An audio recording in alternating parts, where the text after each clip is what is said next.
page. There we go. Hey, sorry, I had a little bit of issue this morning. It wouldn't go live for me, so I don't know what that was about. I think there might have been a little bit of a update may have happened with StreamYard. But anyway, I finally got here. Yay! How is everybody this morning? As you can see, the sun is out in Kingaroy. So yay for Kingaroy having sun today. It's still bloody cold. So yeah.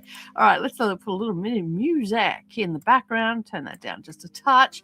But anyway, we are here to do some diamond painting today. So it is a diamond paint with me. I am doing what we call AVADA. And that is a video a day in August. So yeah. And so basically I am going to be doing a video every day, mostly doing live streams and making progress on my diamond painting. For those that don't know what diamond painting I am doing, let me just get this little book out. This is my new diamond painting logbook.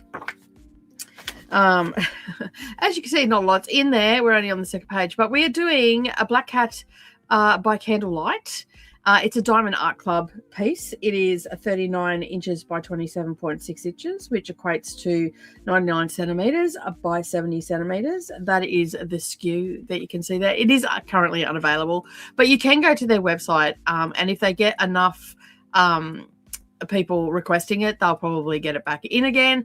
It doesn't have an artist name on it, so it's a generic one that Diamond Art Club does.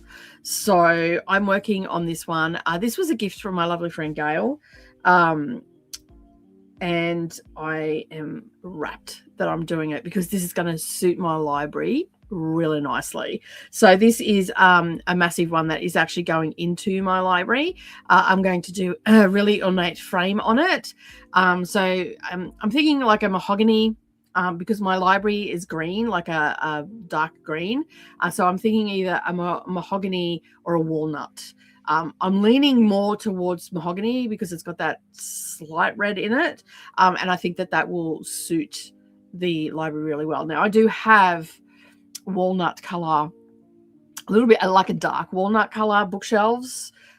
They're quite a dark brown. They're not actually wood. They're just those cheap ones you can get from, like IKEA and places. Well, not IKEA because IKEA is not cheap, but places like Kmart and stuff like that. So I have worked along the bottom just to give you an idea, because this is rolled up at the moment. You're only seeing this top corner that I'm working on. So because it is so big, it is rolled up and it has been turned. So we are working it this way at the moment. And as I said, I've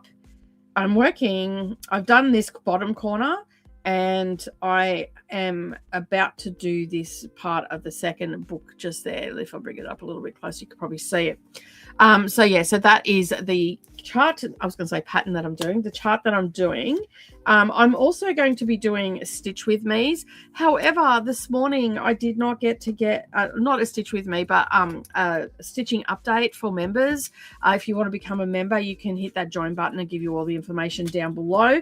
That is the key that I am using for this particular chart. And as I've said in the past, Diamond Art Club come with a ton of information on a little sticker sheet, so I can use it for different things. So I use the stickers for my diamond painting journal. I had another one where I used my sprocket to take pictures of ones that don't come with stickers and whatnot. I cannot find it anywhere. I think maybe in all the cleanup I may have accidentally thrown it out thinking it was another book, because I often use these notebooks. This one's from Typo, if you're wondering, and it actually matches my wallet, my handbag. So yeah, I do love this tactileness of this one. But I opened this one up the other day and put the sticker into it. So this is my new journal from now on. As I said, I did have another book, but I don't know where it ended up. The book that I'm reading today is a very interesting one as well. So we'll get into that a little bit later. I'll talk a little bit about that. I've almost finished it now. And I'll start my third one today, because not only am I doing a video a day, I'm also doing a book a day as well. So Excuse me, I just need a coffee. School has just started. I just heard the bell go. So I am actually, must be assembly, Monday assembly. So the plan is to do a book a day and a video a day. So I'm going to have a very busy month. So we should just get stuck into this. I had a little bit of a mishap with this chart. If you weren't here last week when I was explaining it, as you can see, some of the paper has actually stuck to this a little bit because I had to put some more adhesive down, and I need to go back to kindy because I don't know how to use glue apparently. So yes, anyway, just holding these down a little bit and getting this off.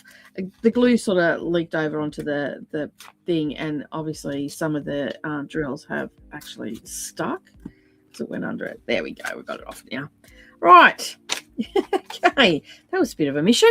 Anyway, that's our bit that we're going to do today. I'll be using several tools. I should get into what I'm using. So I got some of these tools given to me. Some of them have come in Advent things and whatnot. So I've got 2 different types of straighteners. I'm working with square.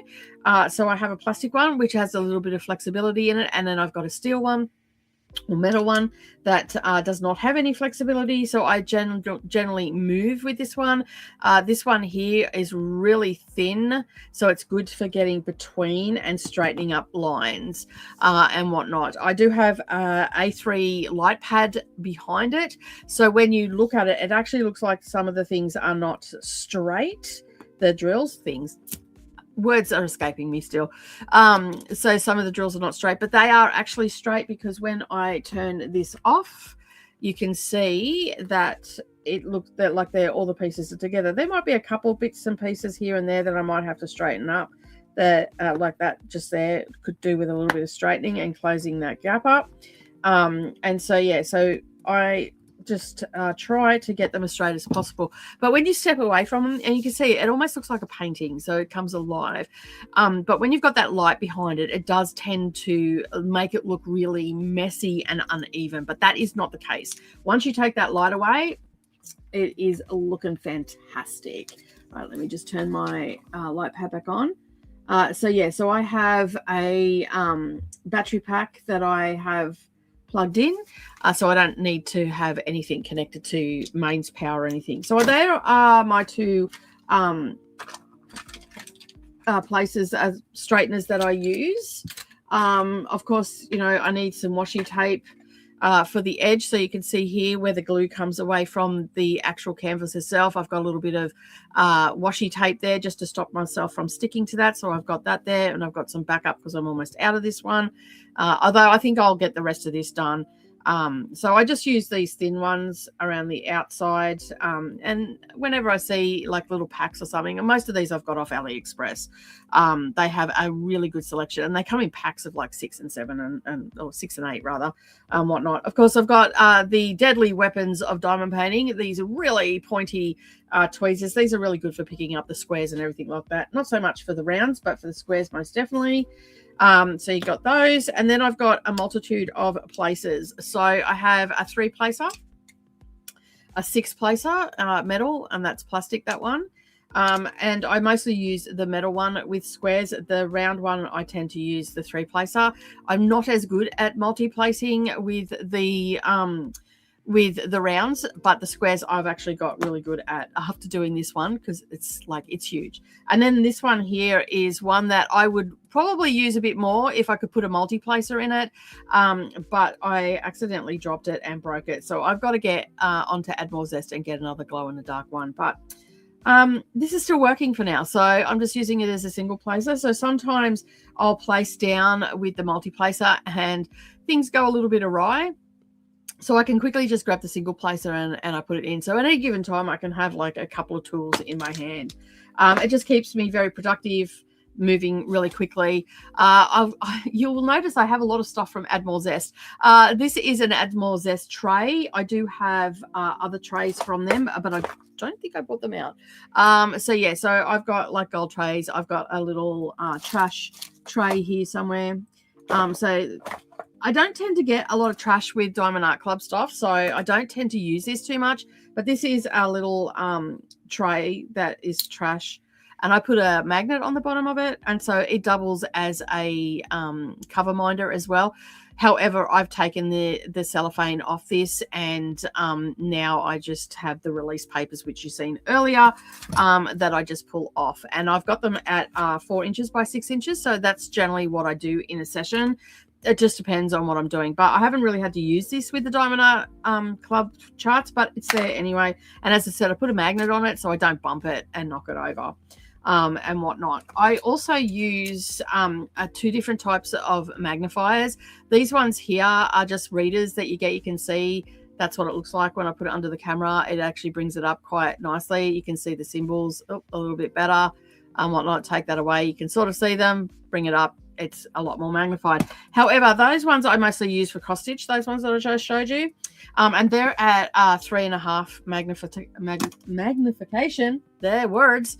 And these ones, though, you can see these have like a film on them. They're anti-glare for computers and whatnot. These are magnifiers as well. So you can see there it is actually enlarging that. Take it away. Can't see it. Bring it back up. You can see it. These ones are also, let me just have a look. These are a 3 times magnification. So I swing between, with the stitching, because I'm working on high count fabrics and stuff like that, I tend to have a higher magnification for that so I don't strain my eyes. But I don't have the backlight. So this is sort of like now like looking at a computer, and then I've got an overhead light above us as well. And then I've also got another light stand in front of me just to light up the area.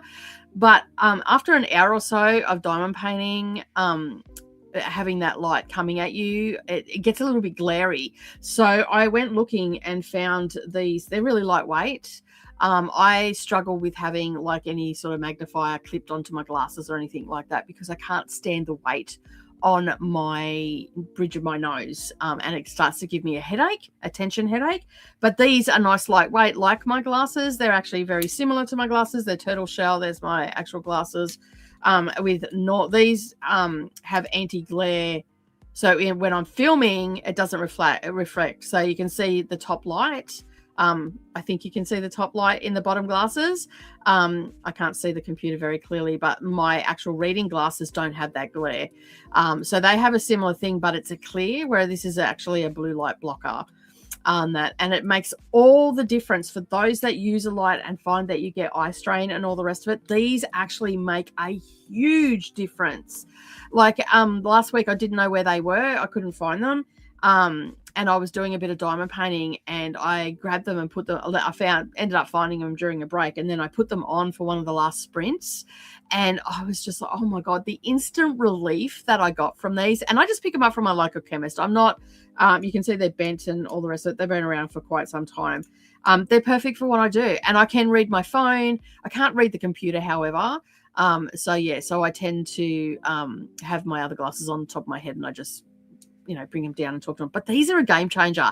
If you're struggling with the backlight and your eyes, you feel like they're getting fatigued, like you can see there's a bit of glare there from the other lights that I've got on, that starts to fatigue your eyes after a little while. So having these ones with the film on it, and you can see like it's almost like a sepia that it puts on, and it's so restful to the eyes. You don't realize how fatiguing light is to your eyes until you do something like this.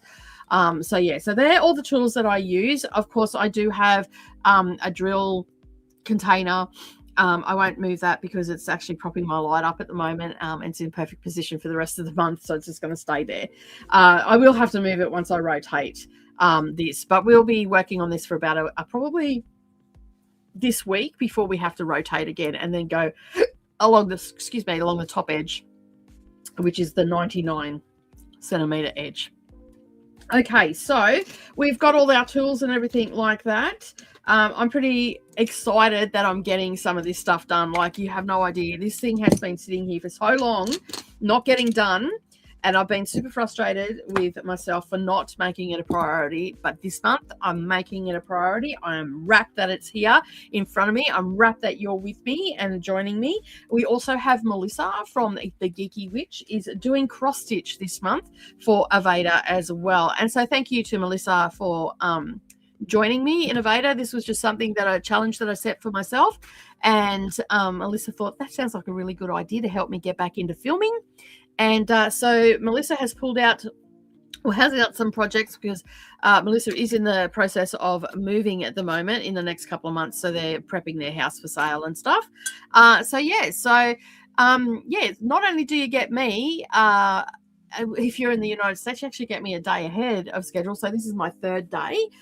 You'll actually also get Melissa as well. So, and Melissa's doing a variety of different things, live streams and recorded videos, and some will be short, some will be longer. Obviously, live streams will be a bit longer and all the things, but we have our coffee. The most important ingredient of today, we have coffee. So let me just move that over there where I can get to it. Just got to clean up a little bit around here because I sort of left on a rush on Saturday because I was running very late. Also, the glue that I'm using is the diamond painting adhesive from Diamond Art Club. Brilliant product. I am not sponsored by Diamond Art Club, but I do love their products and whatnot. But I think I might actually have to hit them up for a sponsorship maybe. What do you reckon? That's not actually a bad idea, Nicole. Why are you jesting? Anyway, this is really good. I had an issue with this. So when I went away to the UK, the cats decided to play in my diamond painting room and made a little bit of a mishap with this chart, and basically ended up with cat fur and little bits of grit and stuff in it. So I've deferred it and everything, but the tackiness in this area over here, it was only just this area that was really affected. That was just, it was just a disaster area. And so I pulled all the hair off. I removed some of the drills that were like just covered in hair and stuff like that. I managed to save those drills, so I just cleaned them up and all that sort of thing. But I had fur everywhere, and it was just like, oh my God, what am I going to do? So I got all the fur off, as much fur as I could get off. I got it off. And then I basically from there, I had to put some more glue down because the tackiness had gone from it. So the drills weren't going to stick. And so basically I used a little bit of it just to see if it would work and how it worked. And it became very tacky, like this again. And it dried clear as well. So I'm like, sweet. But as I said, I need to go back to kindy because I have no clue how to use glue, evidently. I got it everywhere. So some of my drills over here, you can't see it. I'm going to have to hit with like a nappy wipe and get some of that glue off. It's non-toxic, so if your little ones get into it by accident, know that it is going to stick everything, but everything's going to become very tacky. However, it's a little bit tacky on some of the drills just here. I got a little bit on it, but not overly so. And I'm still finding cat hair, like right now. I have a very fluffy cat, so I know exactly which cat it was. And I will have to hit it with some nappy wipes and just get all that cat hair off. So thankfully, it was just that bit. And so I was pretty happy that it was just that bit, because otherwise this whole piece could have been totally wrecked. I know I had a cover over it and all that sort of thing, but they had played in there and they'd knocked the cover off, and then I was away for 5 weeks, and my flatmate at the time didn't understand the nature of how expensive these charts are, and also how devastating that was for me. But boys are a bit like that. They don't necessarily understand the complexities of our attachment to our crafting items. So yeah, but anyway, we managed to fix it, and now I've been able to move on. And I think that has been the roadblock for me for not working on this, because I was making some good progress, because I have a diamond painting room, which I'm not in at the moment because my floor lamp, it doesn't have an overhead lamp. It's just like a little study nook type thing that I've turned into a diamond painting area, and there's no overhead light in it, and there's just a floor lamp. But the cats spilt water in the floor lamp switch. It's got a floor switch. So I do have to take that back, take it down to the electricians and get them to fix it for me, because I'm a little bit scared to use it in case it shorts out the house again. Well, it doesn't short out the house. We've got what we call a safety switch. So if anything is a little bit dubious in the way of electricity or appliances, it has got a switch and it will shut all the power down to the house. So essentially putting us into blackout mode, which then once we take the offending appliance out, or we find the offending situation, because it could be a bigger appliance, then we can unplug that appliance and then we can turn the safety switch on again. If it keeps tripping, then we know we need to call an electrician because it's a bigger problem. It also works for things like wiring in your house, so in the walls and stuff. So if there's a, say God forbid that a mouse gets into your wall or something like that and it chews through some wires or some possums or whatever like that, it will trip out as well, and then we know that we need to call an electrician. It's a safety thing. It's saved countless electricians' lives. It's saved many other people's lives, and it's mandatory here. Every house must have one. Same as fire alarms and stuff like that. It is absolutely 100% mandatory, and you cannot get out of it. And whatnot. And they've actually changed it now. You used to be able to, in old houses, just have unless you're renting them out, you've got to have those ones that are battery powered and the alarm goes off all the time when the batteries go flat and everything, to change the batteries. So we have, I don't know if we still have the campaign here, but we had a campaign here for the 1st of April, because April Fools, everybody remembers April Fools, to change the batteries in those battery powered ones. If I was to rent my house out, which we have to do before we can rent out, we have to put hardwired alarms in. So, and basically we're for our insurance and everything like that, we're perfectly legal because we've got, the fire alarms and stuff. But if we were to rent it out to someone else, it has to be hardwired in, because you can't rely on renters to, change the batteries and all that sort of stuff. It's, there's just some stuff here that's absolutely 100% mandatory, and the safety switch is one of them, and as well. So, but it's good because it helps you to find faulty appliances. So, that may cause electrocution, and whatnot. So it's good in that aspect that it's saved countless lives. Having those. So anyway, that's why I'm doing this out here. Normally I would have set the computer up in the diamond painting room and just done it there, but as I said, my light is out of action at the moment, so, and they weren't going to get it done in time, so there's no point. There was no point when I can just move it out here, and this is light enough, and this is comfortable enough too for live streams. So yeah. All right, so we managed to fix all that, and now we can just move on, and we don't have to worry about it anymore, that I've got cat hair all over it. As I said, I'm still finding little bits of cat hair, but for the most part, it's all off. It'll just be the odd strangler one hanging around, or that I've glued down with the adhesive glue, but excellent product. Excellent product. Very easy to use too. So you can see here how I am using the two straighteners just to get everything nice and straight. The plastic one's good, but it's a little bit flexible, but it's really good for getting between the drills, and it's really good for straightening it up when you just, like how I've just sort of done some out here with nothing to butt up against. It's really good for straightening those up. So yeah, I'm super excited to get so much done. And there's a lot of block color up here, which is great. So it's a little bit quicker and whatnot. All right, so let's have a look and see. I've been prattling on, and I'm like, oh yeah, there's people here watching me. I should probably say hello. All right, let me see if I can get the mouse to work over there. Nope, that's not going to happen. All right, we have Christina. Welcome on in, Christina. Thank you for being here. I love that you're here. Lils is also here as well. Hello, Lils. How are you? How's uni going, hun? Getting stuck into it, I guess. It's all the work, right, that you got to do, but it's going to be worth it in the end. Brianna is also here. Welcome on in, Brianna. Thank you for being here and saying hello to Christina and Lils as well. Christina saying hello back. And remember to hydrate. check the laundry, feed thyself, do all the things, and the YouTubey things, subscribe, share this video, and all the things that you need to do. Okay, share it on Instagram as well. There's lots of crafters and stuff over there. Make sure you do share it over there. I did not get there this morning.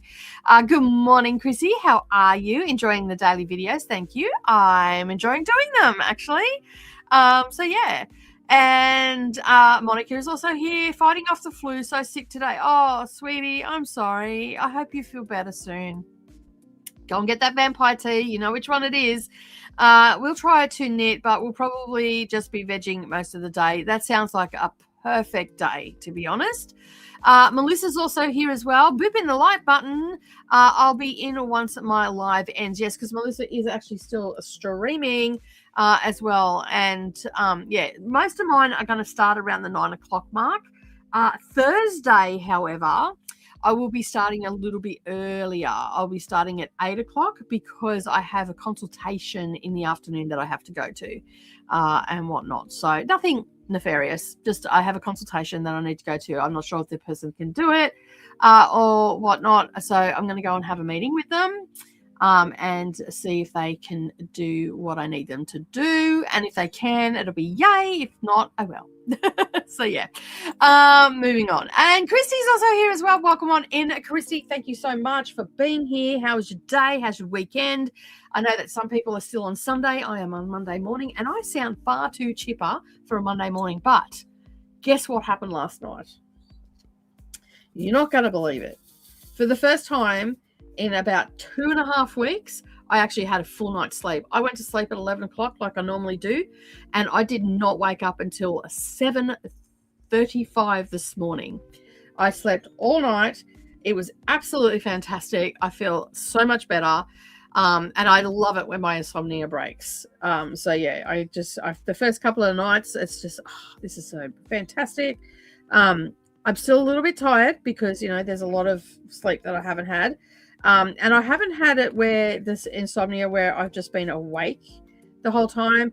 It's been, I go to sleep, I wake up pretty much every hour. And, you know, if you've had broken sleep for an extended period of time, you know how exhausting that can be. And also a lot frustrating as well. So, but yeah, so it broke last night, thankfully. And yeah, I had a really good weekend, hung out with Brendan, watched some TV, chilled out, worked out a little bit about his YouTube channel and which direction he's going to take it and whatnot. And yeah, so we got some stuff in the planning and whatnot.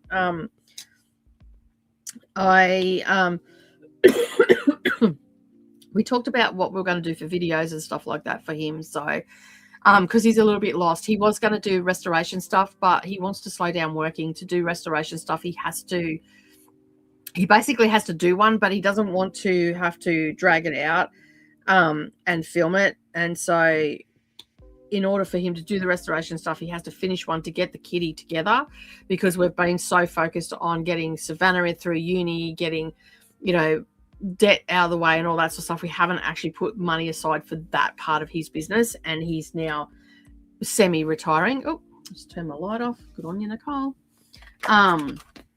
So he's semi-retiring, and so he's a little bit lost at the moment of which way to go.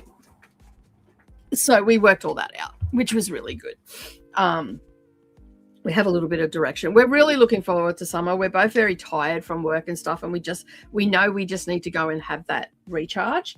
We'll say it on the weekend. He goes, we'll just sit there talking, and he goes, does this winter feel like it's the longest winter ever? I said, yeah, because we're anticipating going away. So it's adding to it. So yeah, but anyway, we got a lot of stuff worked out over the weekend, which is good. And it's hard because his YouTube channel, it does take a lot of money, as does you know, the crafting one as well, but nowhere near as much as his. So yeah, so it's very good that we got that stuff sorted, and he's happy and all that sort of thing as well. So yeah, he feels like he felt like he made progress with you know, plans and stuff like that. All right, I'm rustling around in here because I have put my wax and putty somewhere that evidently was not in where it should be, and I had it on the weekend, so it should be here. Where the heck in hell did I put that? Oh, interesting. Let me get rid of those out of the way. Oh, there's the wax. So where's my putty? What did I do with the putty? Did anybody see where I put the putty? Oh well. I don't know. It'll turn up. I don't need it right this minute. It might have fallen out actually. I was just rummaging around in there. It might have just fallen out into. Let me have a look. Oh look, I just found some other stickers. Ow! Oh, magnets and stuff. Cool. Oh, they're from ones that I've got to do. I found those. They've fallen out. Look at that. Look for something else and you find out. All right, I don't know where my putty's gone, so I'll just have to make do with what I've got today, and I'll pull this apart later. It's probably fallen under the table, so yeah. Marty has joined us. Hello, Marty. Welcome on in, and Christina is welcome everybody in. Thank you, Christina. I appreciate that. I do welcome everybody in.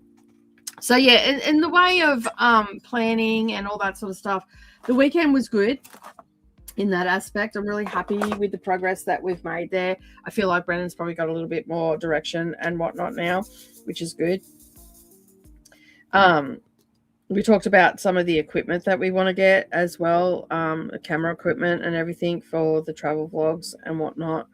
And a friend of ours actually got a little DJI drone, and I had a bit of play with that. And yeah, that was fun. So yeah, isn't it that right there? No, that's the red one. Where did I just put that? I just that there is the red one. I actually have like a blue tack type one, so you can see in the tip there. I don't know if you can see it or not. But it's a putty. It looks like blue tack. I don't know if that's a brand name here in Australia or not, but it's what you stick posters on the wall with it's that like putty stuff that you roll up and whatnot. And I have some of that somewhere here. It's in a little white release paper thing, but I don't know what I've done with it. Like, that is so weird. It's like everything else is here. That was underneath a piece of paper. But that is not here. So I don't know what the heck I've done with it. I've probably walked off with it in my pocket or something.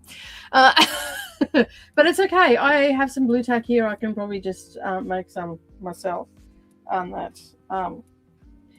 So yeah, it'll turn up. It always does. It's probably just fallen off the table at the back because I rummage through stuff, and sometimes it's been on the floor before, but it's in paper, so it can't get dirty or anything like that. So that's all right.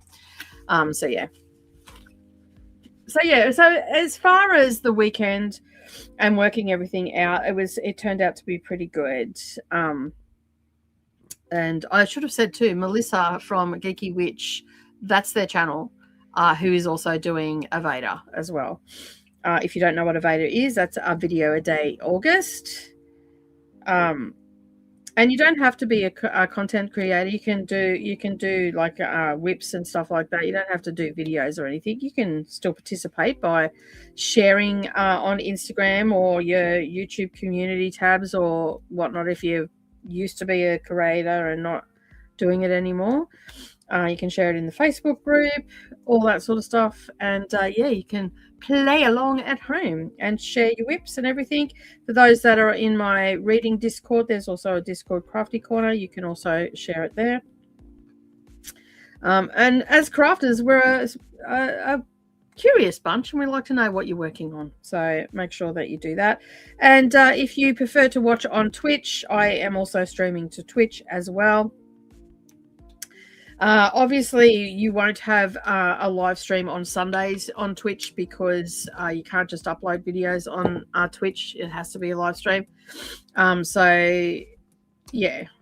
I mean, I could do a live stream and then unlist it and then send it public. I was a little bit late with my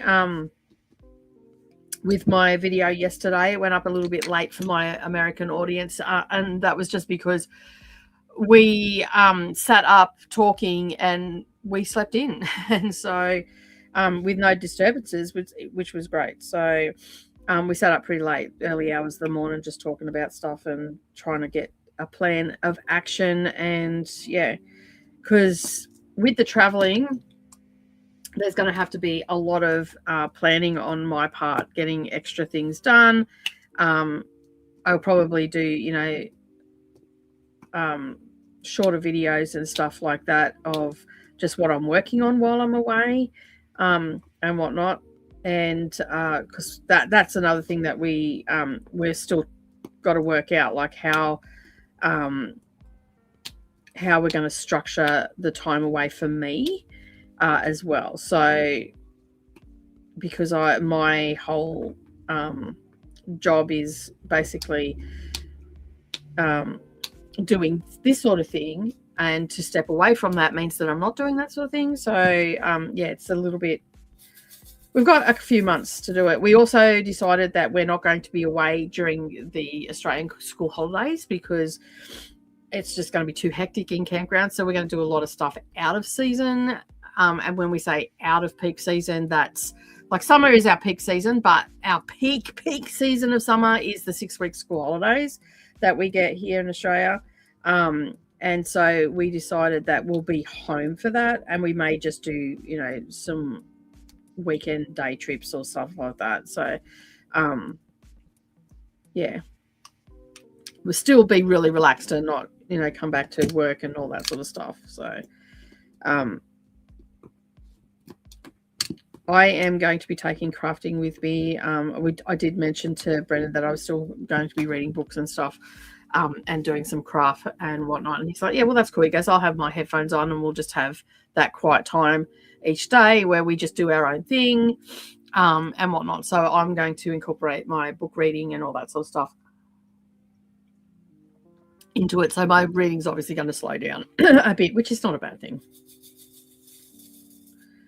I just need to get him a hobby, something he can do with his hands. So yeah, I don't know.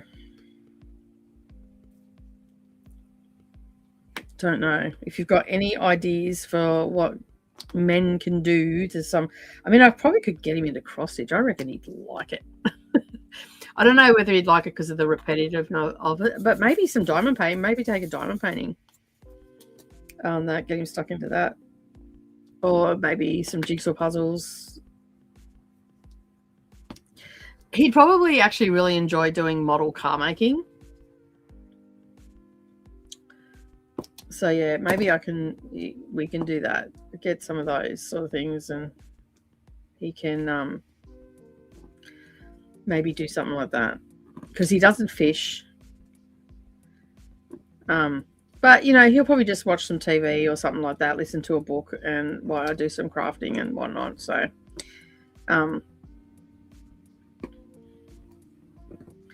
see, if I take a diamond painting with me, I don't want to do that because I think I'd run the risk of, spilling drills or something like that. That could be a little bit sketchy, right? So, yeah.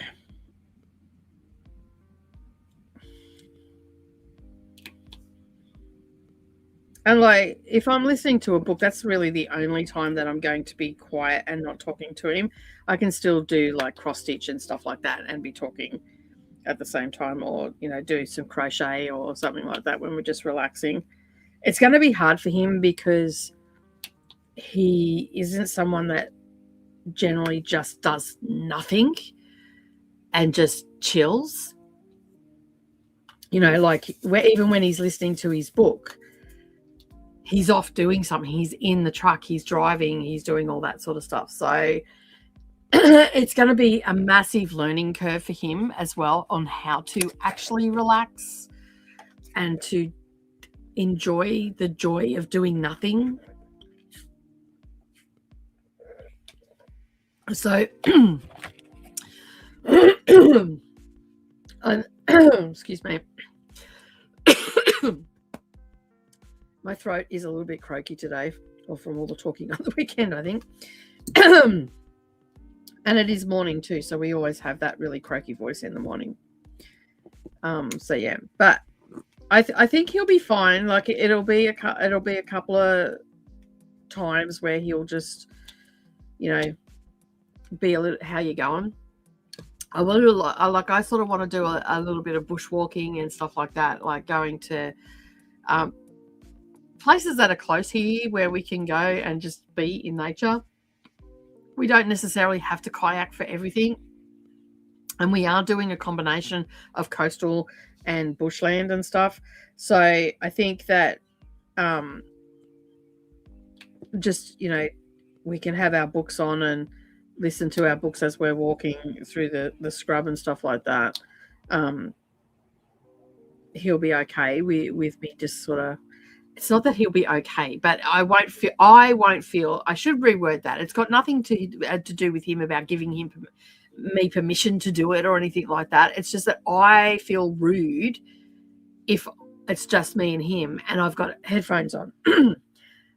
We do that all the time. Like yesterday at the workshop, we were doing stuff around the workshop because we had Lockie and that coming over for dinner, and I had to, you know, clean up, get dinner ready, all that sort of stuff. And we were going to have a campfire, and he was doing all that.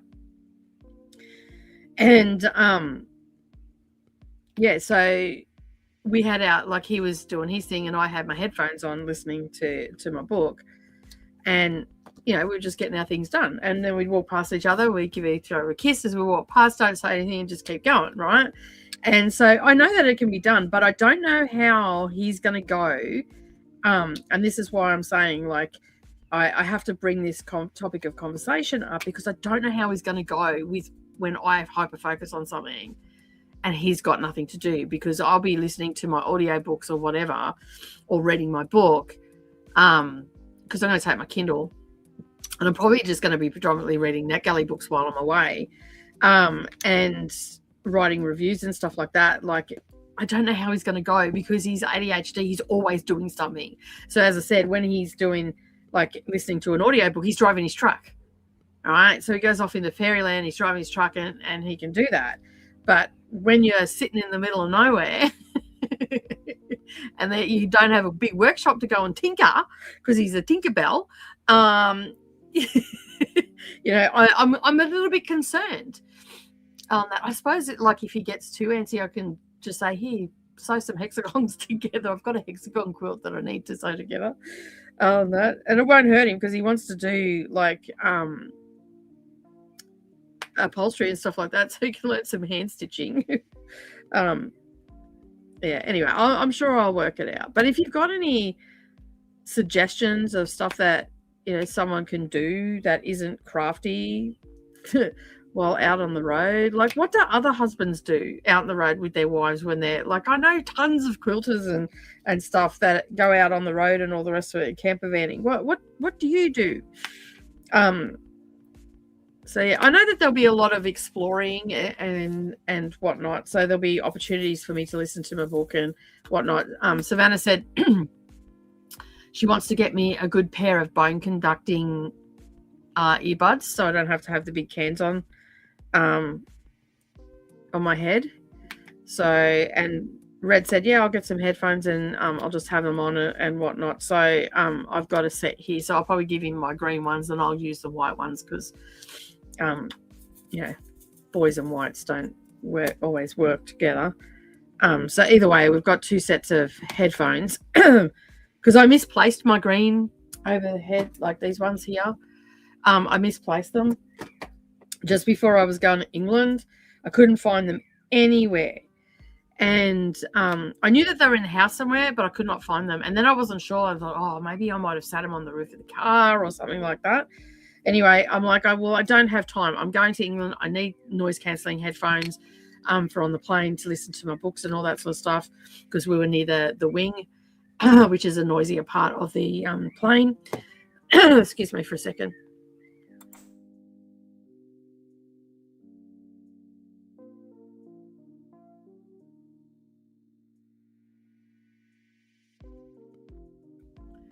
Okay, I think I might have cleared my throat.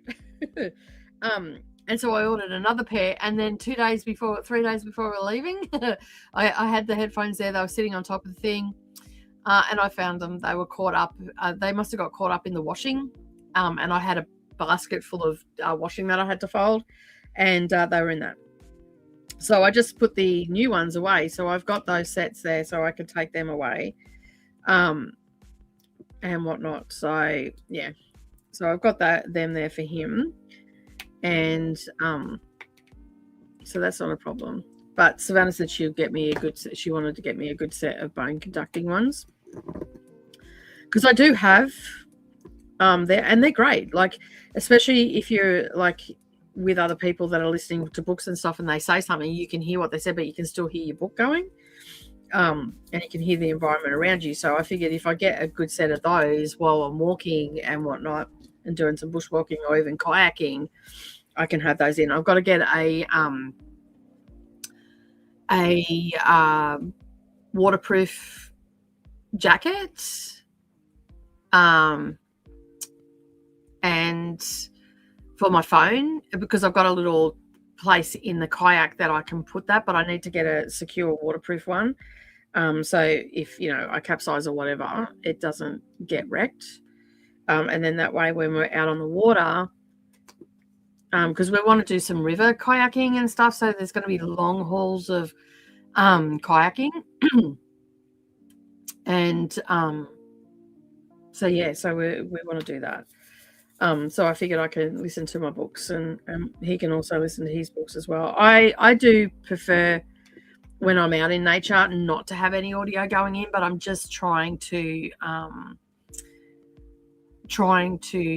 incorporate some of the stuff that I do, so I still have that, because I love it so much. I don't want to I'll end up missing it and get distracted by missing it and stuff. And he is a reader, but he doesn't sit down to read a book. He does audiobooks because he couldn't do that. He didn't learn how to do that when he was younger because he had cataracts and he couldn't actually read without it being super frustrating. So there's that aspect of that. So he's always just done audiobooks, and he, like we've talked about it as well, he goes, I've never actually sat down to read a book. Never done it in his life. And I'm like, yeah, he's an active relaxer, yeah. Maybe car modeling might be something he's into. Yeah, well, he has got them in the past. Like, he got an engine and he did it with the girls. So yeah, I'm thinking that maybe he could get something like that and just have something to do, like when and he doesn't have to sit there and do it for hours on end, but like if I say, look, I'm going to take an hour and a half to do some stitching, because that's all I really need just to get my fix. And in that hour and a half, I'm going to listen to my book as well. How about you do this? Maybe I won't ask him. Maybe I'll just take it. Maybe that's what I'll do. And then I'll go, I brought this along for you to maybe work on while I'm doing some stitching. And yeah, if I get him like a muscle car or something like that, I reckon he'll go for that. I reckon he'll go for that for sure. I'm at. I know that he watches me in, like, when I do stitching and stuff like that and diamond painting. He does watch me, and he just looks at it and goes, "You have way more patience than I do." That I said, it's actually quite addicting. Like, you get very addicted to it for sure. Yeah, maybe, yeah. Like learning about it, yeah, he could probably do that too. Which wouldn't hurt, because, or even videography, like learning how to do that, because it's part of what we are going to be doing. Maybe that's the go. Like, just get him learning something. Yeah. So I don't think it's going to be a problem. Like, I'm not creating a problem where there is no problem. I'm just concerned that he's going to get bored, because he is just like, even last night, right? We had Lockie and his girlfriend come over for dinner, because we see Lockie as our for a lack of a better term, adopted son, right? He's lived here, and we sort of took him under his. He was very lost. He was not in a good place when he came into our life, and so we just showed him some kindness, and showed him that not everybody is going to help you, but there are people out there that will, and actually do it for no other reason than to make sure that you're okay. Right. And Neroli he was Neroli's friend, and Neroli brought him home knowing that he was into cars, knowing that, Dad would give him the time that this was her thing. She goes, well, Dad will give him the time of day and all that sort of stuff and help focus him, because he's undiagnosed ADHD and has the depression side of ADHD real bad. And when we met him, he was not in a good place. And so we sort of took him under our wing, and he was living here and all that sort of stuff. And now he's living with his girlfriend. And so we didn't want him to move out and think that just because he wasn't living here, that he wasn't going to have people to fall back on, because his mum's not local. She's not, she's not in his life as much as she probably should be, and all that sort of stuff, because she's, got her stuff happening and she works away and all that sort of stuff, right? There's many, and there's a story there, but it's not my story to tell, right? And so we didn't want him to think that just because he wasn't living here anymore that we didn't care about him and all that sort of stuff. So we decided, which is not something that we do anyway, that we were going to have these family meals once a month and whatnot. And when we approached him about it, he was super excited about it. So we locked it in, and Neroli couldn't turn up because she's been doing a lot of overtime and she was exhausted. But she will be at the next one. And we just made our apologies for her and all that sort of stuff. And anyway, they turned up, and Brennan was sitting there, and we were just relaxing and we were just talking and all that sort of stuff. And Lockie was over in the workshop getting his tools together, because he's got to work on his car this week. So, and all his tools were at the workshop, and it's been hard for him and Brennan to be at the workshop at the same time, because he needs Brennan to help him and like to get his tools out and stuff. So anyway, long story short, they were off doing that, and I was sitting there talking to his missus, and basically then Brennan came back, and we were still sitting there, and Lockie was tying down the stuff. And you could see Brennan was starting to get antsy because he wasn't doing anything. And we were just sitting there talking. And then he's like, and because he's ADHD, he's no filter, and comes off quite rude sometimes. He goes, right, I'm going to go watch Spanier now. So that was the signal, like, oh, okay, everybody's got to go home. Like, they'd been there for a couple of hours. Like, it wasn't that bad, but I'm just like, okay, everybody's going home now. So, he used to do it years ago when we first got together. Like, we'd be sitting there watching TV, and then he'd go, right, I'm going to bed, and he'd turn the TV off, and I'd be sitting there going, what if I didn't want to go to bed? Like, what if I wanted to sit here and watch TV a bit longer? And and it took probably about 3-4, I mean, I'd get up and go to bed anyway, but it took about 3 or 4 years for him to realize that wasn't the correct behavior. He shouldn't do that. I mean, I didn't care, but I used to say something, because otherwise you just keep doing it.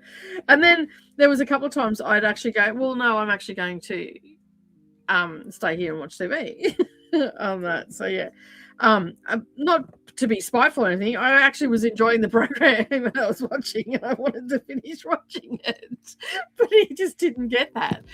And there's been a lot of things that, little ADHD things that he does every now and again, and I just have a giggle to myself. Like last night, we were talking about different things with Lockie's girlfriend, and he went to say something, and I just put my hand up, and he just stopped. No, you're not going to interject here. So yeah. Anyway, yeah, he's funny like that.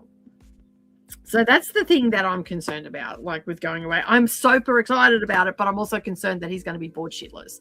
Monica says, yeah, I get what you mean. He's a grown-up and he can occupy by himself, but I won't enjoy my downtime. That's exactly right. As much, because you'll be thinking about him enjoying his downtime.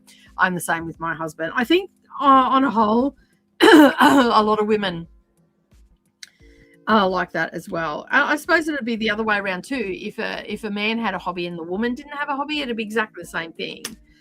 So yeah, I sort of get it, and whatnot. So yeah, sorry, I just had to move my thing, and my light keeps turning off.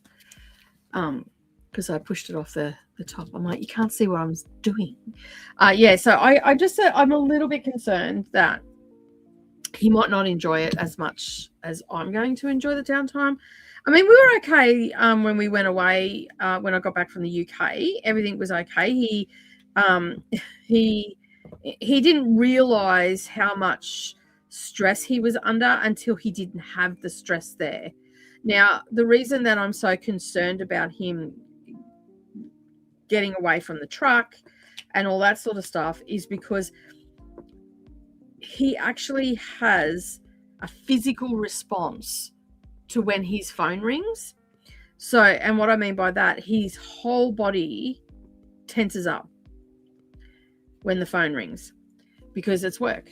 It's just constant. Like, and it doesn't matter whether it's a friend ringing or whether it's a client or whatever. He tenses up, and whatnot. And, so yeah, so I sort of knew that he needed to get away from that phone for some time now. And he's made the decision, and that's half the battle. But I just want to have something there so when he's like, are you done yet? Are you still doing that? What are we doing next? But as I said, like if I'm sitting there and we're just relaxing or whatever the case may be, because we're also going to be traveling summer, so there's going to be rainy days as well. So I'm trying to think, if he's got something to do, I reckon you're on the money there. For a like he's good at doing nothing. Like if he's got the TV there, he'll be fine, right? But if I'm actively and I'm watching TV with him, he'll be fine. But if I'm actively doing stitching and listening to a book and not paying attention to him, I feel like that he might get a little bit disheartened. Maybe. I don't know. I could be reading more into it. That I could just be doing that woman thing and reading more into it than I need to. But I think what I'm going to do is I'm going to look for a muscle car. Actually, I think I've got a couple. I think there's a jigsaw puzzle here. And I think that a jigsaw puzzle is going to be too hard because you have to keep that together. And I think it's a 500-piece one, so it's probably a little bit too big to take. But I'm pretty sure that he got some model cars for him and Mia to do. So I might see where they are. Because we haven't given them to her because he was going to do them up here with her. So I might see where they are, pull them out, and just put them in the little craft bag. So when he goes, I'm bored, I've got nothing to do, I'll go, ha-ha, here you go.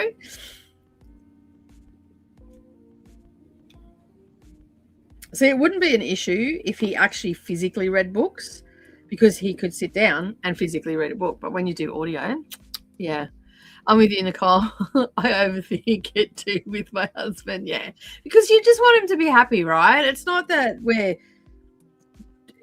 like worried that they're going to be upset with us or anything like that. You just want to make sure that they're happy. That's some minor PTSD with the phone thing, yeah. Glad you're getting him to step away. Yeah, like full on. I actually said to him, I'm like, you need to stop. This phone is going to kill you. And he goes, what do you mean? I'm like, your whole body tenses up.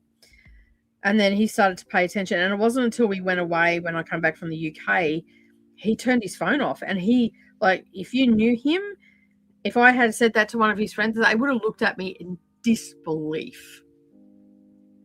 Absolute disbelief. He never turns his phone on. Like, I get in trouble because my phone, okay, is never on. It's always on silent. Always on silent. I don't hear it ring ever.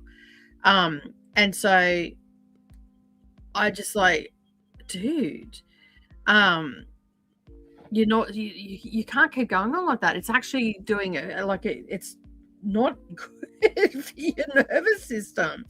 And whatnot. So yeah, but now he actually turns his phone to silent. When I go there on the weekend, he turned it on yesterday afternoon because we were expecting company on that, but the entire Saturday night the phone wasn't on.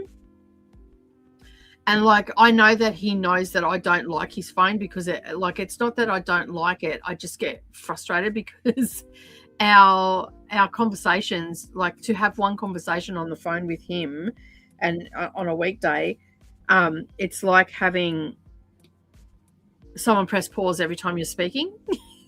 And that is the only way I can explain it. And I know that it's for work and all that sort of stuff, but my argument is that you need to have downtime. You need to step away from the people.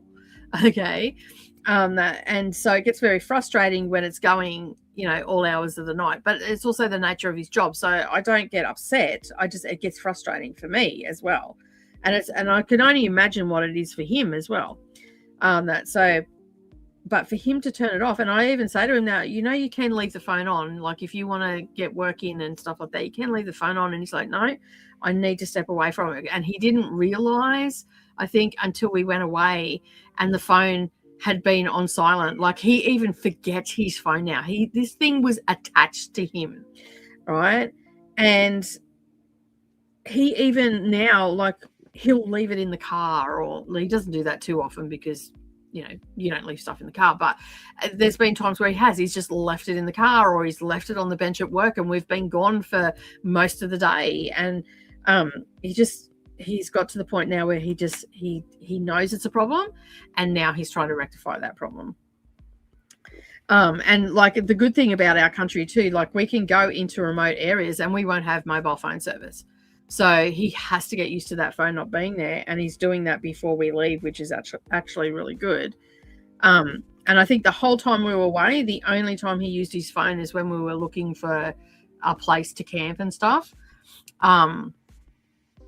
We used it to watch like videos and stuff on YouTube and whatnot. But he didn't use it to talk to anybody and whatnot. So I think he actually had it on silent pretty much the whole time. I can't quite remember, but yeah, I was totally blown away by it. Totally blown away on that. So yeah, but it's good. Like it's good that he's stepping away from it because he needs to.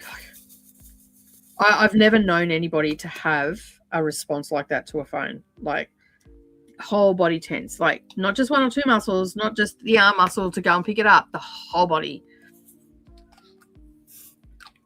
Because I'd be, laying beside him or whatever, watching TV.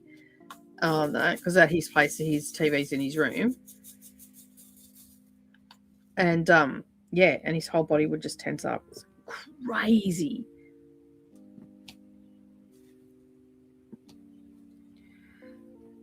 But it's good. Like, I used to get in trouble all the time for having my phone on silent. You never answer your phone. Yeah, I do.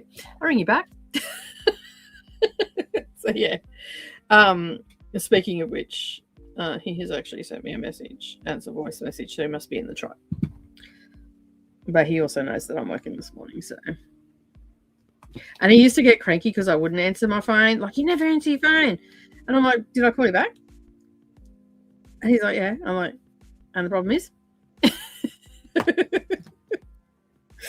I'm terrible with the ADHD people in my life. I'm like, no sympathy from me. You will just have to do it this way, and you'll have to accept it because that's the way it's going to roll. So yeah, because they have like my little ADHD is in my life, which are Brendan and Neralee, and somewhat Savannah. I think hers is she's more autistic, I think, than high functioning. Well, not high functioning. She's just got a little bit of the tism, and so she's done a lot of learnt behaviour from them. So yeah, it's quite interesting. The little things that they do, I just have a little chuckle to myself. And then when they recognise it in themselves, it's even funnier. I never answer my phone either. It's very rare that I pick up the phone on the first time people ring me. Yeah, I'm exactly the same on that. Like if I see, like my phone's in front of me and the screen is up, right? And so I see it out of the corner of my eye because the screen changes, right? Or it lights up or whatever the case may be. And if it's him, I'll answer it. If it's the kids, I'll answer it. And you know, if it's a work day, I'll also answer it. Because I have people that ring me for, but I generally, because my books are closed off now, all my customers are in my phone, and I have it a queue at the end of it, so I know that they're a quilting customer, or sew if they're a sewing customer, EMB if they're an embroidery customer, and I have CROS after their name if they're cross stitcher, right? So they're all logged in. So because I've got my books closed off at the moment for taking in new clientele, because I just can't do the work. Like there's that much work that I just close it off, right? And that's across all the things. So like quilting, cross stitching, all that sort of stuff, because I make stuff for people and whatnot as well. So I do a homemade business. Sorry, it's getting a bit glary up the top there, so I just had to turn that light off. So yeah, I didn't realize how much difference that makes. Like that actually lights it up quite big. Really good. There we go. So yeah, so I like during the weekday, I don't work on weekends, and I don't work after 3 o'clock in the afternoon. I'm still working, but I'm not seeing anybody. So my working hours are 9 to 3 when you can come here, right? Because it's my home as well, and I had kids and all that sort of stuff. So I trained all my customers that that's what my working life was and whatnot, because I was a stay-at-home mum. My husband worked away, and even when the kids moved out, I just left it that way because it works for me. It's a good work-life balance, right? And so I don't answer the phone after 3 o'clock in the afternoon, and unless of course I've spoken to someone earlier in the day and they're at work and they said they'll call me or whatever. I do make exceptions. Oops, sorry about that. I do make exceptions, but for the most part, I don't pick up the phone, and I don't see anybody after 3 o'clock, because my kids, like I had to go and pick my kids up when they were at school, at primary school. They, I'd go and pick them up if I was in the car. Most days we walked, so I would leave. It only takes me 15 minutes to walk up to the school, so I would leave at 2:45. And that, but most people knew if they came after 2:45, they wouldn't catch me unless they made an appointment, and whatnot. So yeah, so it would all come down to training them. So I don't pick up the phone. Monica says, I didn't realize till later that it was, I never pick up my phone, but I didn't realize till later that it was intentional and a bit of boundary setting for me. I don't want people thinking they have direct access to me whenever they want. That's exactly right.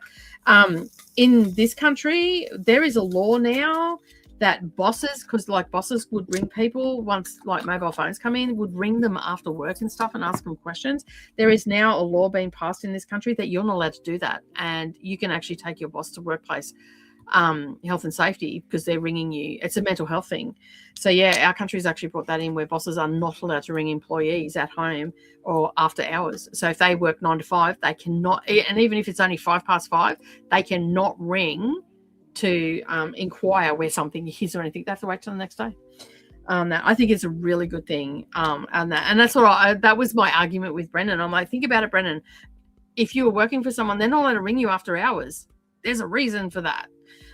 And so yeah, it's good though. He's actually I'm excited for him because I know the freedom that it can bring for him. So yeah, I'm super excited about it for him.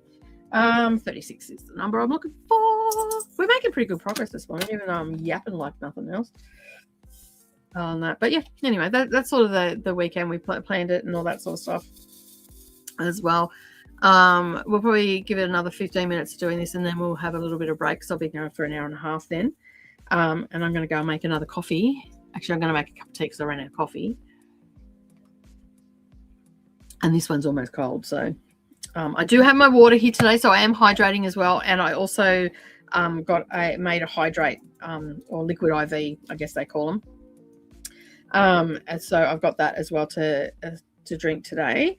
And unbeknownst to Savannah, so Savannah, we'll talk about her in the next one, but unbeknownst to Savannah, I actually had some leftover cheese sauce from the lasagna that I made on the weekend and some meat sauce. So I'm going to make her a little, she started a placement today. I'm going to make her a little lasagna for dinner on that. So when she gets home, she won't have to cook. And then I've got to get a pumpkin and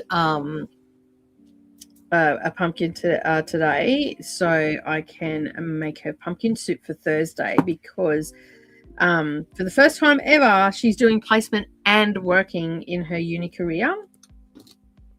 And so she starts work, I think she said at 4 and she finishes at 7 on Thursday. So I said to her, do you want me to make you dinner?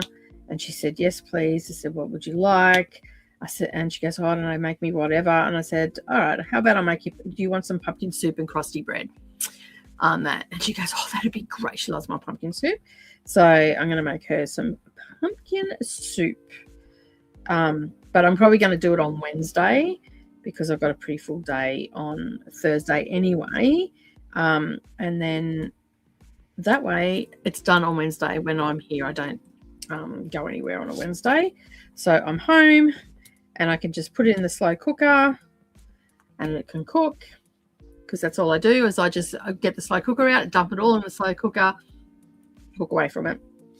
But I'm going to make her some, I'm going to try a different, I'm going to go down and see if I can't find a little container, but I'm going to do, I've been watching it on YouTube lately. Like Brennan and I don't know, it's our latest obsession. Brennan and I have been watching, like, you know how people on YouTube do TikTok viral food and stuff like that.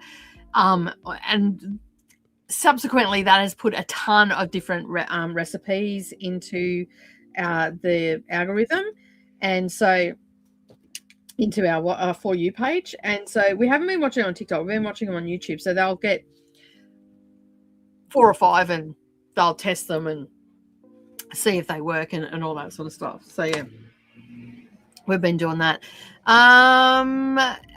Christina says, yay for hydration. Yes, so totally yay. Lil says, I'm totally the same with my phone. I had something quite traumatic happen to me about 2 years ago, and it caused me to panic. And every time my phone went off, more than twice in a row, old friends harassed me. Yeah.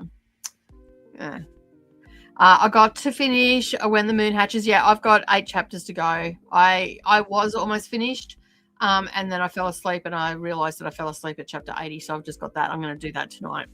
Almost at 50% through. Nice. Yes, because we have the book discussion tomorrow. So, yeah, I don't know how I'm going to work tomorrow. I think I might end up moving my computer out here.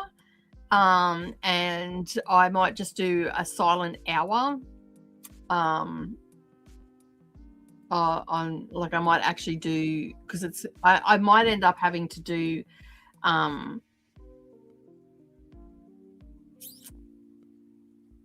actual sprints tomorrow on this channel. I don't know, I'll see how we go, because I didn't think that through. I may end up just doing a pre-recorded one today and be done with it.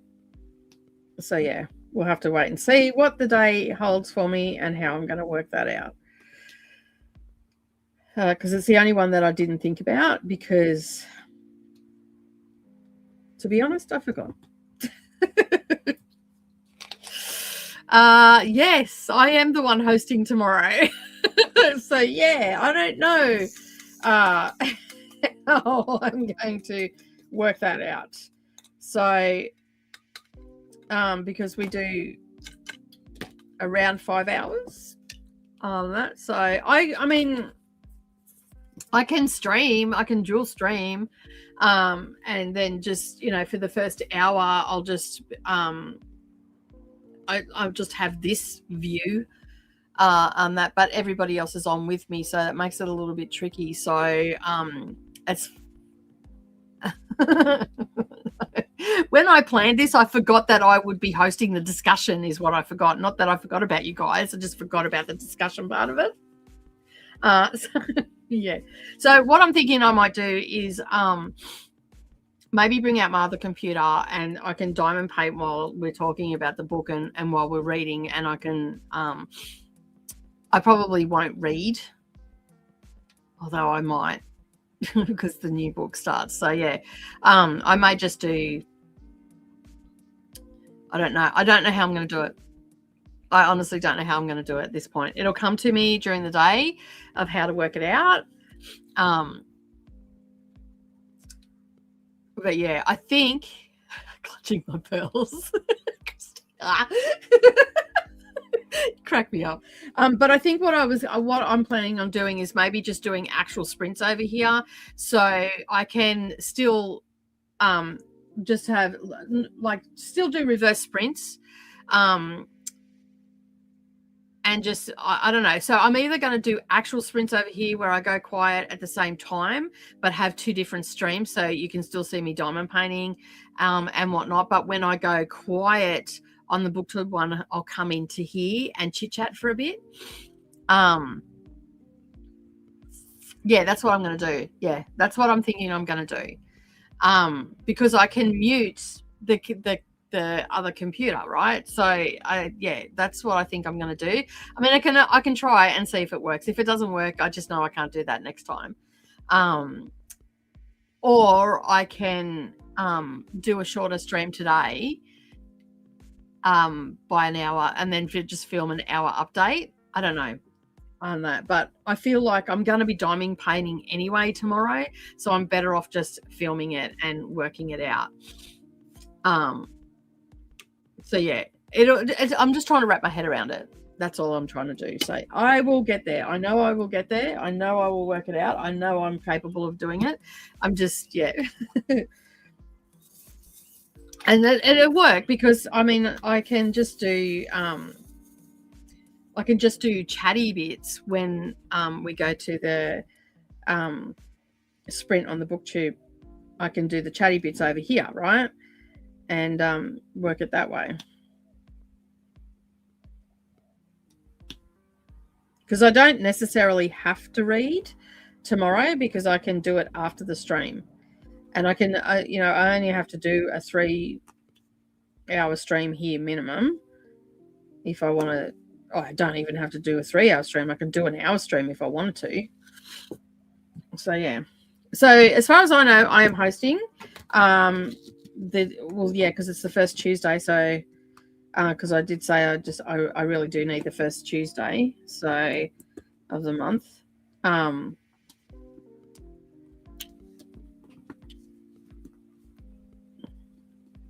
But yeah, I will work it out. Having the two computers means that I can have the two different cameras, and I can. Yes, we are starting book 2 tomorrow. Yes, I will be a busy bee, and this will show you how well I can multitask and do all the things. So yeah, we'll see if I can pull it off, right?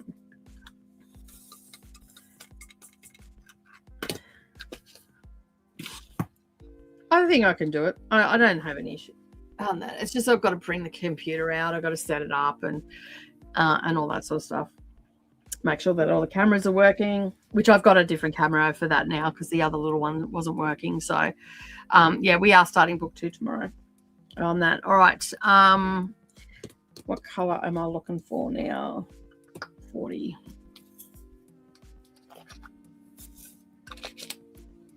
Which is 40 is 3371.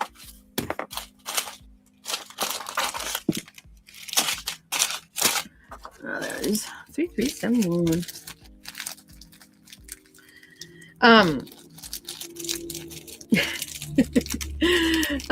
Thanks. I'm glad you believe in me. You got faith in me.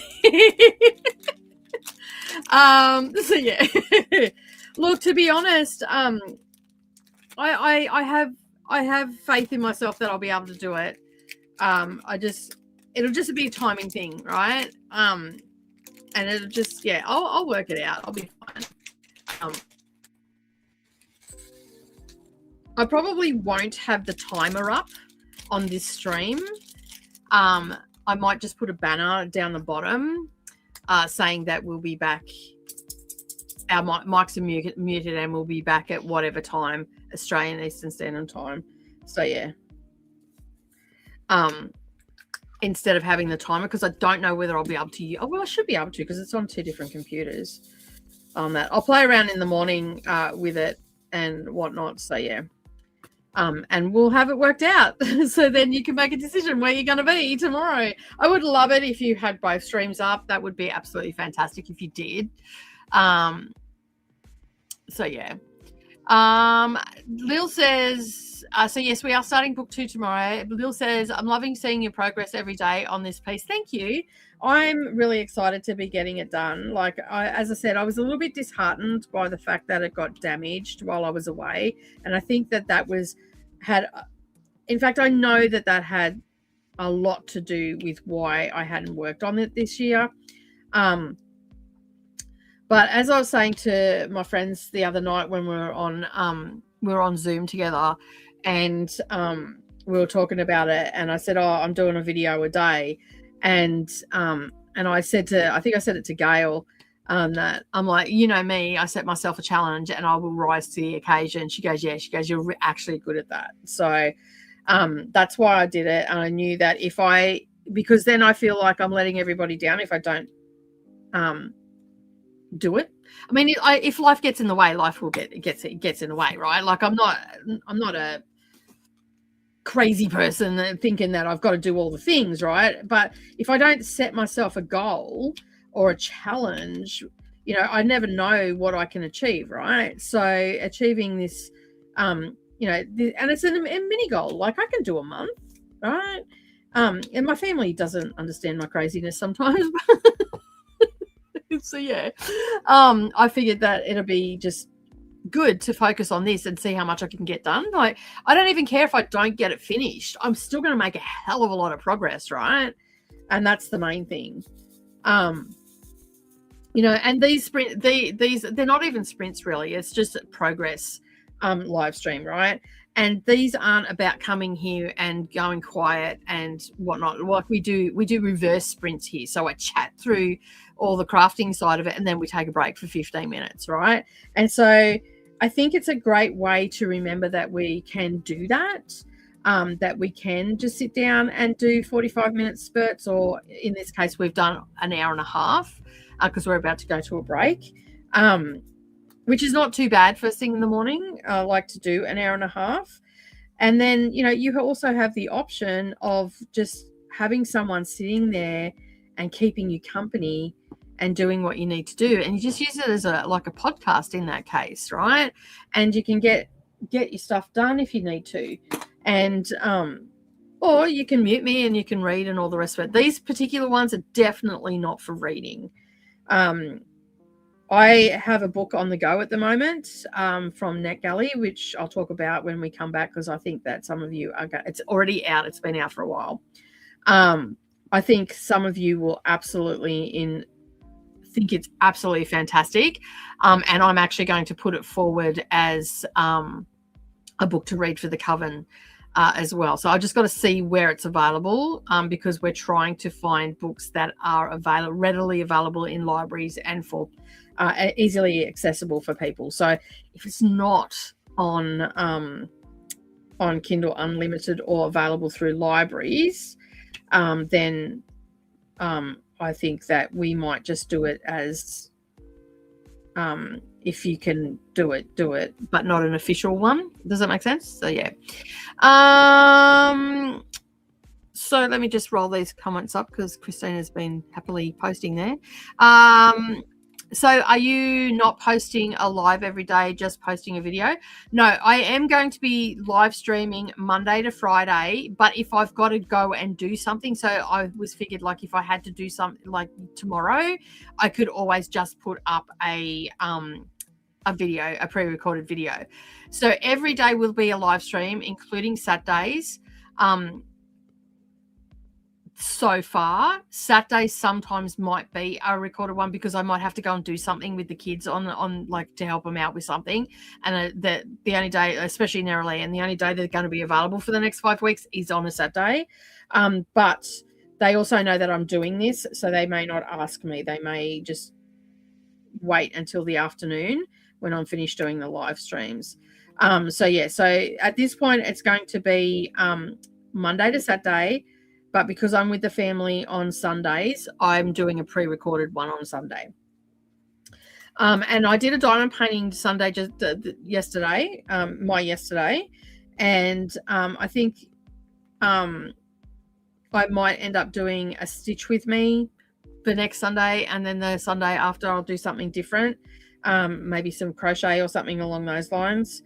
And they will just be like an hour, 45-minute to an hour video, because they're pre-recorded, and I can record longer videos, but the phone gets a little bit hot. So, and I don't want to wreck my phone either, because I can't afford to go and buy a new one just yet.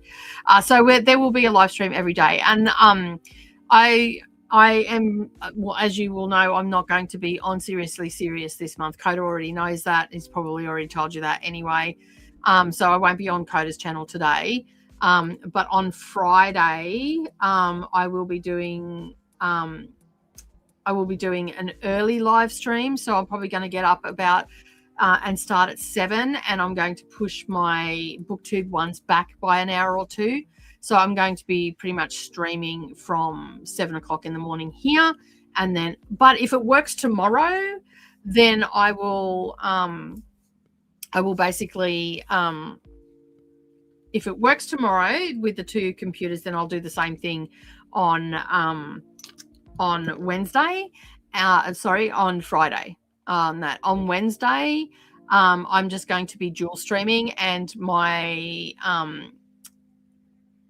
basically, yeah, I will just be dual streaming. So I will be talking about books and doing proper sprints on Wednesdays here. So, but yeah, well, it's a tricky one because, you know, I've got 2 channels and all that sort of stuff. It's a tricky one, but I'm sure I will work it out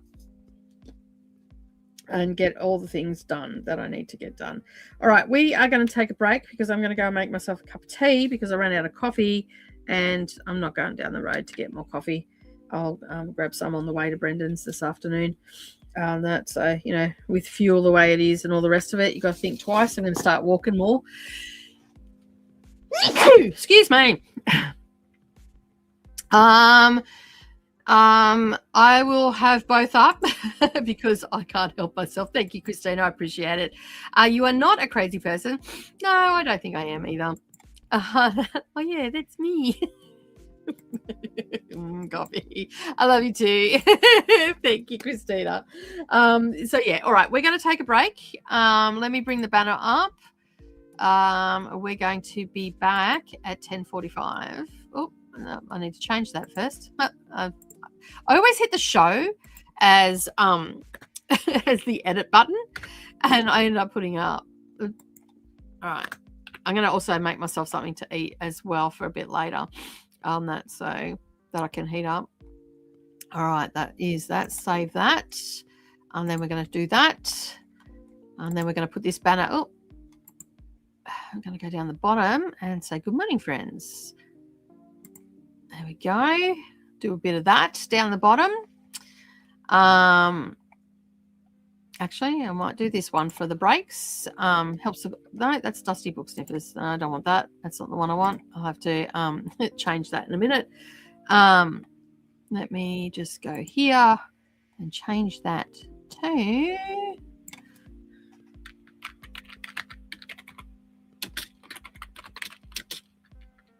It helps if you know how to spell designs.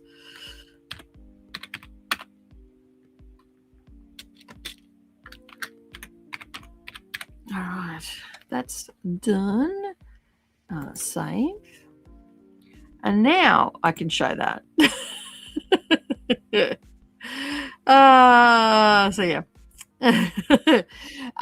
Anyway, we're going to, I will go get myself some lunch then too. Yes, we're going to do, as I said, we're doing reverse sprints here. So we're going to have a little bit of break. This one's just a little 10-minute break, but it's enough time to get some sustenance, as whether coffee, tea, or lunch, and that. So be sure to get yourself something to eat and drink. Get up and have a bit of a stretch. Maybe put a load of washing on, all that sort of thing. All right, I'll see you in a little bit.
All right, we are back. Let me just make sure that I turned that music down. Yes, I did. We'll get it down a little bit lower. All right, so made myself a cup of tea. Fed the cats because they were hassling me. Made myself some breakfast. So today's breakfast is high protein yogurt with strawberry and banana with a drizzle of maple syrup, which is what you can see on the yogurt there. And then I have this mixture of cacao nibs, almonds, sunflower seeds, flax seeds, chia seeds, and coconut. And so the cacao is like chocolate, not real chocolate, but cacao anyway. So that's on there, and this is really, it's got a lot of vitamins and minerals in it and whatnot. So this is like one of my summer go-to breakfasts. So bananas were really nice this week, and strawberries. Our winter's crop of strawberries are starting to come through. So Brendan grabbed me some strawberries, and I put a little, it's also got like almonds and sunflower seeds, and do I have pumpkin seeds in this mix? No, I don't. And I just break it all up, and then I put it in a jar and keep it in the fridge, and I've got a tablespoon in it, and I sprinkle a tablespoon on it, and it increases the fiber content and all the rest of it. But this whole dish is about 260 calories, actually probably a bit more, 280 on that. So it's a good breakfast, good way to start the day for me, especially at this time. So it's a lighter breakfast, and then I'll have a little bit of a heavier lunch later on. So yeah, and I just put a couple of tablespoons of yogurt in it, and that's a high protein yogurt, so it boosts up the protein of it. So that's my breakfast, and it's cold, so I don't have to worry about eating it straight away.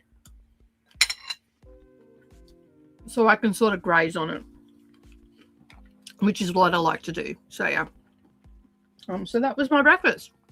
All right, let's have a look if there's any comments. Looks delish. Made myself a chicken sandwich for lunch. Yum. Nice. I actually, for my lunch today, Brendan got me, when he went shopping the other week, he got me some salmon. And so I'm going to have a smoked salmon salad.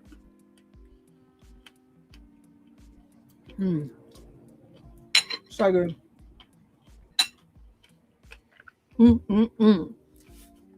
Very, very good.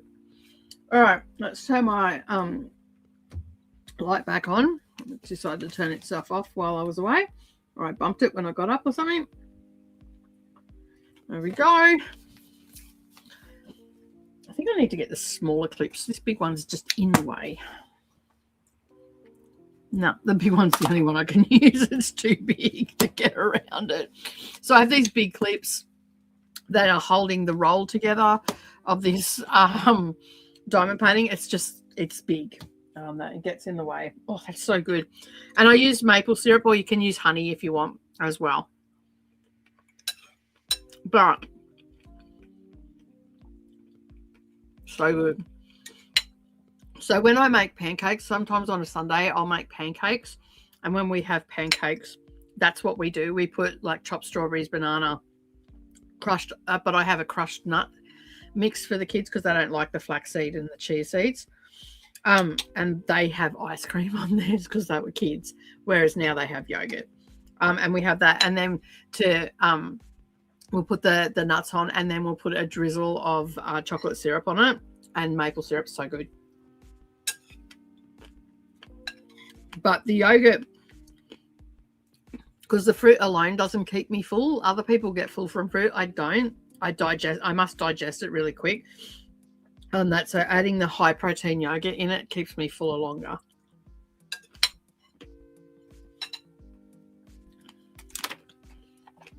So good. So good. Real good, actually. Bananas were really nice this week. Maybe I should have had a longer break. All right, let's get some drills down. All right. Okay, I got a couple more there. Oh, there it is. I'm like, oh god, I took my bloody place her out with me to the kitchen. I'll be back in a minute. No, there it is there. It was hiding. Brendan sent me a message and he's like, yeah, I got off to work a little bit later than normal. He was about an hour and a half behind schedule now. So, and the reason he's telling me that is so I know that I've got an extra hour and a half here today. Because I try to get off pretty early on a Monday. So I can get home a little bit earlier as well. I don't know what we're having for dinner tonight. He said I've still got roast pork over there. So if there's roast pork, we might just have roast pork and veggies. It'll be really good. That. All right. So the book that I'm reading is called The Watkins Book of Urban Legends by Gail DeVos is the name. It came out in 2024, I think November of 2024, October, around that mark. I think it might have been October. So when I got this book, I read the description, and it's an audio book. I got a description, and then said it was like stories of short stories of urban legends, right? But it's so much more than that. Like, yes, it has the urban legends in it and all that, but it's almost like a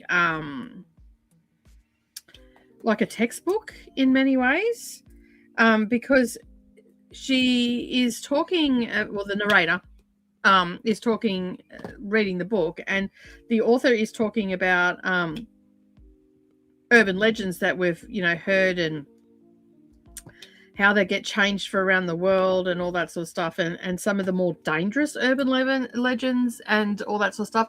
She calls them contemporary. What's she called? Contemporary stories, I guess she calls them. I think something along those lines. But anyway,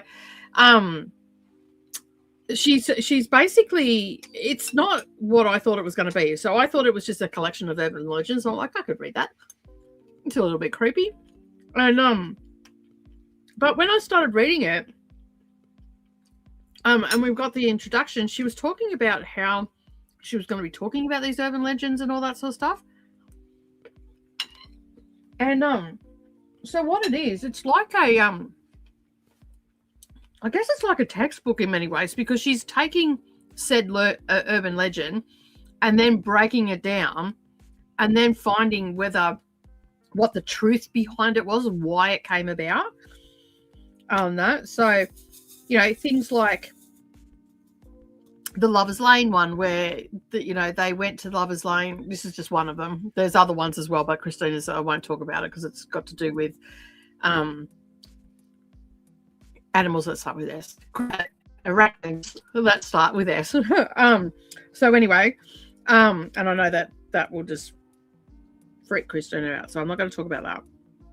But this particular one, the Lover's Lane one, where two lovers go to Lover's Lane, and while they're listening to the radio, I think this is more the American version of it, they're listening to the radio, and there was an announcement that an escaped convict or criminal had escaped from jail and was in the area. Please be careful, don't answer your doors, yada yada yada, right? And he has a hook. Right. Anyway, the girl didn't want to, she ended up getting quite scared and all that sort of thing. And so she's like, I want to go home. And he got cranky and they drove her home all in silence and all the rest of it. And when he got back to her place, he got out of the car because he wanted to make out. Like, he wanted to, do some funny business in the backseat of the car with his girlfriend. And he was quite annoyed with her because she didn't go through with it. And then when they got back to her place after driving in silence, he got around to open the door, and all there was on the door handle was a hook. Right. So it's a cautionary tale of like don't get busy with it with your boyfriend. And we have one here as well that's very similar, where, like, I heard it when I was younger, where, some lovers were driving along and the car broke down. And then, so for us, it's more a cautionary tale. Don't leave your car because, things go awry when you leave your car in this country. So if you do ever come to this country and you're driving in places, you don't get out and walk because it's hundreds of kilometers, in any given direction to the closest house, or, in some areas of Australia, it's that remote. There's nothing. Okay. And when we say there's nothing, there is nothing. And so we had and she's talking about how these legends are changed and chopped to suit the country or the environment that they're being told in, right? And so the one that we have is not necessarily the Lover's Lane one, but it's more about, doing a couple driving along, their car starts to play up, they've run out of gas or petrol, because I think there's also an American version of this one as well. They run out of gas or petrol, and basically you don't get out of the car to go and try and find help, right? Help will come to you. You need to, like for us here, the cautionary tale was you don't leave your car because help will come to you and all the rest of it. So anyway, the urban legend that I remember from a kid was that they were driving along, they broke down, the boyfriend said, I'll go get help, leaves the girlfriend in the car. She's waiting for him. She gets sleepy. She falls asleep. He's going to knock 3 times to come back into the car. And she hears a knocking, but it was only once, so she sort of was dozing in and out. And then a police officer taps on her car and says, "Get out of the car. Come with me. Get out of the car." And on the way, he says, "Don't look back." She looks back, and obviously the convict had got her boyfriend and had him hanging from a tree above the car. And what she could hear in the car, there was scraping and all sorts of stuff, which she thought was animals, was actually the boots scratching on the roof, right? Gruesome, yes, right? But cautionary tale, don't leave your car. Right? And so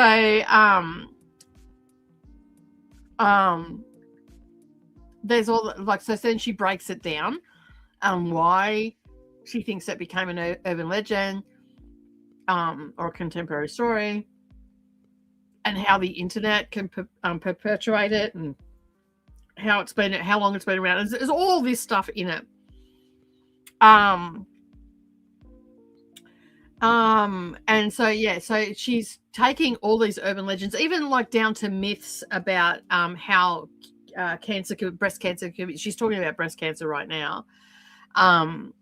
And how there's been myths around that, and that are detrimental to people's health, and how some things are really true, and all this sort of stuff. It's a really good book. Like when I thought I was just going to be urban legends, this will be fun, and whatnot. It is called the Watkins Book. So it came out in 2024. It's called the Watkins Book of Urban Legends, and it's by, I don't know if you can see that, it's by Gail DeVos. That. So yeah, that is the book there. And I'm listening to this at the moment. I'll probably get this finished this afternoon because I'm listening to it pretty quickly on that. But it's really good. This is the book that I was talking about that I'm going to put forward to the Coven, and basically see if they want to do it as a book, because I think it's absolutely fantastic. Very detailed in debunking or finding the truth behind it. Like, a lot of research has gone into this book. The narration is pretty good too. That if you get it as an audiobook, it's actually pretty good. I'm really happy with it because I'm doing audiobook this month because I'm streaming a lot. And so really, really good. If you can get hold of it. I do not know. Sorry, I was just wiping my mouth and nose. I do not know if it's available in Kindle Unlimited. I haven't looked at that yet. So it's really good. Like, they're even talking about the one now, like there's an Indigenous story in Canada and possibly even the US where an elder is talking to a young lad, and basically it's the two wolves story. I mean, most people have heard the two wolves story, right? Where elderly people say to their younger children, you have two wolves inside of you, or the elders say to the younger tribe members and stuff like that, you have two. I think even Australian Aboriginals have a similar story as well. You've got two parts of you, your dark side, like the gist of the story is you've got a dark side and you've got a light side, so a good and a bad. And the wolves are constantly warring at each other. And the story goes on that, like throughout your life, you have this, push and pull and all that sort of stuff. And then basically the young'un asks, well, which one wins? And the elder simply says, the one you feed. So your dark side, if you feed your dark side, that is going to win every time. If you feed your light side, your good side, it's going to win. Like, it depends on what you feed. So it's like, they're cautionary tales, but they're also got some sort of truth in it or some moral to them, and she talks about them and possibly where they originate, and also the backlash that some of these things have, that's cultural appropriation and all that sort of stuff, where it's just a story, because as humans, we're storytellers. So for all we know, this story could have originated it's somewhere completely different. It's just been brought to the attention of the masses through Indigenous storytelling, right? And so yeah, so she goes into all these sort of details and everything. So I'm thinking that this one would be a really good one for the BookTube Coven. I just don't know if it's readily available or not. I would love to immersively read this. However, I only have it as audio. Okay,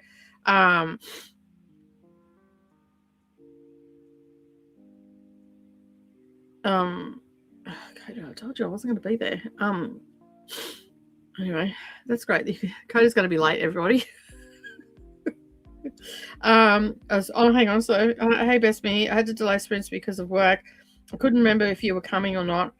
I meant to let you know before I left to drive. I'm going to right into sprint. Yeah, I'm not here today. So if you go to Coda's, he's gone right into a sprint. All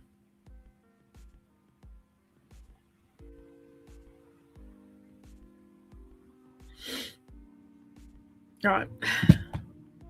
Sorry, Coda. It's hang on, let me just get that for you, Christina. It is Gail D.E. Vos, V-O-S. Gail de Vos. All three separate words. That sounds really interesting, both to learn the urban legend from different areas and know how they change place to place over time. Yeah, like that's what I'm like. I've heard a lot of the urban legends, like even ones that I thought I wouldn't have known about, I've actually heard and whatnot. And she even talks about like the Nigerian prince scam and all that sort of stuff. Yes, that's it. Christina, yes, that is it.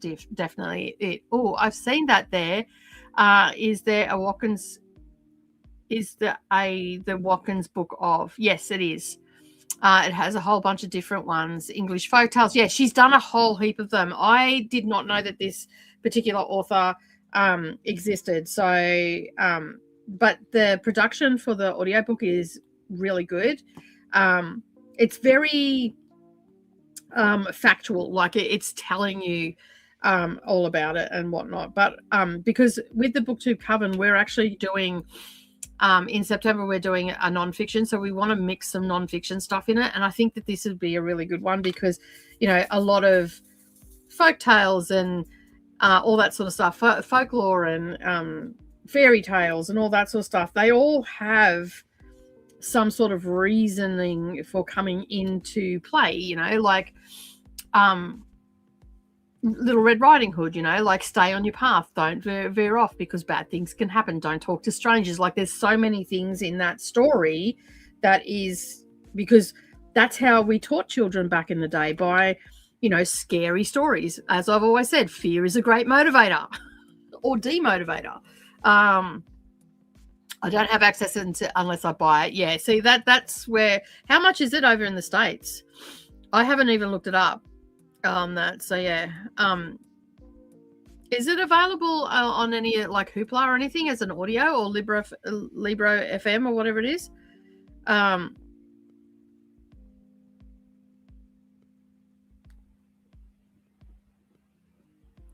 So like her whole reasoning behind this is because of how dangerous urban legends can actually be, right? And I think that was her whole reason. Like, and she even says, I have said these things to people. My mother has said these things, not on Libby or Hoopla. Okay. The Watkins.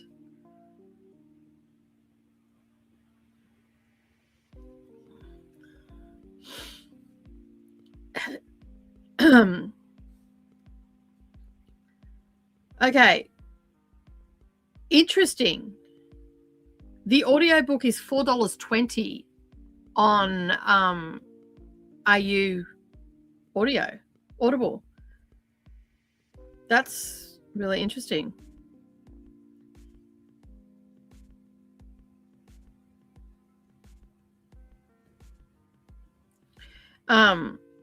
The Kindle is $31.57 to buy. That is wild. Check, do you have Audible? Check Audible, Christina. See how much it is on Audible. Because if it's only $4.20 here, it's probably only $2 there. Well, the ebook may be on Hoopla. Yeah. I won't be getting the ebook. If anything, I will, like, I've got it on NetGalley, the NetGalley app, but if I lose my phone, I won't have it. If anything, I'd probably be inclined to buy it. Because it's $4.20, which is bloody good buying, considering it's normally I just checked Audible, and it's $1.80 if you're a member. Yeah. Well, how much is it if you're not a member? I mean, that's cheap for an audiobook.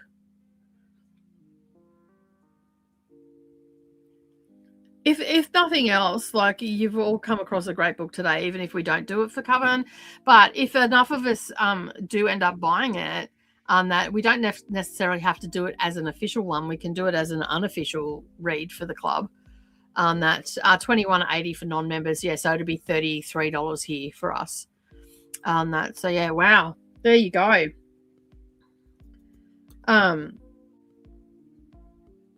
Yeah, well, we might have to just keep an eye on that one, maybe, and then. Yeah, but I'm enjoying it. Like, I am really enjoying it. If you're into that sort of stuff, you're going to enjoy it too. Like, because it's so interesting to, like, hear where the legends come from. And she does say that a lot of the legends that she talks about, she is Canadian.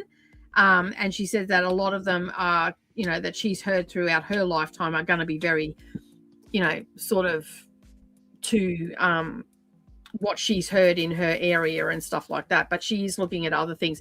But as Monica said, there's all different ones by the Watkins book of. So yeah, there's all different ones by the Watkins. So yeah, you can always go and check it out. That I'm just spewing I didn't read it sooner. That you need to, you know what, Christina, you probably need to get onto NetGalley. For me, as an Audible member, it is $7.95. That's interesting because Melissa's not too far from you, I believe. Like, you're in the same sort of, you're in the United States, right? Oh, you sent me a screenshot. Wow. Jesus, the hardback covers, the hardback is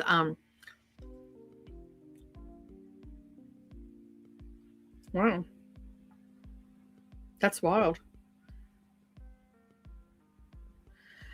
It's so interesting that for you it's $7.80, but for Melissa it's $1.80. I mean $7.95, and for Melissa it's $1.80. That's really interesting, isn't it? How that works. There's been stories lately that have broken about in places like Walmart and even in supermarkets here, that they've got so many cameras and facial recognition and buying pattern habits from our online searching and all that. So I'm in the States, that mythical little state called Rhode Island. Oh, okay. Right, 56 for the paperback. I know, that's wild. So that'd be like $80 for us. Is that right? Let me just have a look. No, was I 56? So the hardcover, no, yep. The hardcover is $26.40 and the paperback is $86.89. What the?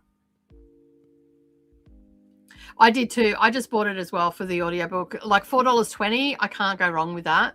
I just purchased it then because as I said, I've got it on the NetGalley app, but if I refresh that NetGalley app or anything like that, this is something that I will want to come back to, and I will probably keep an eye out for a special on books like, Black Friday or whatever they call it.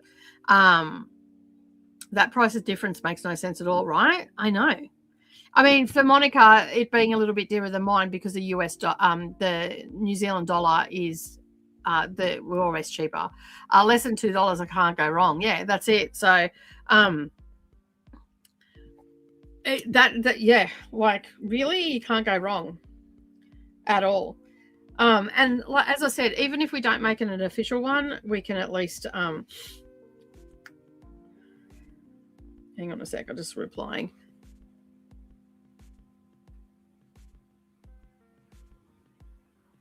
Sorry, Brendan's just sent me a message.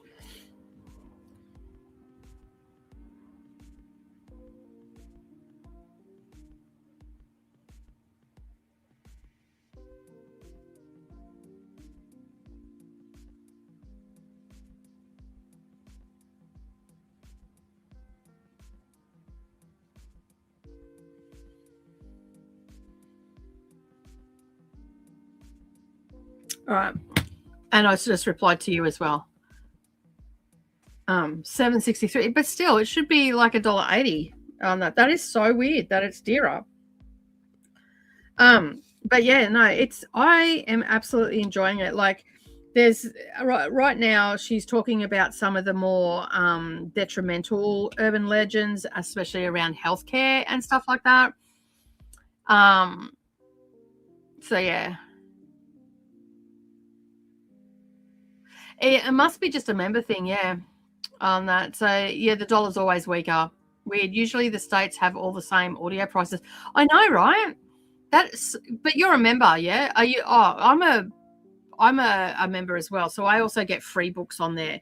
Because I believe there's a couple of different tiers now on that. So you might be on the other one, but still, it's better than like our normal price is like $14.95 for an audio. I think that this book should be in all libraries. Like, it's got some really interesting stuff in it. As I said, she's talking about breast cancer now. Like, she's talking about the urban legends that are detrimental to people's well-being. And there's a lot of false information around cancer and breast cancer and stuff like that. So she's approaching that. And like even about, the things about microwaves and stuff like that. There's one in here where she talks about there was something going around about a person that put their dog in the microwave. I'm like, when they first came about, I'm like, I don't know about these people. So yeah. So Monica's just saying our dollar is always weaker to the Australian dollar, but only by a little bit. $1 Australian equals $1.20 New Zealand dollar. I must be getting a new member thingy. Maybe, but I'm not a new member. I've been a member for Audible for a very long time, and it's cheap here too. Yeah, maybe I have been a member for a long time. Maybe. They're still luring me into pay all the time. Oh, well, as I said, I've been a member. I'm a member and it's cheap here. So yeah.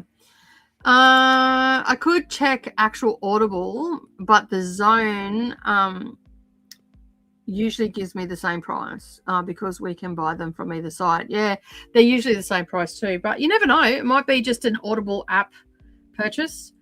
But no, I was looking on Amazon. So it was coming up cheap on Amazon for me too. So yeah. But it's so weird that there's a different price, right? Yeah, so anyway, as I was saying, she's talking about the detrimental urban myths or legends that have gone around and about breast cancer and stuff like that. Things that people saying that, for instance, that you can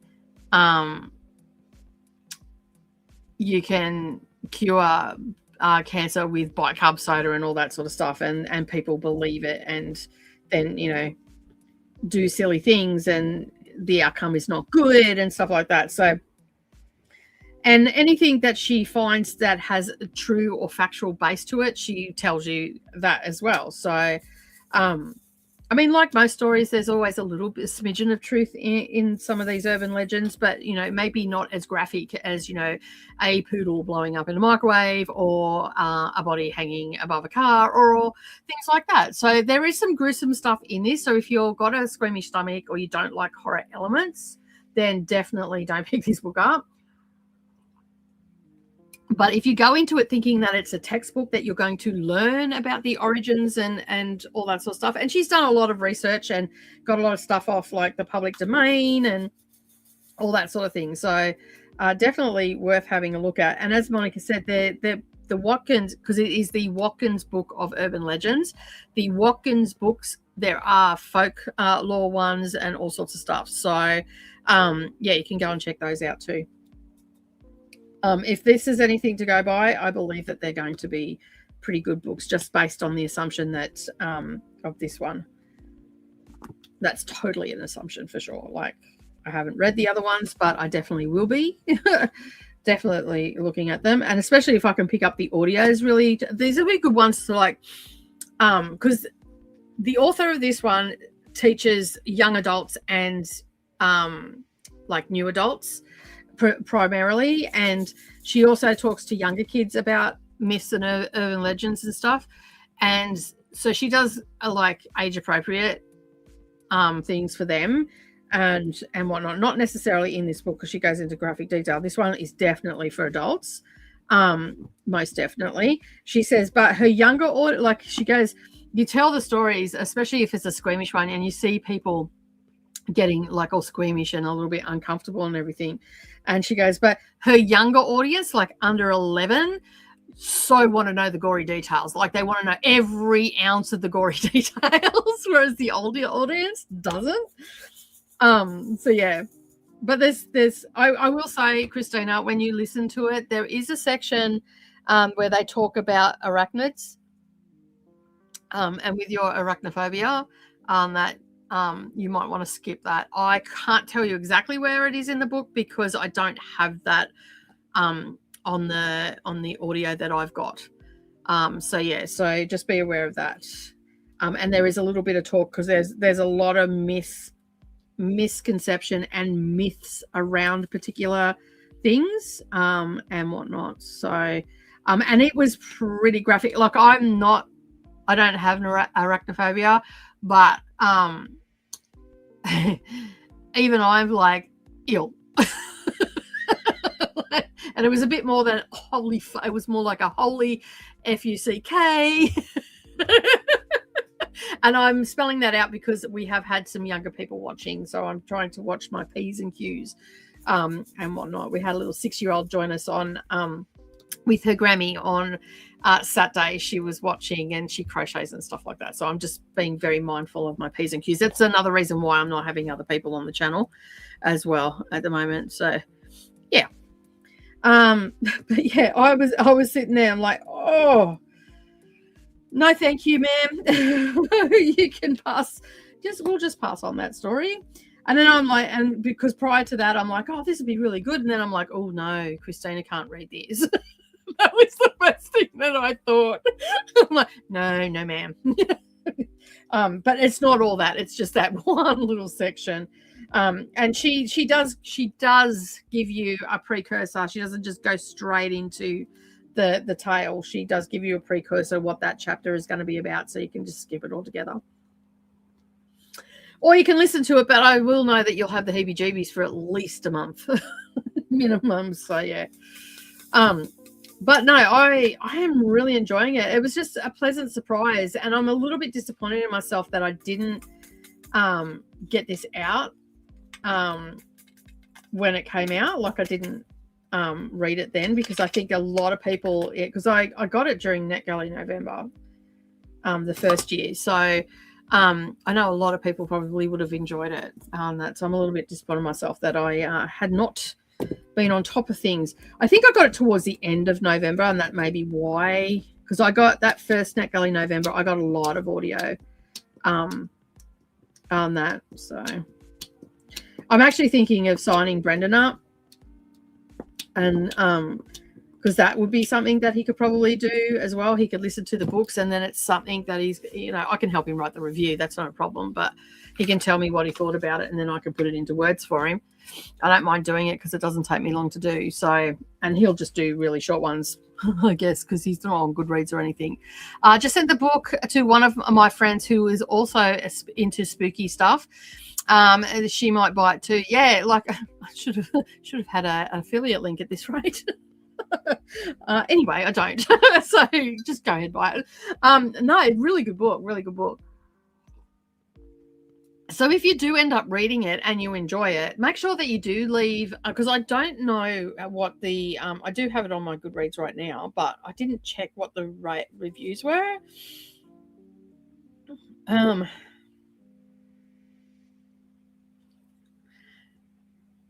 if you're not sure, it is actually still on my Goodreads, so you can go and check that out as well. I've put the next book up that I'm reading as well. So, which is a book too. The next book I'm reading, which I'm starting this afternoon, is The Witchfinder's Sacrifice by Randy Goodwin. I read their first one, which was The Witchfinder's Serpent. Really good, young adult, but really good story, like really fast paced. I don't know what this one's like. But this one came out in September 2024. And the Urban Legend ones was first published in November 2024, and it's 320 pages. It's only had 79 ratings on it, and I think it's a very underrated book. So if you do, just even if it's just one sentence, and I don't even know if that's written ones. Let me just have a look, because it says it's had 79 ratings. It's only had 49 reviews, and I'm pretty sure on NetGalley. Did I have NetGalley open? No, I didn't. Let me just have a look.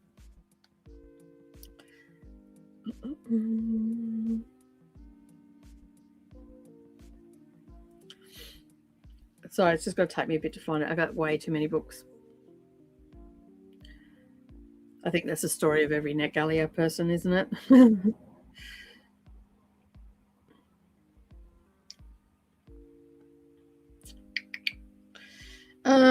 All right, so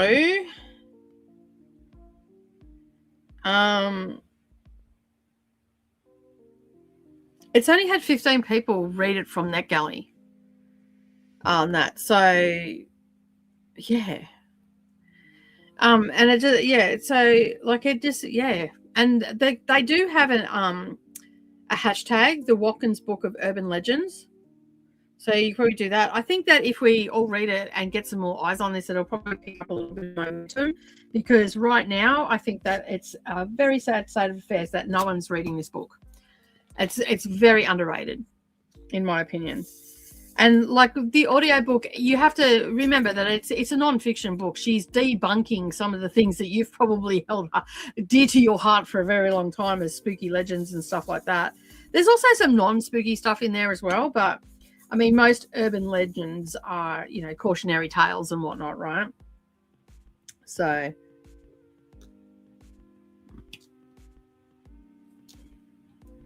yeah, I'm really enjoying it.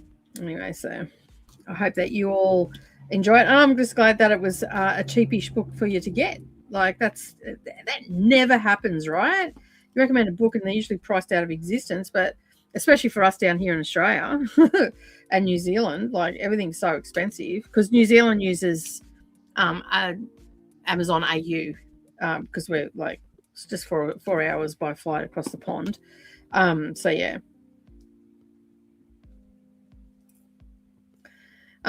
So it's very rare that we get a bargain. I'm so chuffed with that. I almost want to go and yell it from the rafters. Even if you don't read it, just go buy it. We never get books this cheap. We have been Amazon blessed this day.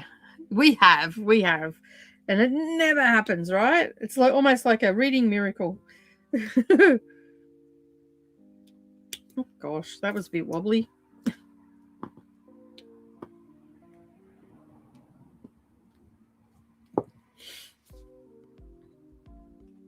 Yeah, so in the breaks, I've been like that break. Then I just quickly put my headphones off.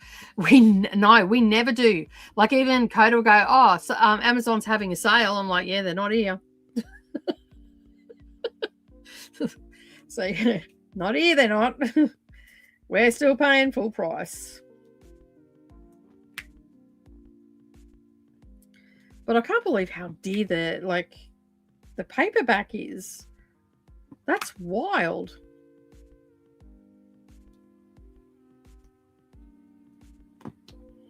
But yeah, I'm doing all audiobooks this month. So I'm trying to do a book a day. As I said, I'll be finished this one this afternoon. I will be on track for my third one. At this point in time, I've actually been starting, like, the third one. I'm starting it tonight, and that's pretty much what I've been doing. Just starting them in the afternoon, because then I sort of listen to them while I'm doing other stuff at the end of the day, and whatnot. So yeah, and obviously, you know, with streaming every day, it's making it a little bit harder. So it's a little bit more of a challenge, but I am getting there. The first one was a bit of a lengthy one. That was an 11-hour audiobook. I haven't reviewed them yet, obviously. That's something that I'll do this afternoon, but I finished the first one and I'm still reading the second one. And yes, it has bled into the third day, but it'll be, as I said, it'll be done this afternoon. And then I'll probably get day 3's done as well, because it's not a very long book. So yeah. So The Witchfinder Sacrifice is the second book in a series. I don't know if there's a third book in this series or not yet, but I dare say it probably is already out and I've missed it. But I got the first one on as an audio. No, there's only 2. So yeah. So the first one is The Witchfinder Serpent, which was really good. I really enjoyed it. And then the second one is The Witchfinder Sacrifice. And it's almost a witchy, wizardy, coming of age story. So just coming into their powers and stuff like that. If I remember correctly. And probably not, but because I read that first one ages ago and then subsequently read about 50 books after it.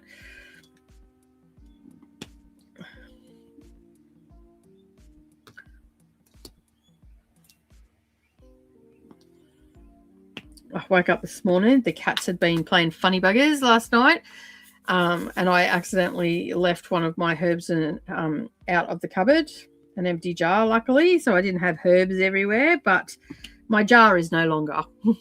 It's in tiny little fragments in the bin now. They knocked it off the table. Little buggers that they are. Savannah come out. She goes, "Wear shoes in the kitchen." I'm like, "Why's that?" She goes, "Cat's broke a jar. I don't have time to cleanse it. I'm going to work. Bye." Walked out the door. I'm like, "Okay, bye. See you later." So yeah.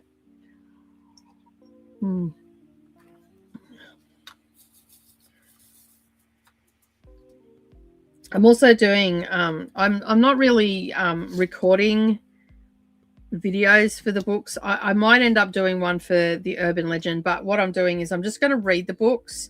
And then I am putting up a short each day of what book I'm reading on Dusty Book Sniffers and on TikTok and Instagram. So yeah, so that's what I'm doing for the book side of things. But I will be taking note of the really good books that I read, and then I'll probably do reviews for those. But I'll do it as a monthly wrap up or whatever. They won't be. I might even just do them as shorts, to be honest, to talk about them.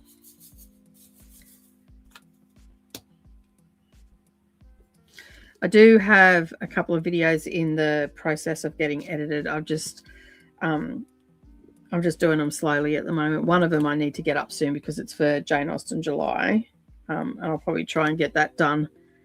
A bit of editing done tonight when I get back, or this afternoon maybe. If I've got to wait around for Brendan, I might just take my computer over to his place and do editing while I wait for him to get home.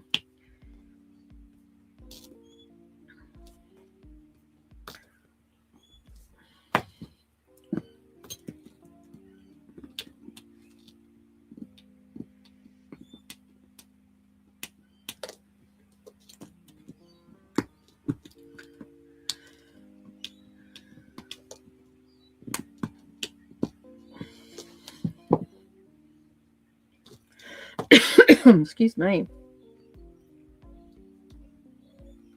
A little bit more of my breakfast. So good.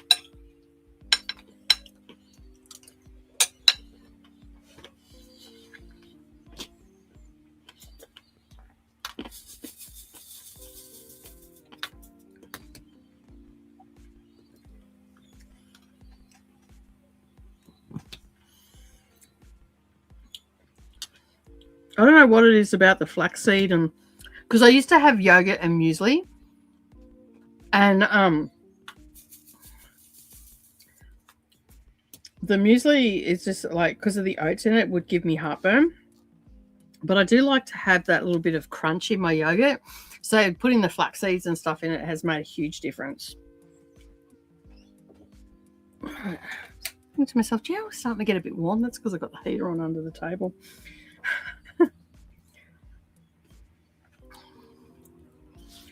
I put it on this morning just to take the chill off. No, I forgot that it was on. It's not anymore. Hello, Saluna. How are you, Kiani? Thank you for being here. What are you doing? What are you reading?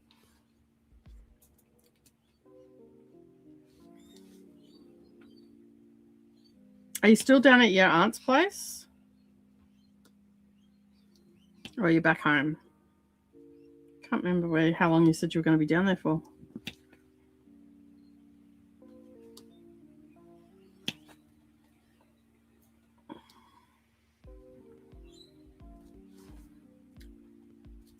So who is ready for the second book in When the Moon Hatched? I forget what it's called. I am super chuffed to be getting to it. I'm sort of glad in a way that I didn't end up finishing When the Moon Hatched, because I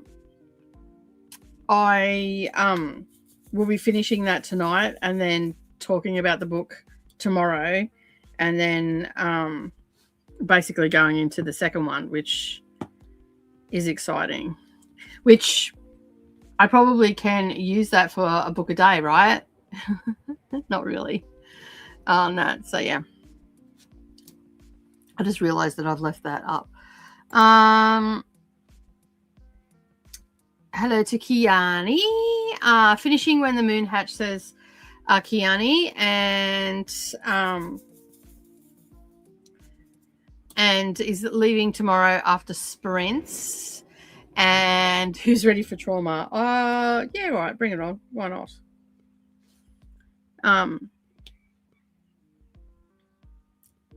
You've got the second book already?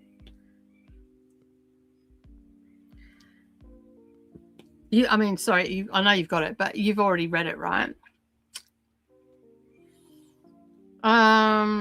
Monica says, I just realized I have 3 anticipated releases coming out this month, so I might have to do ballad at my own reading pace. That's fair enough. I am overwhelmed by my book excitement for all these books I need to read. The good thing is, though, like with ballad, like we're only doing about 150 pages a week, so you can break it up a little bit. I've still got to do all of my Patreon content and stuff too. Like I've got to read that as well.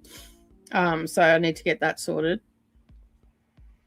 And that one I'm reading with my eyeballs, but I haven't picked it up since we've come into August. I think I read a couple of pages last week on that. I sometimes get overwhelmed by it too, but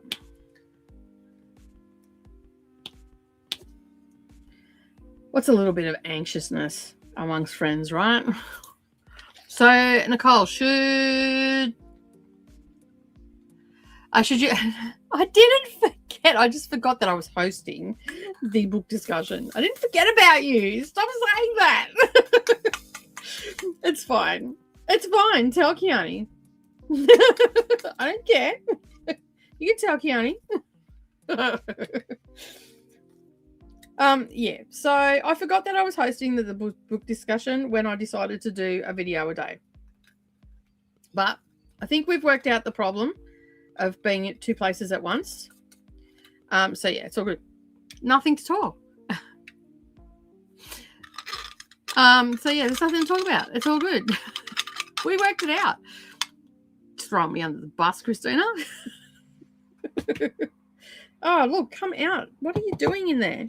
All the little drills won't come out. And then the colours will get mixed up. Rude.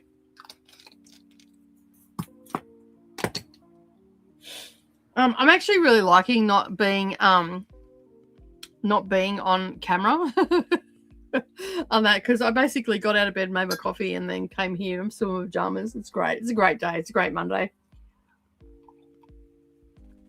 Not that you would know they are pajamas. It's a fluffy top, brown jumper, it looks like. So, yeah. Sorry. I should warn you I'm in a mood. That's fine. Fine. If I can get to it and focus tonight and tomorrow, I should be finished book 1. And Cud and I are both ready for book 2. Nice, nice. I think I'm going to get the audio for book 2 as well. So I've got to go and purchase that. Oh my God, I just put them away and I didn't finish. Oh my God. Every single time I think that I'm finished and then I see more.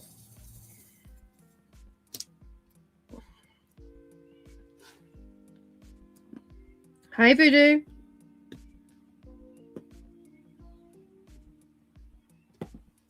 Voodoo's out the front going, meow, meow, meow. Like someone's pulling a tail. Meow. I just be in my pajamas all day, all the time. Because who cares if I'm on screen? Yeah, I can't do it. Like, I have been in pajamas on screen before, but I just can't do it all day, every day. On that. But today I'm like, because I woke up late, and then I was watching YouTube. Said hello to Melissa over at Geeky Witch, and then the time just got away from me, and I'm like, oh shit. And yeah, so I'm like, oh well, I'll shower this afternoon. When I showered before I went to bed last night, like, it's not as if I'm dirty or anything. I'd just been sleeping. So yeah, but anyway, I'm on camera and you wouldn't know any difference unless I told you. So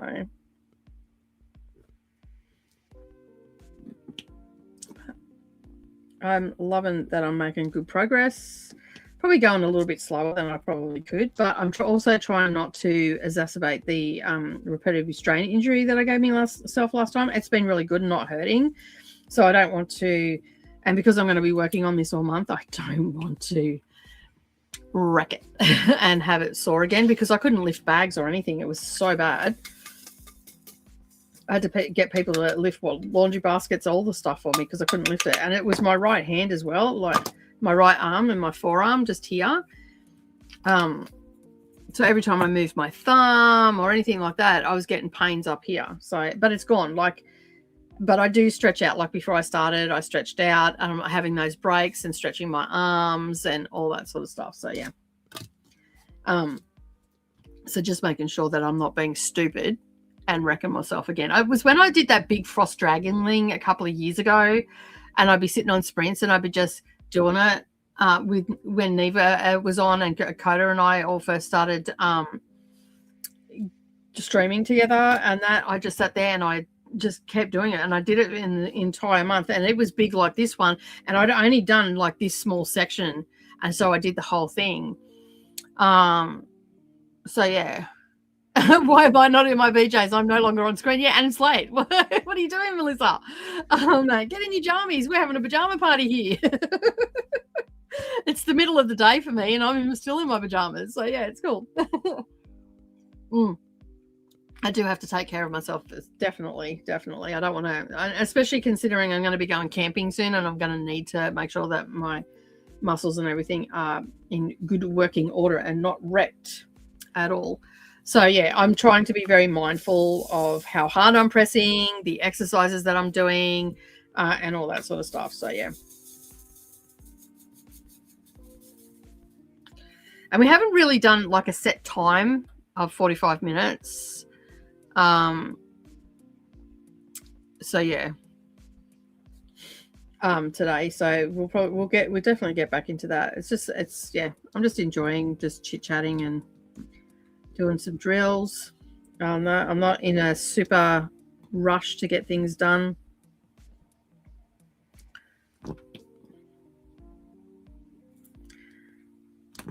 I agree, Christina. Why were you not on while on screen? Too shy to do that. Although Wednesday, when the cameras are not on my face, yeah, that's it. Like, that's why I made a point of saying that my sprints were going to be faceless, because even on Wednesday, I'm thinking that I might just do normal sprints and straight dual stream to both channels, and just have the quiet moments and do sprints like that. Because I mean, a whole month of talking every sprint, my throat is going to be ratchet. I probably won't be able to speak for a month. So I'm thinking on Wednesday, I'm just going to dual stream and do sprints as normal, like I normally do on BookTube, but I won't be on camera. So I haven't started reading the Booker Prize stuff yet. At this point, I have acquired all the books though, and I'm thinking that I will probably, because I wanted to do the audio books and do all audio. So what I'm thinking of doing on Wednesday, because I will have quiet moments, I may start a couple of the shorter ones, because there is one book there that's only 141 pages.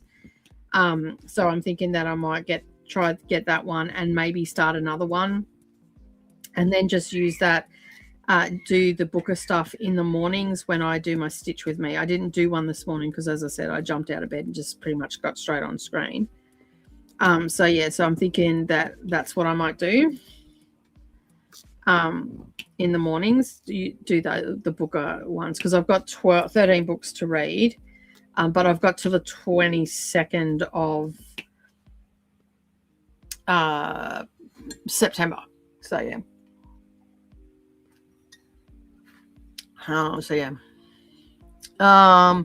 PJ issue solved. My husband is currently folding the laundry in the next room, so I just reduced the clean pile. Nicely done. Chris says, I think hello should be banned on certain days to protect the host, but people getting offended when I suggest that. Oh, Mondays is probably a good day to not even bother. That's fine. And that I wouldn't get offended by that. Each to their own, as I say. There's some days that I don't want to talk to anybody, and I feel like hello is too much for certain people. So yeah, I'm with you there, Chris. So I'm that's what I'm thinking of doing for the Booker. So Wednesday I'll probably start. I forget what it's, something Helen. It is. So I think that I'll start that on Wednesday. It's only 141 pages, and I think I'll be able to get that done. My goal is to get all the audiobooks off my NetGalley done, but as I said, I've got to squeeze these Booker ones in, and I'm also doing this over here. So I'm thinking that I might actually still use them as a book of the day. But focus, like I can spread them out. Like I can do one this week, one next week, one the week after, and then once September rolls around, I can just smash them out, right? So yeah.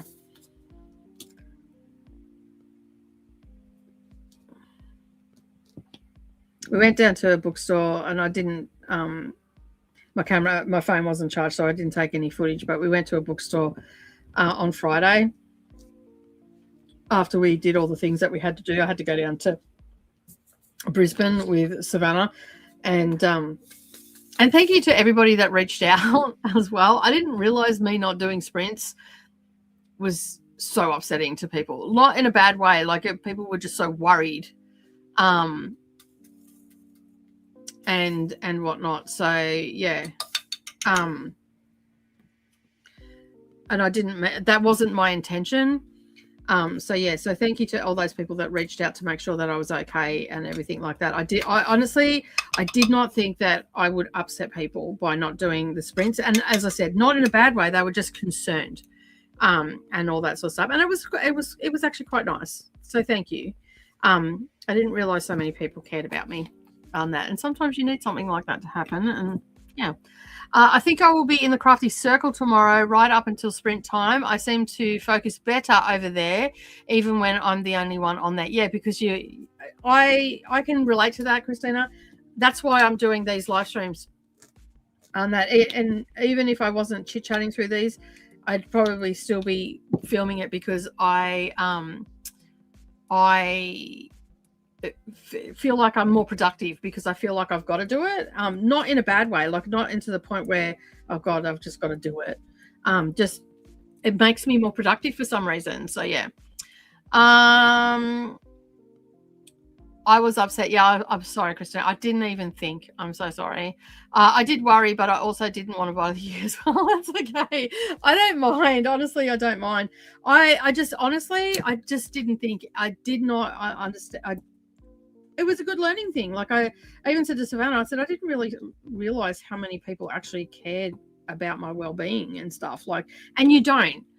As a creator, you don't really correlate that these are people that you talk about or you talk with and all that sort of stuff. You don't realize the impact that you might be making on someone's life or how much they appreciate you turning up every week and all that sort of stuff. And then when you don't do it and they're like, is everything okay? Like they almost get panicked. And that was not my intention on Friday. And that's why I'm saying, like, I really appreciate that everybody was concerned that something was wrong on that. And it was quite nice to like, I know it wasn't nice for the person that was feeling concerned, but it was also a nice realization that there's a lot of people out there that I connect with on a daily or weekly basis, and they were actually concerned about me. So it's nice to have someone thinking about you.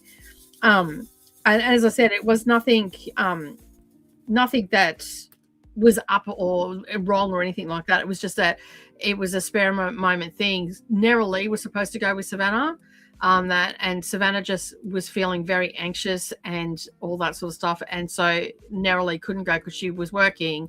And I said, well, I'll go. And I didn't even think to put out that I'm not going to be here and whatnot. So because I had so much stuff going on with getting this ready, the daily stuff and all that sort of stuff. So yeah. No, I wasn't. Just kidding, but I was concerned. I know you were concerned, Christina. I know. I realize, and I do appreciate it. That, and we love you so much, Sister Luna. Thank you, darling. I appreciate it, and we love you too. You've built a little tight community around you on the internet. I have, and I didn't really realize that until Friday.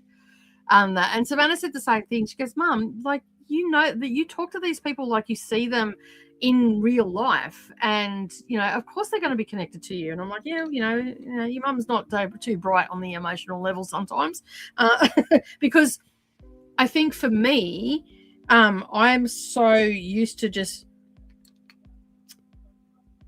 being me, like I just do my thing and all that sort of stuff. So it's sort of, yeah, like I'm quite comfortable of not having people around me. And so sometimes I forget that other people have made that connection with me. It's hard to explain. Like it's not that I don't care. I'm okay.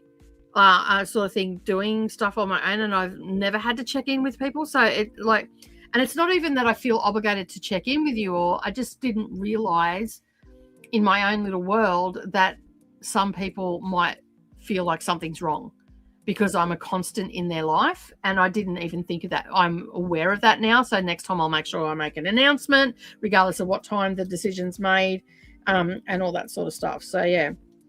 So for anybody that was distressed and thought something was wrong, I'm sorry, that was not my intention. So yeah. Yes, but yeah, and it was more that Savannah was anxious. She was very, very anxious, and she needed someone to go with her. And she was driving a long distance, and I didn't want her driving that anxious by herself. She was stressed about today, basically, and she had to go and get a book. And I know if she was by herself and she couldn't get the book, she would have had a breakdown. And it was a whole thing. It was more about Savannah than it was about me. I bet the advertising board got a lot of complaints that night, probably. Probably. I'm sure they did.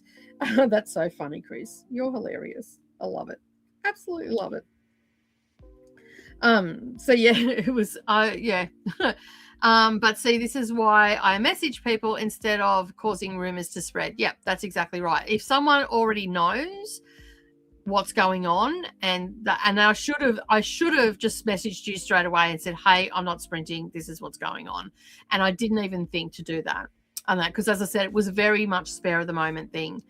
I was like, is today Friday? Friday is Nicole Day. I thought maybe I had my days off of the week. Wrong. No.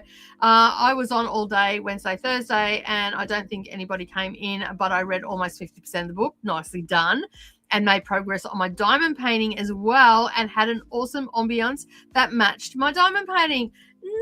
Nice. I'm so glad that the Discord's working out for you, Christina. That's awesome. So Christina's talking about the crafty circle on the Discord. You can go in and you can just hang out with Christina in the crafty circle, and yeah, you can do a little bit of diamond painting, a little bit of crafting. You can talk if you want. You don't have to. There's usually just ambiance music playing. So yeah. Sprints are how I know what day it is too, Kiani. But when people skip, like Dee Dee did for 2 weeks, I got lost.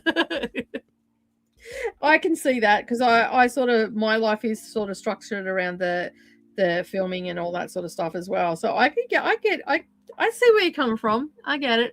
I usually do, but I have been trying to ignore her this week. Just kidding. Love you, Christina. I do love seeing you in the Discord, Christina. Yeah, I do too. It's really good. This is the booktube cover that we're talking about. I just never get there, or I chicken out. Don't chicken out. You don't have to talk. It's just like we have the sprints over there too, which is just like this, okay, except that they're silent sprints. So Christina, when it's her turn, rather than being on YouTube screen, we have a break and we do it in Discord, and Christina's managing those. And so we just could talk in the comments like this. So it's like a group chat, and the timer comes up and we sprint for an hour, and then we come back and do a group chat. I'm actually been sleeping in Australian time and American time all the time, says Selena. Sick girl life. Yeah, sometimes you've got to do that though. When the American Nicole skips her weekly Monday, Tuesday sprint, it feels odd and I don't know what to do. Yeah, because Notes does 12-hour sprints, yeah. That I sort of catch the end of hers sometimes, but most times I miss them, because when they're finishing up, I'm usually in the shower getting ready and all that sort of stuff. Christina says, okay, you can use your camera and mic, but you don't have to. There is a chat as well. That's exactly right. It's just exactly like this. You can have your camera on, you can have your journal there, or whatever the case may be. You can have your camera off. You don't even have to have it on. And you can come in and you can just hang out and get some stuff done, and you can talk in the chat. I actually really like it. And the same as the when the sprints happen, there's a little bit of chit chat in the comments section, but you don't even have to comment if you don't want to. It's actually very productive. In fact, our booktube cover ones have been super productive. Yes, she's from 9 to 9. That's right. Yeah. So yeah. Love you, Kiani, from Christina. And right, Chris. Notes does 9 to 9, yeah. I have been trying to be a lot more productive on my sprints, because I found that I'm getting further and further behind with my stuff. So I've been a little bit militant with my chatty bits and stuff like that, especially on my Wednesday ones. I'm trying to, just get ahead and get things filmed and all that sort of stuff, because I've got to do filming and whatnot. This month, for the most part, if I've got to film anything, I'm going to try and get up and just do it in the morning, because I've worked out that I am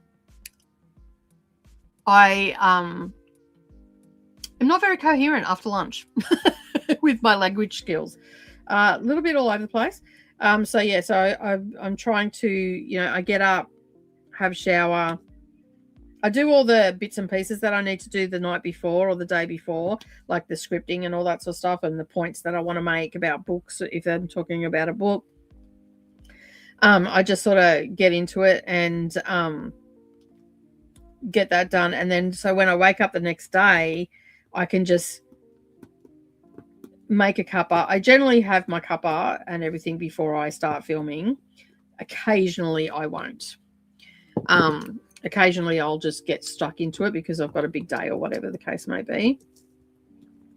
So yeah, I'll have a shower, I'll get out of the shower, do my hair and all that sort of stuff, walk out of my bedroom straight into the library, press record and start recording and getting them done. I mean, I can just film them. I don't have to necessarily edit them straight away. So yeah, and then I've just got those videos there ready to go. But I've sort of got out of practice of doing that. So this month is about getting back on track. So yeah. And making sure that I get all the things done.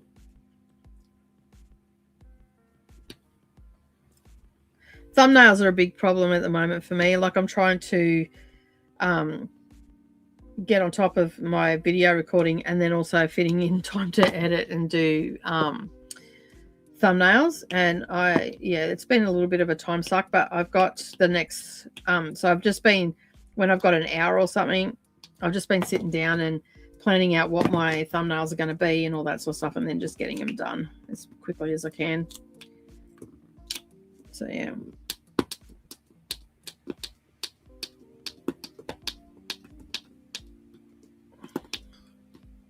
Right. All right. Is there any more C's in here? No. There's a couple over there though. Must be a sports carnival on today. Or they've lost Savannah. I'm falling behind on stuff too. Just spent the day yesterday in the back of house with Donna. Bless the stars for her. Happening in waves, I guess. Oh no, sorry, read the jumps. Getting caught up on the readathon pages. It is so weird. I now have 3 arcs in the last month about Agatha Christie. These things happen in waves. Oh wow, really? That's interesting that you're getting Agatha Christie ones. Cool though, like they're about it. That's cool. I've only read I've got a lot of Agatha Christie books here, and one of the projects that I want to do is to read her books in publication order. And I've read the first one, The Mysterious Fair, a couple of years ago, and then I sort of didn't get back to them because I didn't have all the books at that stage, but I've got a lot now, so I could probably do that project that I wanted to do. So yeah, it's something else I'll probably look at next year. I'm not going to do it this year, but they might be some of the books that I might take with me to read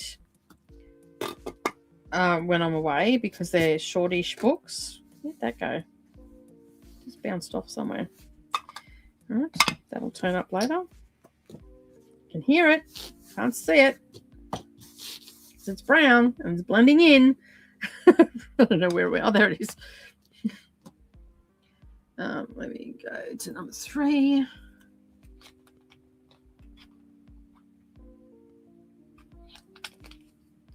All right.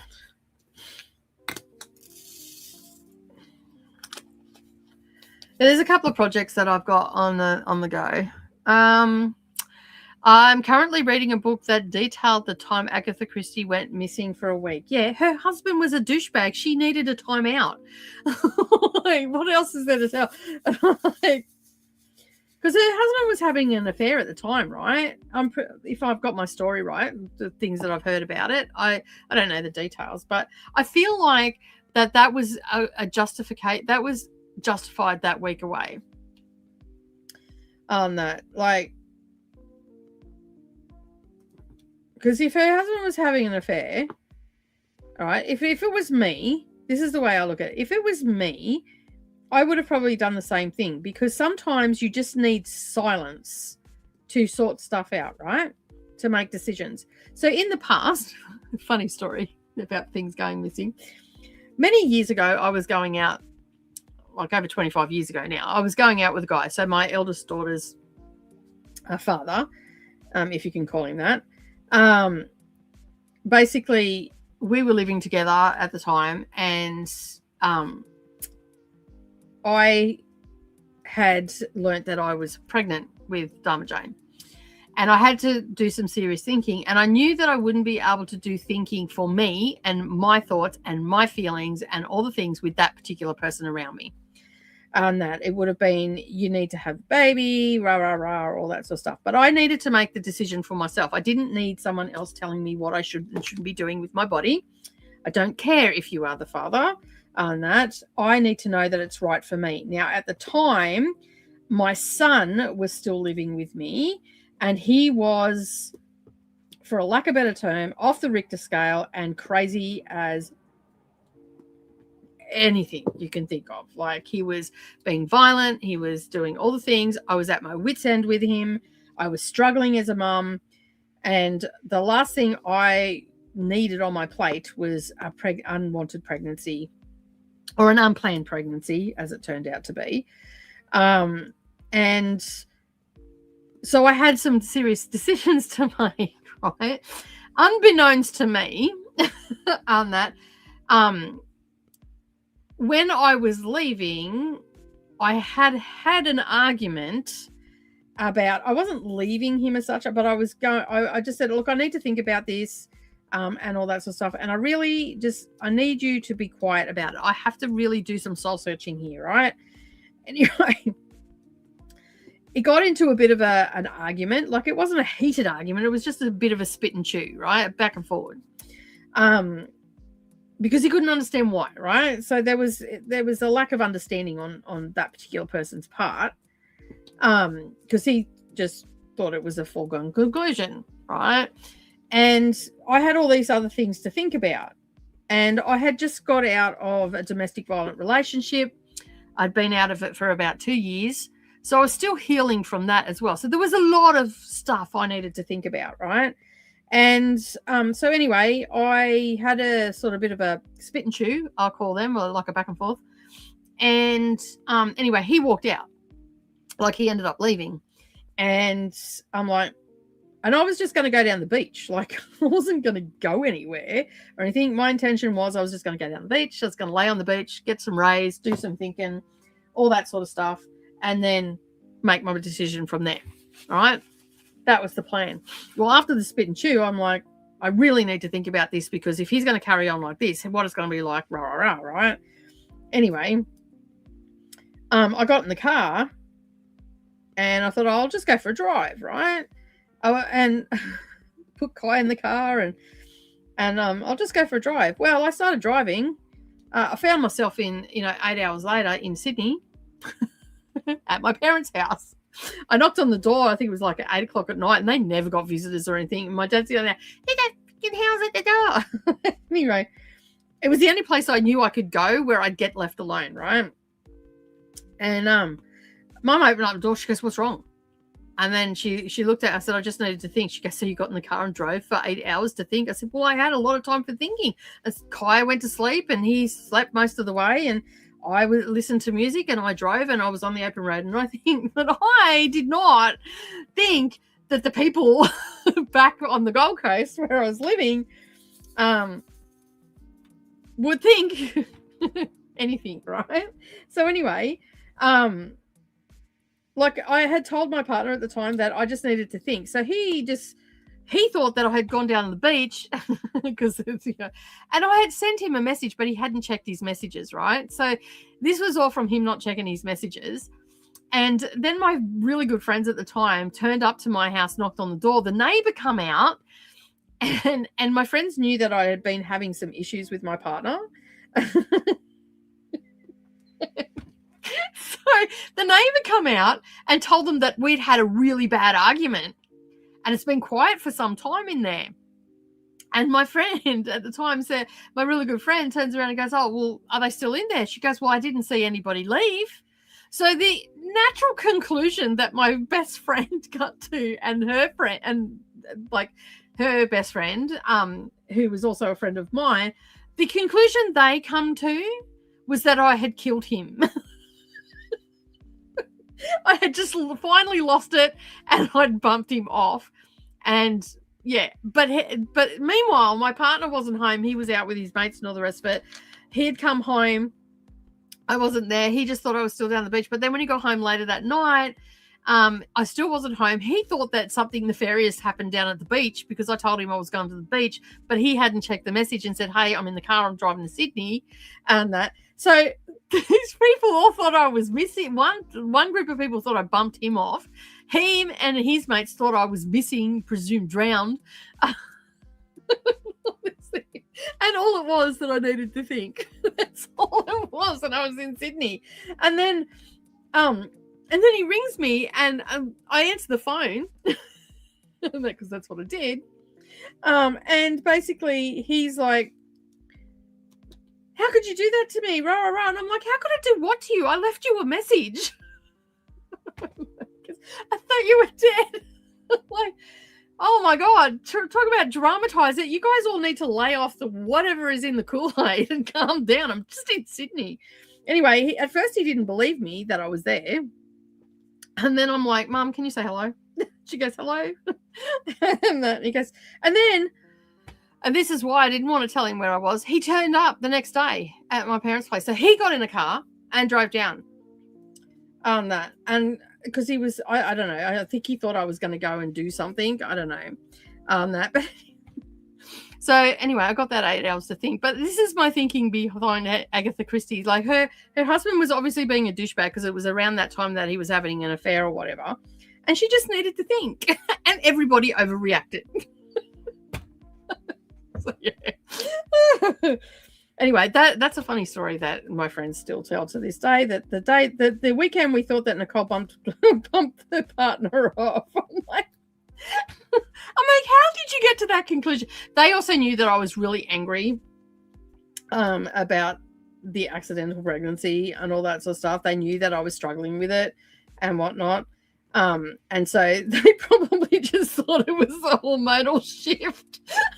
I decided just to solve the problem and take him out on that. I don't think I could do that. Even if I was super angry at someone. Because that's just messy. Like, there's far too much stuff to clean up. So yeah. But anyway, so as I said, one group of people thought I was dead. The other group of people thought I bumped off the partner. And like when I was sitting down there, because then I rang my best friend because he's like, everybody's worried about you, like you've just disappeared, all this sort of stuff. I'm like, I didn't just disappear. I actually told people where I was going. That I'm like, I can't help it if you guys don't check your messages. Like, and yeah, so anyway, but it's a funny story to tell, right? It's just hilarious. And all I kept thinking, I'm like, gee, I don't think my friends really think much of me if they think that I can go to that straight away. But then I thought about it. I'm like, yeah, hormonal female, it can be done. I guess I can see why we jumped to that conclusion. So yeah, anyway. Needless to say, I thought, and I decided to go ahead with the pregnancy, and I now have a 27-year-old daughter. So yeah, and that's me as mum on that. But there was a lot of soul searching and all the rest of it, and no, he did not sway my decision, because when he turned up there, he started carrying on about it, and the one of very few times that my mother and father that have ever backed me, that they both stood there and went, it is her decision, it's got nothing to do with you, that, and they shut him down. So yeah, because one, my mum also understands the consequences of an unwanted pregnancy and having that child, because I am that child, that to her. So I mean, different circumstances, extremely different circumstances, but yeah. Yeah, and realistically, I had only sort of just met this guy too. Like, I didn't really know him. I love that it was not that the murder is wrong, but the murder is messy. Well, if you knew this dude, you'd understand why I said that. I'm not giving up my freedom for a douchebag, right? Okay. On that, murder is messy. Have you not watched Dexter? Like, he always puts down the plastic. I haven't watched it either. I've only seen shorts of it. He puts down plastic sheeting. It's messy. That's a genuine thought, I think. I don't know what that says about me on that. I just think it's hilarious that my friends automatically came to that conclusion because the neighbor said, oh no, I haven't heard anything. And their first thought is, oh my God, she's killed him. Yeah, my mum thought it was freaking hilarious too. So yeah, we've had many chuckles about that, my friend group. So yeah, anyway. I mean, I was a cleaner at the time as well, so I suppose that I would have cleaned up a mess. And I did live on the beach, and there is also, like, great whites that get up and down the Australian coast. So, and he was a fisherman, so an accident could have happened. But I can assure you, I stood there when he was, like, when he turned up, and he's like, yeah, I know, right? And so, like, I had far too much stuff to clean up already. And so, but when he was standing there and he's like, his friend group thought that I had, like, perished in the ocean.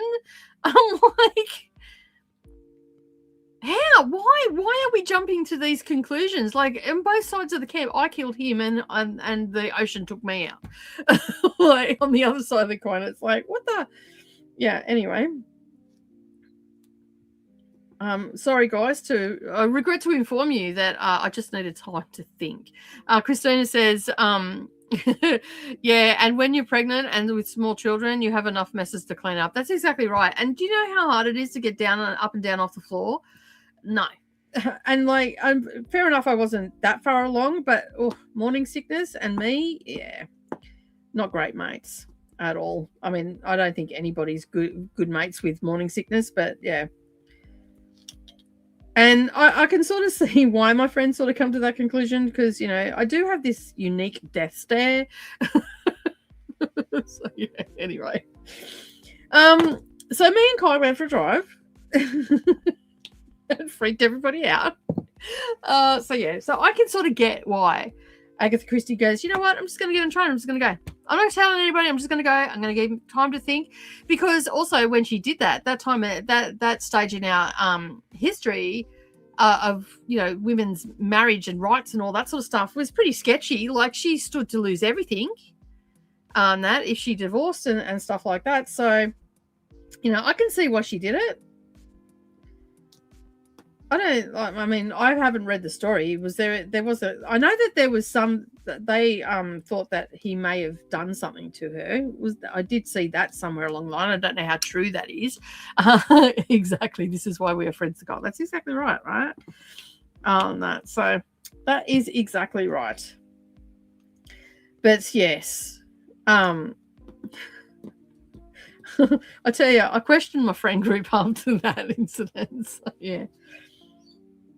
Do tell us what is the actual story. I will have to look it up. I do not know much about Agatha Christie. It's like, I know that she exists. I know that she wrote lots of books and stuff in her lifetime and everything, but I don't know that side of the story, like why it happened and all that sort of thing. And I've just heard, little whisperings here and there on the internet. So I'm assuming that she just, I mean, I know that there's been some talk that it was a publicity stunt because she had a book coming out or something, but I don't know how true it all is. So, yeah, the rumor mill. I mean, let's face it. What does it say? And she also signed into a hotel using his mistress's name. Nicely done. I like Agatha Christie. I would have done exactly that. So yeah.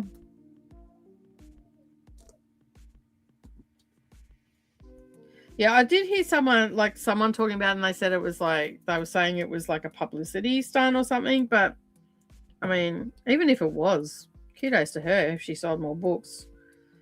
Just makes her more self-sufficient.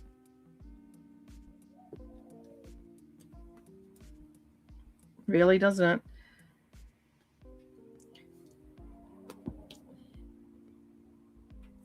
But, like a lot of people don't realize, especially, and I'm not hating on men here or anything, because there are men out there that totally get it. And that, like, my husband, he basically was not going to put me through another pregnancy, although he did word it wrong when he said it. But, he wasn't going to put me through another pregnancy because he just felt so helpless, when I'm pregnant, can't help me, there's nothing he can do, all that sort of stuff. And even down to the point of when I'm giving birth, he feels so helpless and all that sort of stuff. And he honestly couldn't mentally do it again. And it was more because he felt helpless and not able to do it. But I think that a lot of men don't realize that how much, different things that we have to take into consideration before we can even make a move on something, right? So, for instance, in the case of Agatha Christie, her husband was having an affair, and obviously she might have needed to think and need to clear her mind. You can't do that when you've got the paparazzi in your face, your husband in your face, and all that sort of stuff. And it was also whenever it was in the 30s, 40s, and 50s. And we also know that, if you left your husband, you lost everything, including your children or your house and all that sort of stuff. So, like, evidently, if she was deciding whether she was going to leave or not, she had to take all of that into consideration. Even though she was a self-made, she was an author and all that sort of stuff, and she was making money, there still was that whole thing of, divorce wasn't an option for a lot of people. And stuff. You only have to look to history to know that if you stayed in the marriage, you got to still have your children and all that sort of stuff. And I mean, up until the 60s or whatever it was, women couldn't have bank accounts without men opening them up for them. So she would have had to take all this stuff into consideration. Well, how to do that? Well, I need to think. I can't have him in my ear. I'm going to get on a train and go. Or I'm going to get in the car and go, right? So if that's why she did it, I totally get that. I totally get that. It's a scary decision to make, and especially I don't know anything about Agatha Christie. I don't know whether she had kids or anything like that. I just know that she wrote a shit ton of books.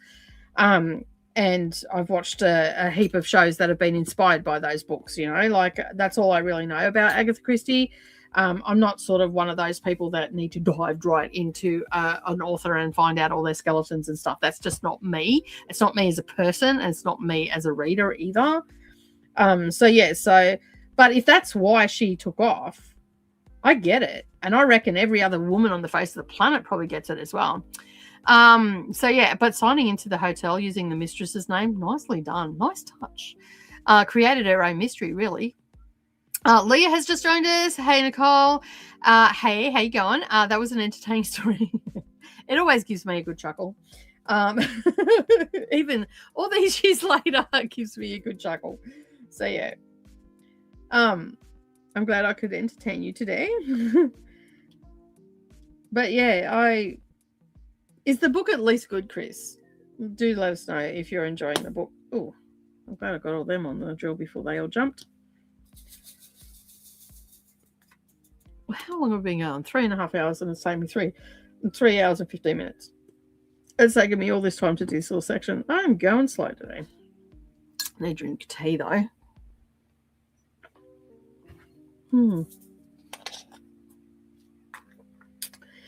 So if you have just joined, let us know what you are working on today, whether you're doing some craft or a book or whatever the case may be. Let us know in the comments. Okay. Oh, just that worked really well. I spilled them. Not entirely sure why I have that tray. All right, that's that in there. Let's get number 8 out, which is number 4. Oh, where I've got, I'll have to bring the canvas down a bit to get to the next row. I want to go 3, maybe 4 up before I rotate, because then I think I will get, when I rotate it again the other way, it should mean that I'll get all of that middle section done without too much drama. So, because as I said, even if this was on my architect table, I would have to, I would have had to roll it as well. Chris says it's fine. Interesting. She refused to ever talk about that week. Well, it just adds more fuel to the fire, really, doesn't it? I mean, at the end of the day, she was a mystery writer. So, and quite frankly, it's none of anybody's business what she was doing or where she was or anything like that. I mean, he didn't turn up dead, so we know that she didn't kill him. And she didn't turn up dead, so we know he didn't kill her. So, yeah. I reckon she just went away and did a whole heap of... Did she, interestingly enough, did she remain married to him? Or did she divorce him?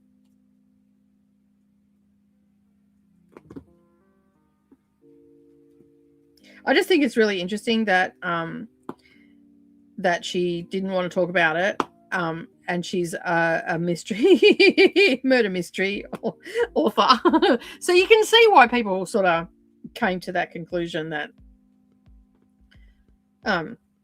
would have come to that conclusion if that was the case.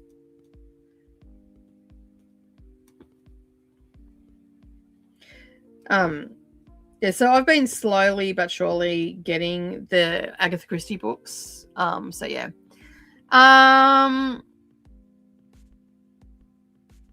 They got divorced shortly after, I believe. Haven't finished the book though. Okay, well, you have to let me know.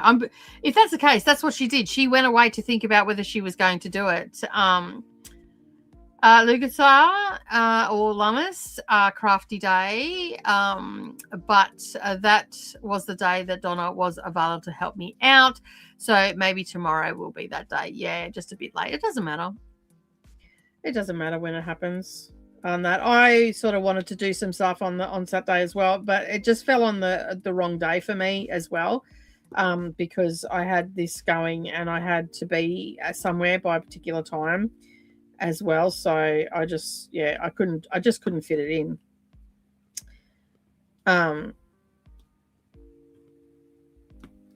Because I was going to do a craft for, is it Imbolc? I was going to do a craft for that because that's what we're celebrating down here. So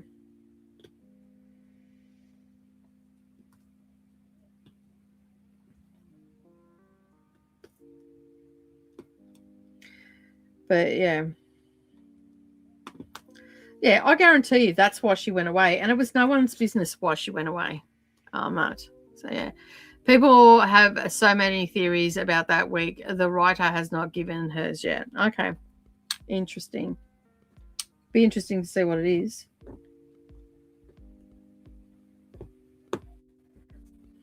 It's funny, you feel that, like I'm feeling, you can't see my hands off the screen, but I'm feeling where I've put drills down and I can feel that some have raised up. So I'm just like, yeah, I tend to do that. I just run my hand across, and sometimes after you've done a section, you can feel there's a bit that, yeah. Imbolc. Is that how you pronounce it? Well, not. Yeah, like I think, why do the people need to know? Like, really, why do you actually need to know about her private life? But as I said, I'm not that sort of person. I don't really follow celebrities or anything either. Like, I actually don't care. I've got enough stuff going on. That's how you do it too. Okay, cool. That's what I wanted to do, was both, but we can do it tomorrow and the other day. Another day. It means I finish my sons for the solstice. That's how I do. Yeah. Cool.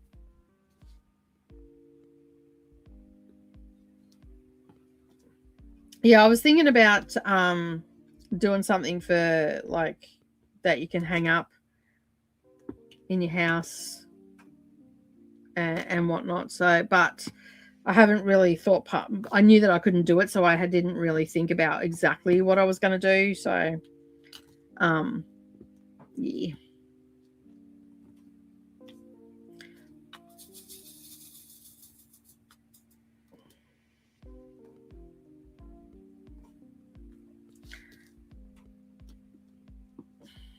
Right, that's the 8 done down there. So I jumped a bit. I was doing here, but I'm just jumping around a bit because I keep missing these bits over here. Like I miss the U's over here. Chris says, I have read books where they think she planned to murder the mistress, the husband, or even herself. Others think that she had a breakdown. Others think she was doing a publicity stunt. Yeah. Do you know, I think just from what you've told me, and given the fact that her husband was cheating on her and she knew about it, she just needed time to think and work out what her next move was. And she probably even contacted lawyers and stuff to make sure that she could secure her fortune that she made. So, because, you know, you only have to look at history to know what a woman had to go through to get a divorce back then, right? So it stands to reason that she would have taken measures to protect her fortune.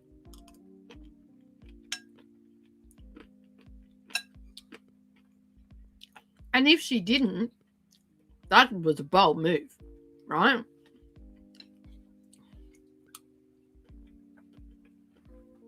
Did she ever marry again?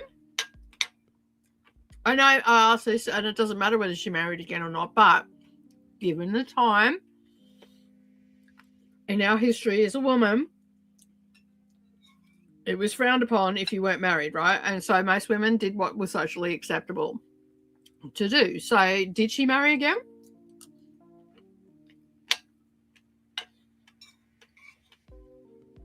I hope she didn't.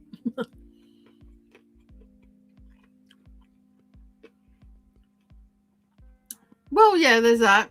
She was punishing the husband by going missing to make people think that he'd done something. Yeah, there's probably a bit of that too. I mean, really, you're a famous author. You're a household name. That's why it's such a big deal. She had a very happy and successful second marriage. Yeah, good on her. Good on her. And so she should too. We all know what I think about cheating husbands. I, however, probably wouldn't have been as nice. No, I was. I was cheated on. I did not commit murder.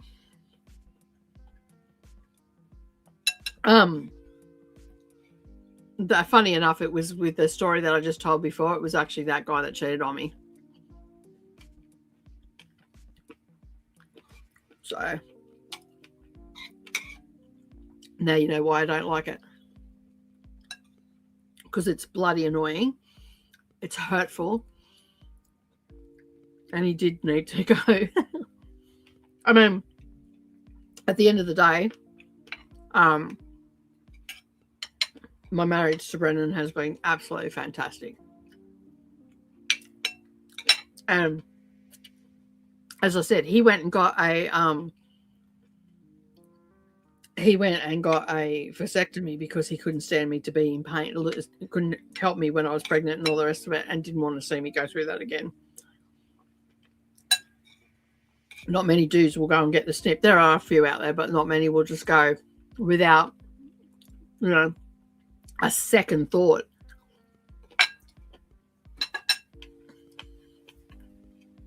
That breakfast was delicious. Absolutely delicious. Chris says, I prefer cheating in fiction, not in real life. Yeah, it's just a douche move, right? Absolute douche move. On each part, like I know that there's a lot of, like, my husband worked away a lot of the time, and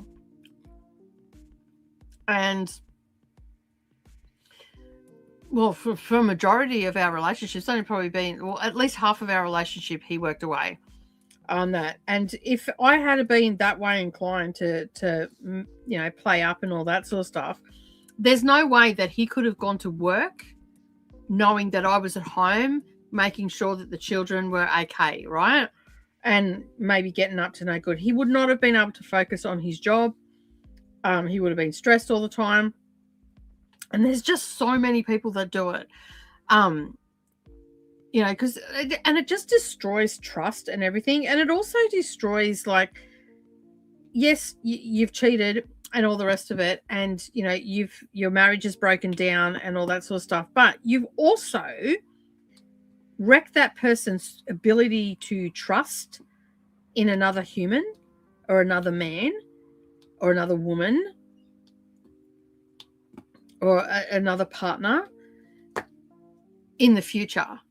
So it creates a situation, and I'm not, just not all people, but generally speaking, you have a relationship and you go into a relationship with a certain level of trust. But if you've had a past relationship where that trust was really detrimental, like with cheating or lying or whatever, deceitfulness and whatnot, because it's being deceitful, then you've destroyed their trust. They're not going to trust the next person. So not only have you wrecked the relationship you're already in, you've already precursored a relationship to not truly succeed or to be truly built on trust, because there's always going to be that level of doubt in that person. And I don't care who you are going to have that level of doubt that, oh, maybe they are out doing this and all that sort of stuff. And then you become that like codependent or very clingy, or all that sort of stuff. So yeah, like it's just, I that's why I despise it so much. And like I understand the books and all that sort of stuff, and like I carry on about it and all the rest of it, but I do read it. Like we read some of the same books, Chris. Like I do read it, obviously. So yeah. But it's just, I get so frustrated with her. And then you'll meet someone in your life where they think it's funny, and I just want to bitch slap them right across the room. I have to walk away, because you are not a nice human if you are thinking that's funny, that it's okay to do that. There was one person I knew, they were carrying on about how they were having an affair and all this sort of stuff. And I was sitting at a table with a group of people. I looked at her dead square in the eye and said, well, you're the biggest fuckwit I've ever met. And I got up and walked off. That never sat at their table again. I worked with them, and I'm like, don't even, and I went and told my bosses, do not put me with them. I do not want to work with them. I do not want to be in the presence of them. They are not a nice human being. They asked me what the situation was. I said, that's not my story to tell. You can find it out from them. But I'm sure they'll tell you, because they think whatever they've done is funny. Christine says, okay, I created an event, and we can create another one for the sprints when you schedule. Yes, I will do that in the next break, hon. For me, lying is the worst thing. Cheating is lying. Yes, it is. It's very deceitful. It is lying, because you have to lie to get away with it. It is always the men who portray themselves as the perfect family man, or the woman who are cheating. That's been my experience. Yeah. I was seeing a guy for a while, and I found out he was married when his wife showed up at the door and showed me his ring. And that he never wore it around me. I told her she could have him. I don't do lying. Yep, that's exactly right. On that, I answered the phone to the chick that he was cheating with. I'm like, and she didn't know at all. And I didn't blame her, because he had actively gone out and lied and said he wasn't in a relationship. And I had that on good authority, because one of his friends also told me that to just keep an eye on things and whatnot. He doesn't know which friend it was that threw him under the bus, but anyway. But it's just a douche move, right? And I don't blame her for going away. Like, if that's what she needed to do to sort of think, like, as I said, she probably went away, spoke to her lawyer to find out what the ramifications were going to be from a divorce, and like, would she lose everything? Because in that time in history, women really didn't have rights, and divorce was very hard as well. So yeah, I feel like it would have warranted a little bit of downtime. And but I mean, at the end of the day, how stupid was he? Like, thinking that he's going to get away with it when he's married to Agatha Christie. Like, shows you the mentality. She was ready to fight me over him. I said, not worth it to me. Yep. But maybe you should talk to him about wearing that ring. I was cheated on with a minor. I've had bad luck. Oh, yeah. That's not good. Yeah, I know that story. That's not a good one either. On that, I like, and even when I talk to Brendan about, like, he doesn't like to read about infidelity either, on that, because it makes him quite frustrated. And when I've talked to him about it, and he's he gets, it's just a douche move. Like, you know, if you're with someone, you're with someone. You're not with someone to go and constantly one foot out the door, like, because that's what it is. Like, you're not committed to the relationship. You're 1 foot out the door if you're looking for someone, right? It's just ridiculous. The fact that she was willing to fight you over him means it had happened before. So she had endorsed the cheating. Yeah. I see. I didn't. Basically, I had my suspicions. The friend confirmed it. Then the girl rang, and I picked up his phone while he was in the shower, and basically I threw his phone at him, and then basically went and got all his stuff and threw it out the door and told him to fuck off and not come back. And that's how it went. And he was like, "You can't." And I'm like, "Can't I? It looks like I just did that." I looked past him. I'm like, "It looks like I've just done what I said I was going to do. Get out." So luckily, my kids weren't home at the time when that all went down, so they didn't see any of that. But yeah, he was gone after that. I don't have time for it, and I won't tolerate it. Oh no, so yeah.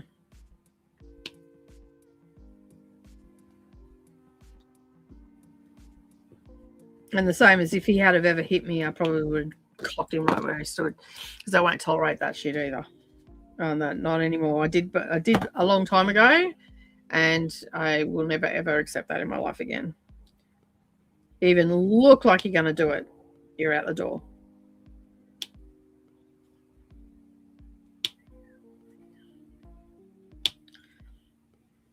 Back to single placing. I love that clicking sound.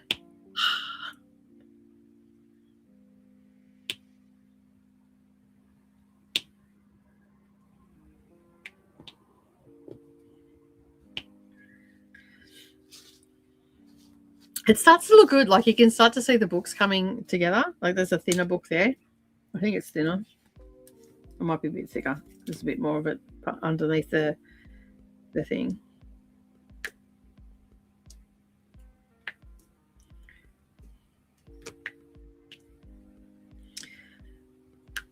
I think I actually have a memoir in there of Agatha Christie's. Because remember a couple of years ago, I'm making good progress today, yeah. There are some women who, for some reason, enjoying being with cheaters. Yeah, because it gives them. I find that I mean, I'm just speculating here, but I find that if you look a little bit deeper, they are probably people that love to be combative in a relationship. Like, they argue every point, all that sort of stuff. Like, I feel like, because that's the only reason that you would be in something like that, is to argue the point, right? And whatnot. So yeah, I feel like that may be the case with some people. They enjoy it because, and also they can whinge to their friends about it as well, I guess. Like, woe is me. But I mean, your friends are only going to tolerate it for so long before they say, you know what, kick the douchebag to the curb. And if they don't do it, like, it's going to start to fall on deaf ears, right? So yeah. Making good progress today, Nicole. I am. I think it's a lack of commitment, Chris. Yeah. I was referring to the wives who stay with cheaters. Sorry for the confusion. Yeah, no, that's cool. I knew what you meant. So yeah, I think that is like a glutton for punishment, I guess, in many ways. Like, they're just 42.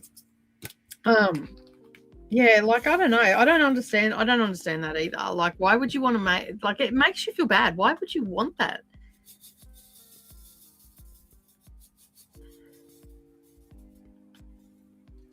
For yourself, like, life is about being happy, not miserable.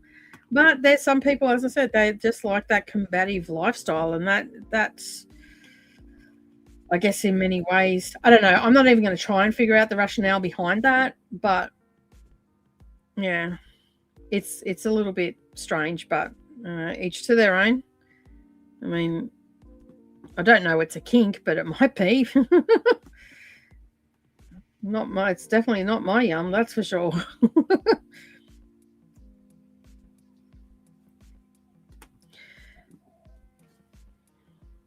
And I often like when I've had conversations about it with Brandon, he goes, I don't have time to cheat. Like, who's got time for that shit? And I'm like, I know, right? Because like we had conversations over the years about it because he worked away from home, and there's some guys that come in. Oh, my missus, really devastated. My missus cheated on me, all that sort of stuff. I understand loneliness is a big thing for guys because we have a huge workforce here that is a fly in, fly out workforce. So they fly into wherever they've got to go in the country for mining jobs and stuff like that, and then they come home. So they're 2 weeks on, 2 weeks off, all that sort of stuff, right? And so guys that turn up at work, oh, my missus cheated on me, this, that, or the other. Usually it's with a mate. One that is not a mate, because any mate would have told her, what are you doing?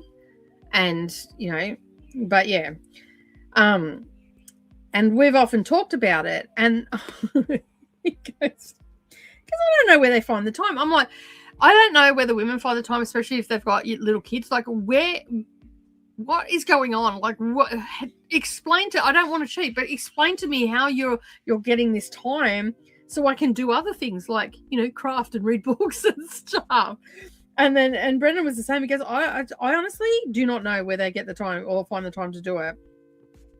Then there was other guys that would, like he'd talk about and all that sort of stuff, that would, have missuses and stuff like that. And then they'd tell them that they're only working particular shifts, and then they would have another shift, and then they, would be going and seeing other people and all that. I'm like, why? I don't understand. Like, and I understand that, guys and some women, a lot of women and that, like, I understand that we're sexual creatures and everything like that, and it's a natural thing to want to be, like, you get attracted to people and stuff. I know that that's all natural, but if you're with someone, if you don't want to be, if you've got one foot out the door, then you don't really want to be with them. Then you should just let them go on that. I truly believe it is a selfish act to do on that. Like, there's no need for it. And it's almost like hedging your bets, right? Like, you got one foot in the door, and you got one foot in this door, and you got one foot in the other door. That, and also, like, how much respect can they have for the person that they're doing the do with?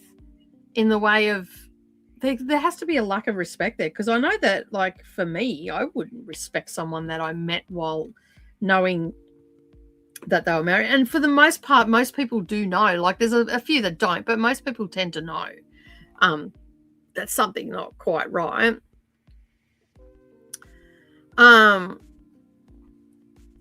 Yeah, exactly. They love the combat of fighting for their man. It's so weird. I know, right? if my man's cheating, you can have him. As they say, one woman's treasure is one woman's trash is another woman's treasure, right? Gladly take him. There's a reason he's single now. So yeah, and if you look at their friends, they are probably not best friends of either. Yeah, that's exactly right. That's exactly, probably not. I had incredibly low self-esteem. He broke me down completely. I guess it was more of an emotionally abusive relationship. Yeah. And that does happen, where you end up just not caring too, and that when you're in a relationship. Exactly. Says Christina. And Melissa says, seriously, I can't fathom wanting to waste my time cheating. Exactly, right? The time, ? How about the energy, ? Dude, this is Christina. Dude, I'm tired at the end of my day. Shoot, at the beginning of my day. Fantasies are different than cheating. This I truly agree with, because there are fantasies. They are different from cheating, because I think that, like I've often said, I don't care where you whet your appetite. I have no problem with that. If you want to watch porn, if you want to fantasize it, all the rest of it, I don't care where you whet your and this is going to be a bit crass for some people, where you whet your appetite, but as long as you come home to eat. Okay, that is the rule, right? So I don't care if you go to the strippers with your mates. I don't care if you go to a bachelor party and the strippers there. I don't care if you watch porn. I don't care if you fantasize about all different things. I'd like it if I was in the fantasy, but you know, can't always have that. You can't always dictate where your mind's going to go, but as long as you come home to eat, right? Because people are going to fantasize. I mean, crikeys! I read pornographic books, for crying out loud. I couldn't stand there and say to Brendan, "You can't watch porn," when I'm reading dark romance and smut. So yeah, it's just too much. Yeah, Christina. I think cheating is so much about wanting to control, and that's why they won't let someone go. Oh, sorry, I just bouncing the camera around. Sorry about that. Yeah, it is a little bit about control too. I'd have to agree with that for sure. Or also just hedging their bets, you know, making sure that that's the person that they want before they let you go. Because it, you know, like there's also loneliness, the fear of being alone. There's a lot of I know that there's a lot of psychology behind cheating and stuff like that. It still doesn't make it right. Anything he will be a safe. Otherwise, she will be burying him. Pretty much, so true, right? Yeah, come home to eat with a good appetite. That's exactly right. I expect you to bring your A game if you're coming home to eat. No worries about that department. Brains do weird things and you can't control it totally, but you can control your body. That's exactly right. And your actions. That is exactly right. Totally agree. Couldn't care less if my husband goes with the guys to a strip club. Watch but don't touch, and all good. Yeah, that's exactly right. That's exactly right. So yeah, like I've even gone into a strip club with my partner. That was quite funny, actually. We went into the strip club. I haven't gone and sat down and watched the strippers with him, but we went into a strip club because I needed to go to the toilet, and it was the closest club there. And we went in there, and it was a place that he used to go quite a bit when he was younger with his mates and stuff like that. And basically, a funny story, his first missus was a stripper. But anyway, so obviously he hung out there a bit. But anyway, we went in there and I had to go. He had to go to the toilet, not me. And I went anyway. But then I got out and I stood up the back and I was, you know, watching the ladies do their thing and perform and all that sort of stuff. And I thought it was a pretty good show and all this sort of stuff. But I felt this dude stood right beside me and he started talking to me and he was like giving me the goo eyes and all the rest of it. And I'm like, dude, you might want to step away. And he goes, well, I'm just talking to you. I'm like, yeah, but you might want to step away. I said, see that really angry looking guy that's walking across the room? And mind you, he wasn't angry because he couldn't see that I was talking to a guy, but he had cataracts. So he used to squint to see. So he looked pissed off all the time. Brendan was walking across the room and I'm like, he's not happy that you're talking to me right now. And this guy turned around, went a sheet white, seen him walking across and seen who the guy was, and went a sheet white and just disappeared. And I was sitting there giggling. And Brendan's like, what are you laughing at? I'm like, you and your cataracts and your angry eyes is just brilliant in a place like this. I got rid of that guy real quick. He goes, yeah, I thought he took off pretty quick. I told him what I said, and he goes, nicely done. Nicely done. So yeah, that was funny. Oh no, like the fear in this guy's eyes was wild. You missed that comment, but it was all good. Oh, okay, did I? Just would have made more sense. I don't know what comment. It's jumping a lot. I can understand cheating if he does not buy Beacon Smoothies or expensive yarn.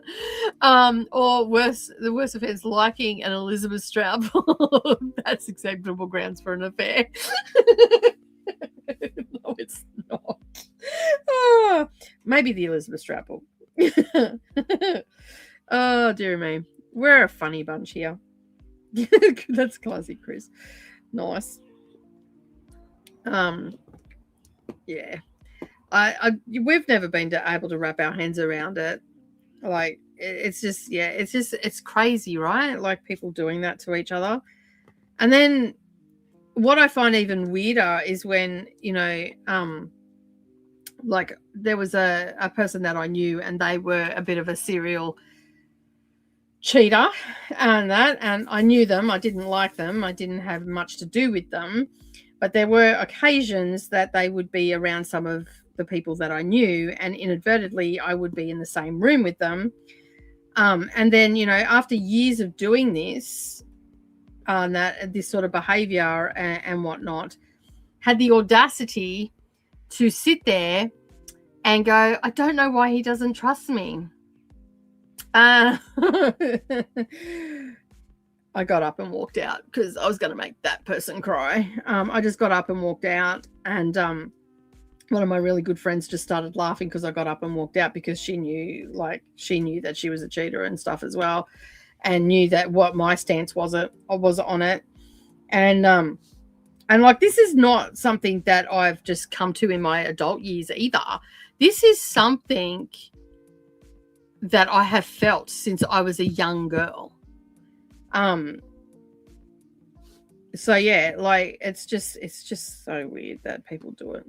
But anyway, yeah, and she had the audacity to, like, I don't know why he trusts me. Like, how quick one forgets. Like, he obviously knows you from around town. That he was not in a committed, like, I don't think he was committed to her. Like, he was never going to marry her or anything like that. But obviously she wanted more, and she didn't get more. But yeah, and I'm just like, think about it. You live in a small town. Everybody knows what you're doing. Like, I even disassociated myself with someone in this town that I heard through the grapevine that they were cheating. And then I sort of done a little bit of investigation, because, like, small country towns have rumors, not always true. And then I did a little bit of investigating and started to watch and pay attention. And her partner was, going away to do things and stuff like that. And she was cheating with his mate, right? And his mate was supposed to be doing stuff with him on these weekends, and then would become sick and all this sort of stuff. And I'm just like, oh my God. And Brendan was working away at the time. I come home, I rang Brendan straight away. I said, I've found out about this person. I just want you to know that if you hear anything about things that are going on behind closed doors, that is not the case with me. I am actually disassociating now. And Brendan was like, yeah, cool, no worries. And I have never spoken to her since. Like, I won't even acknowledge her, because not only, like, if you've got no kids, whatever, right? I still don't appreciate the fact that you're doing it, and I don't like it and whatnot. But when you've got 3 young children and you're about to blow your family up, I have serious judgment on you right now. And yeah, so I've never spoken to her since. I just basically gave her a real wide berth. And that's sort of when I decided, while Brennan was away, that I wasn't going to make friends outside of the house anymore, because it was just, because people talk and they spread false information quite readily around here. There's always rumor mill going. And I just don't want to be a part of that. Like, I didn't want Brendan going away to work thinking that something was going on, when in actual fact nothing was going on. It was someone else. So I just didn't want to get tarred with the same brush on that. Chris says, I broke up once with someone over trail mix. Oh my goodness. That's fair. Trail mix is pretty good. Did they eat it? Did they steal it? I would have kicked them to the curb too, Chris. That is fair enough. That is a fair call. All right, number 1. Got little sparkly ones that are going on this. They're called AB drills. We are going to have a 15-minute break, in a moment, because we've been chit-chatting, and I just realised another hour and a half has just passed.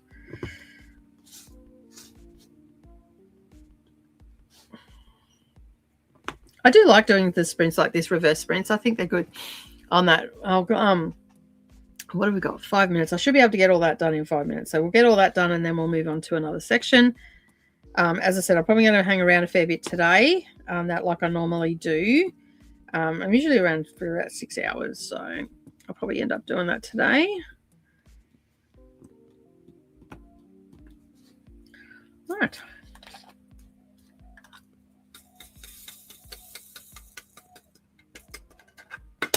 There's been a bit of static in the air today because they're actually sticking pretty bad to the tray. 24. So we will be doing, I will be unrolling it a little bit today. So, yeah. Probably going to go and lay down soon, but we'll be leaving you up. Thanks for hosting today and have a beautiful day. Thank you, Christina. Thank you for being here. I appreciate it. I will, in this next 15-minute break, I'm just going to go and grab another cup of tea, but I'll come out and I'll schedule those sprints before I come back on for you, hun. And then I'll flick you through a message just in case I don't get to it in this break when I've done them.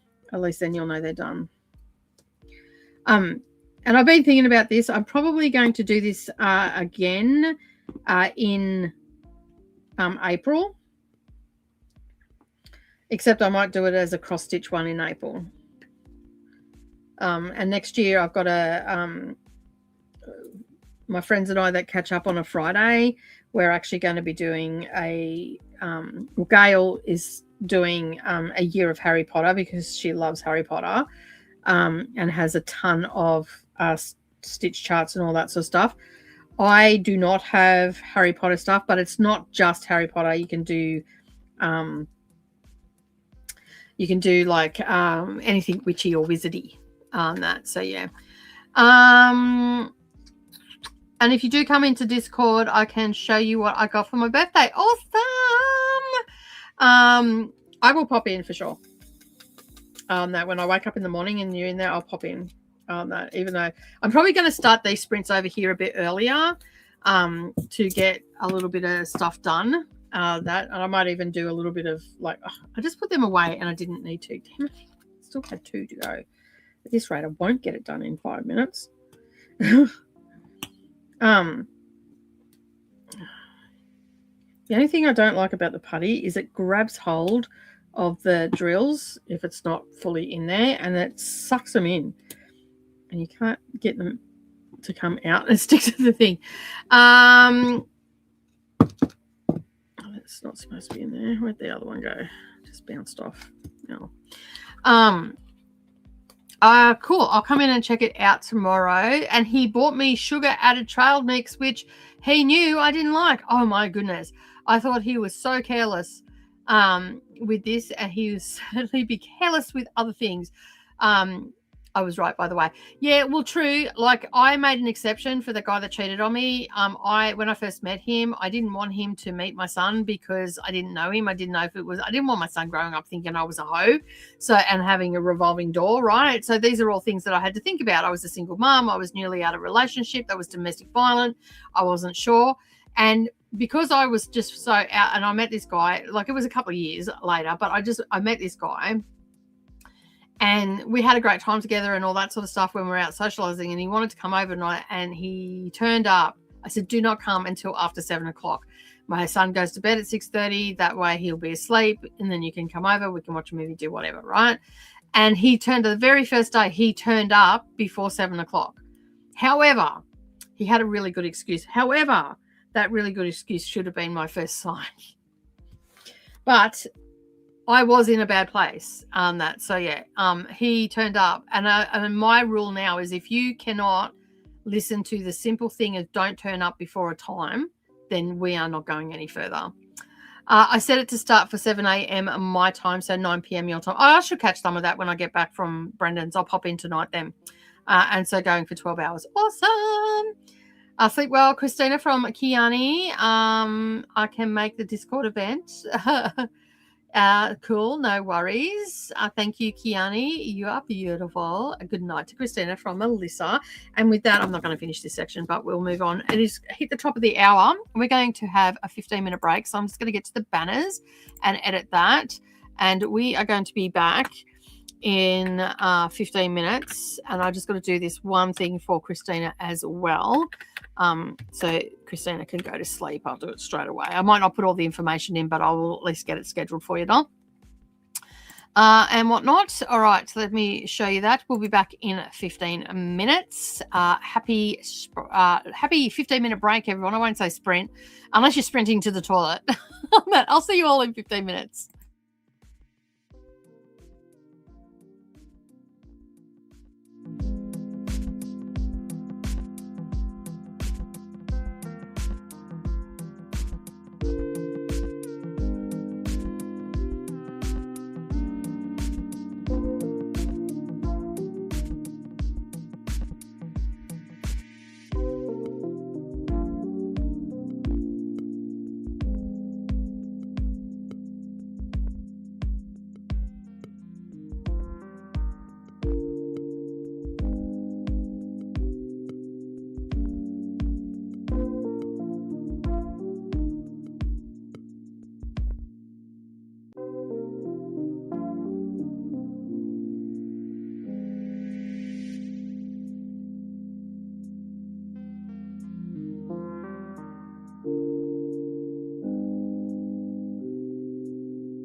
We are back.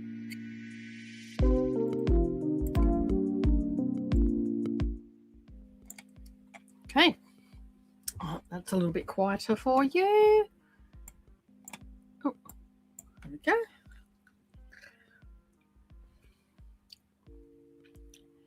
All right, I was going to make a cup of tea. I decided not to. I got my Hydrate instead, which is like liquid IV. I like to have one of these a day because I've noticed that the older I've got, the quicker I become dehydrated. So I'm trying to make sure that I get all my hydration in.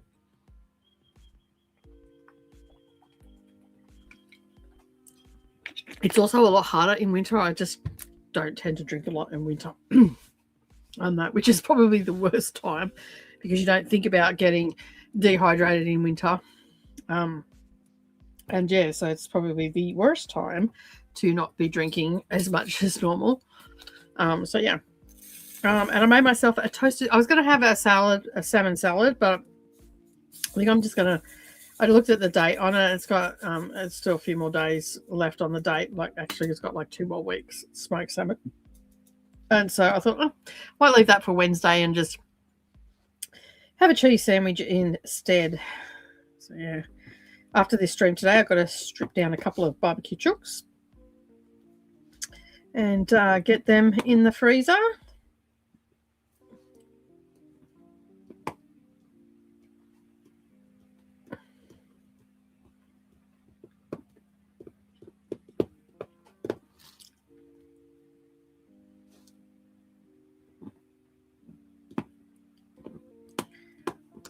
They all went on crooked.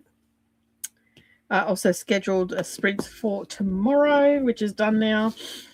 So, Christina did it. Chris is saying, we were talking about, before we had the break, we were talking about infidelity and stuff like that. The topic of conversation came up because of Agatha Christie, and because Chris is reading a book about the week that she disappeared. And we were just discussing, you know, like how she probably just went away to, you know, there's lots of theories about what went on and all that sort of stuff. But anyway, I think it's just ironic that she is a murder mystery writer and she created her own mystery. So yeah. So yeah, we were talking about that, and I was talking about, you know, the little, the should have been a signal that things weren't going to work out very well with ex-partner and all that sort of stuff. So yeah, anyway, yeah, Brendan and I are looking forward to going traveling this summer and whatnot. And it's quite interesting. Over the weekend, we were watching Strick and Fran. They're a YouTube couple here, and they're, I think we were watching older stuff of theirs. Yeah, we were watching some older stuff of theirs because they were in their old boat. And so they've been traveling around the top end of Australia and up the east coast and stuff for the last few years, and they've been filming their adventures. And we get to see a lot of our country that you normally wouldn't see in some places that they go. No humans go there because it is either that remote, there's no roads or anything, no way to get there except by boat, or it's just really rough terrain, and they're coming in from the ocean. So so they do that, and they're just really good to watch. Like, they're very relaxing to watch, and we generally have it on in the background and we're, you know, watching away and all that sort of stuff. And but it's quite interesting to watch them. And we were talking about going away, and they were talking about on this video being really isolated and no one there and all that sort of stuff. And it got us talking about them and what they're eating and stuff like that, because they catch all their food. So they're just living off the land and whatnot. And I was talking to Brendan, and I said, oh yeah, once when I was with George, which was my first husband, that ended in domestic violence and stuff like that. But when I was with him, we had enough, and we decided that he wasn't great in society. So there was a lot of, we'll just pack up and go. And we did a little bit of traveling and stuff. And I didn't realize, I'd never told Brendan this story. And So yeah, George and I went off and because you don't really talk about ex-partners. I've been with Brennan for nearly 20. Well, we got together in 24 years this year, and so and he knew that it ended in domestic violence and all that sort of stuff. And I've never really talked about anything else, like it just ended that way, and that's why I'm not with him and all that sort of stuff. And I don't feel comfortable always talking about ex-partners, but when I got with Brennan, I was already I was 32 years old, so just about to turn 32 actually. So I was 31 when I got with him. So it's a lifetime ago, right? And I'd already lived a lifetime because I moved out of home at 15, 16.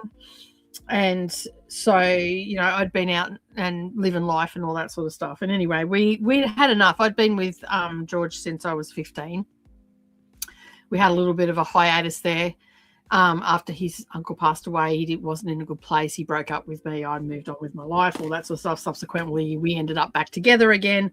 And when I was about 18, we moved out into the middle of the bush and pitched a tent at this dam, and we stayed there for nearly 6-7 months, and we just lived off the fish that we could catch in this dam, and just lived really simply, and just basically lived in the middle of nowhere. And Brendan actually said to me, he goes, it's really nice to know that there was actually some good times in your relationship, because we've only ever discussed why you broke up and why it ended and all that sort of stuff. And he goes, it is actually nice to know that you actually had some good times in there. I said, I've had a great life, because we were talking about how we've got to our point now, and I said I wouldn't change anything in my life, good, bad, and the ugly. I wouldn't change it, because it's made me the person that I am today, and I truly believe it's made me more empathetic. By all means of accounts, I should be an angry person, and I'm not. Because I went from one household to another. My partner was controlling, but it wasn't all bad. He was very controlling. He was a very jealous person. And so, so it was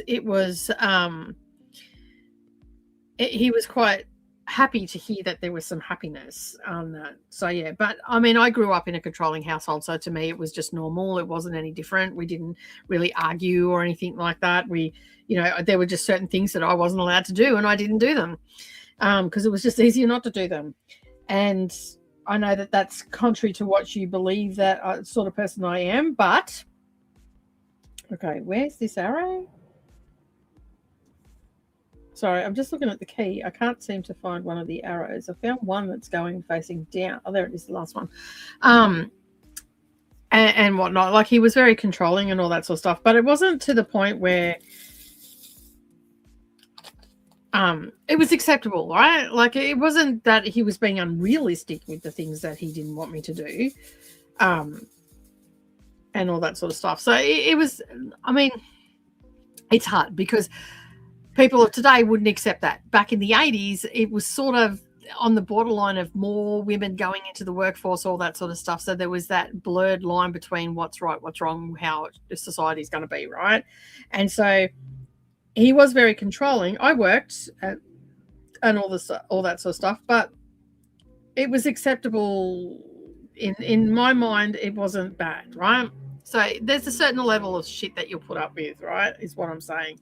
But we did a lot of fun things, and I said to him, there was one stage that we'd had, this was this was after the living down in, it was in 88. We decided one morning that we were going to move. Our lease had run out a few weeks beforehand, and we decided that we were going to move. And now was a good time to move. So we put our stuff in, over the course of a week or so, we put our stuff into storage, and a friend of ours was also living with us at the time. So they had a friend that was looking for a place to live. So they moved in, and we got them on the lease and done all the things you do when you're leaving a place. And so it was good. It worked out well. And then basically we got in the car and off we went, and we went up to Queensland, and we went to Russell Island, and we were staying with some friends there. And so yeah, so it was a fun time. We probably shouldn't have left in the car that we did, and it broke down, and we ended up having to get towed. And he ended up going to a dump that was on Russell Island, which is there's a group of islands just off Brisbane here in Queensland, in Moreton Bay, and one of the islands is called Russell Island. And so we went and stayed with some friends there, but the car broke down on the way. We ended up getting towed to the island. And it was quite funny because there was no bridge to the island as there is today. And this was back in 1988. And so in the 1900s, as Lockie likes to point out. And so, yeah, so we'd done things like that. And it was, it was an adventure and all that sort of stuff. But I didn't realize that I hadn't told that story to Brendan before.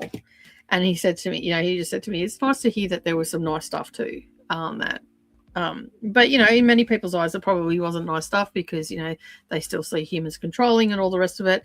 And I don't think he would have been domestic violent because he wasn't domestic violent. Like some people say that is a form of domestic violence. As I said, there's a certain level of stuff that you'll accept in a relationship, no matter who you are. And whatnot. Like if we're really honest, like, yeah, we might sit there and say we won't tolerate all that. Like I came from a controlling house, went into a controlling house. I didn't know any different. And so, but I learned a lot, like I learned that what I'm not going to tolerate anymore. No one tells me what to do now. But back then when I was like 15, 16 and 17 and 18, what the hell did I know? That was normal stuff to me. So, yeah, so it's quite interesting what you'll tolerate and what you won't, right? So anyway,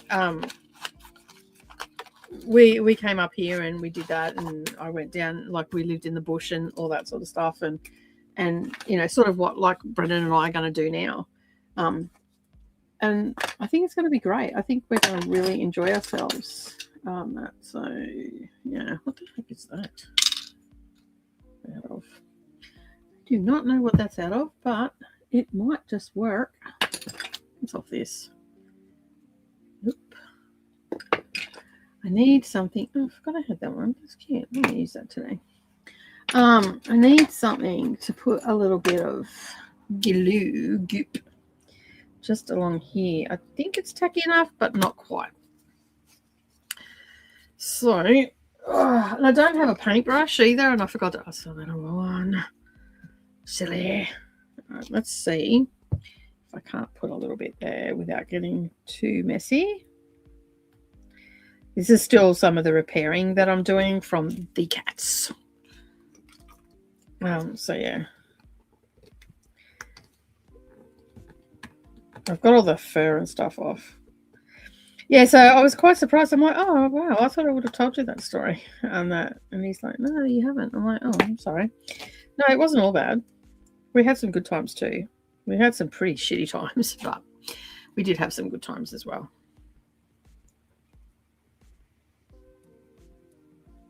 This dries pretty quick too, so I can just pour some, like put a little bit over. But it's really hard to get out of the bottle. So I sort of just put it in this and use this little applicator. But I might have to just let this one dry a bit because this is still the remnants. Probably should have started up the other end and let this dry. But anyway, this is just the remnants of the cats and repairing it. So yeah, so you just you put it on and you just smear it out, and it becomes very tacky.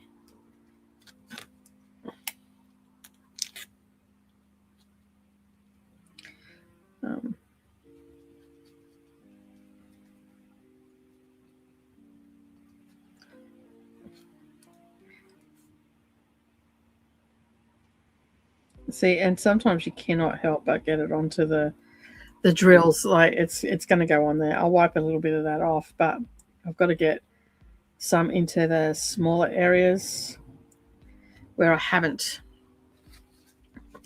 pulled any. of the drills off or anything. They're stuck on there and I don't want to pull them off either. So, all right, I think that will be enough, but I will get the tissue that I have here and just wipe off that excess from the drills, which I did do with the other one. But you can't get it all without going down to the thing. And I don't want to use wipes or anything on it because I don't think the wipes that I have are the proper ones. All right, let me just move this across a bit. And we'll work on this one here. And, oh, I think this might be one that's still a bit stuck. There we go. But that's tacky. So yay. So I'm going to work on this area up here until that area will dry very quickly that I just put the glue on. So I'm just going to work on this one up here. And so I know that I'm just going to work here. I think is probably the best thing to do. Let me get all my tools back down. Put that on there. All right, you can see that okay. Awesome. All right. Number 5. The problem is now I don't have my key. So this is why I keep, so you can see here I have because when I do a Diamond Art Club, it comes with a sticker. These are stickers that you can put onto your little drill holders. I don't use them because I get symbol fatigue, so I use the numbers 1 through to 52. These came with these stickers, so I just put them on. There's 60 in this container, so I can have as many as 60 on it. And I just then basically look at the symbol what's on here, and then I just go and find this rather than look on the symbol here, then trying to find the symbol here. And of course, you could probably have them in order, but it's a lot easier just to have those numbers. So that's why I hold on to that. And then the other part of the sticker I just cut up because it doesn't fit into this correctly, into the A5, I think it is, book. So I've just got the little sticker of the actual chart and then the information and then when I started it. And this is just a little journal. And if I want to, I can pretty it up later on. I'm just not really into doing that for the diamond painting stuff. But now that I've moved the chart, I can't see the key that's on the side of the canvas. So that's where this comes in handy. So I'll just have it in front of me. And then I know, I know that number 5 is this black dot that's near here. So you do start to get used to the symbols and whatnot. Because there's, especially if there's a lot of that color. And there's a lot of black in this one. So, yeah. Do I want to use this one? Let's see if I place it a bit better.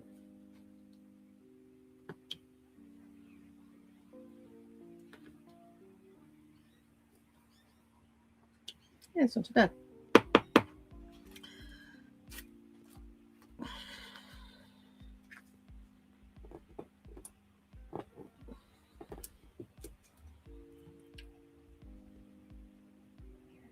I didn't listen to my book during that sprint, that little break either. I was just getting stuff done and whatnot. So yeah. But you're absolutely right there, Chris. You do need to listen to the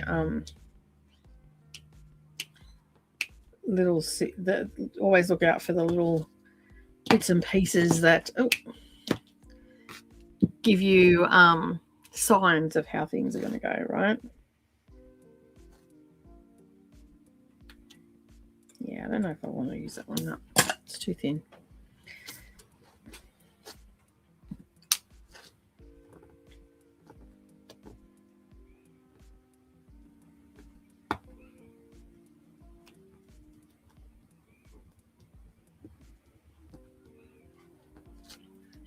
All right.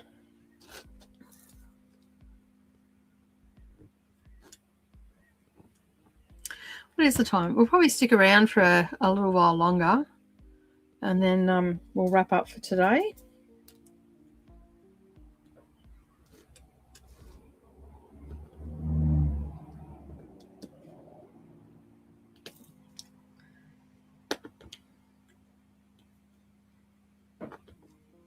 The only problem with putting the glue on that, like you can hear it, it's getting tacky. So the only problem is I can put the release paper down once it's dry, but not while it's wet, because it'll just glue it to it. So I've sort of got to leave that little section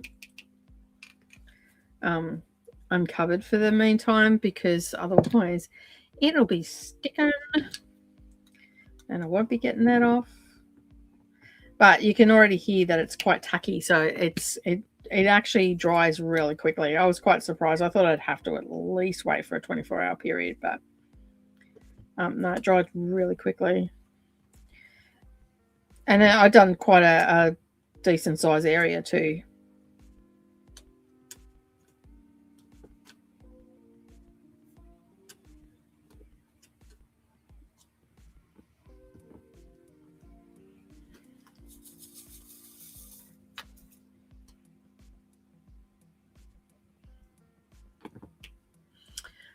Right, I might just put my other glasses on now, because my eyes are starting to get a little bit fatigued from the light, and it's just like an instant relief with those glasses that I've got. And like when I look at, I can see the colors of everything, but they do have like a sepia tone over them, which makes it a lot easier to see. I can assure you. I'd love to use these at night if I could. Some people around here, I swear they drive with their high beams on. It's just around here that it's pretty bad. Right.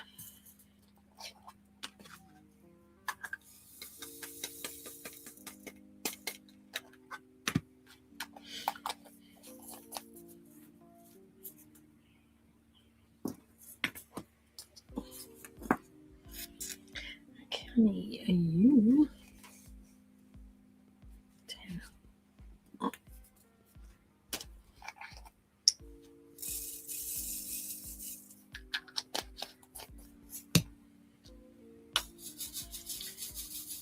So what else is everybody doing?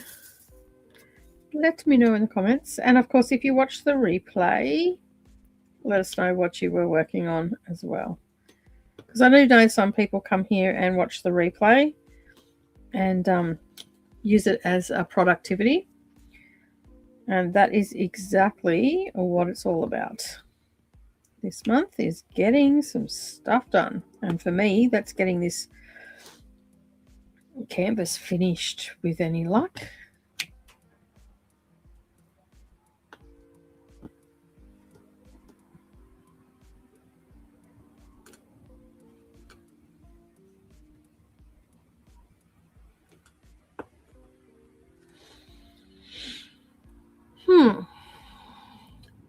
Where's my drink?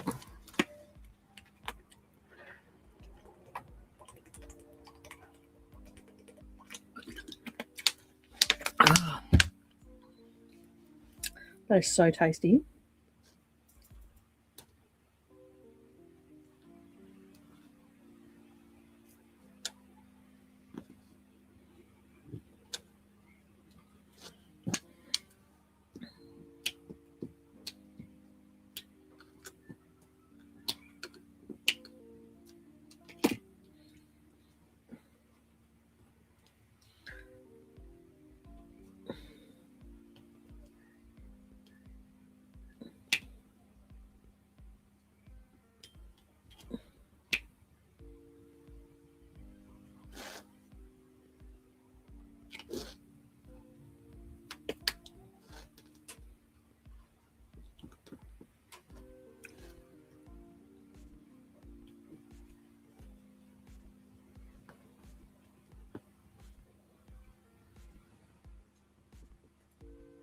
I need a little bit more.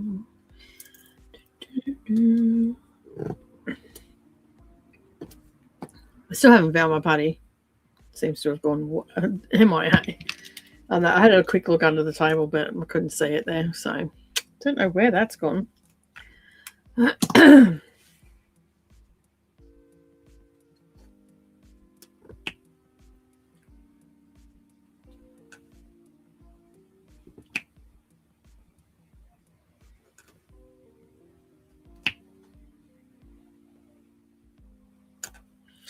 So Savannah has her first day of placement, which is her last placement for her uni course. So that's exciting. So this is like her final assessment in many ways for her teaching capabilities. And that, so she's a little bit extra nervous.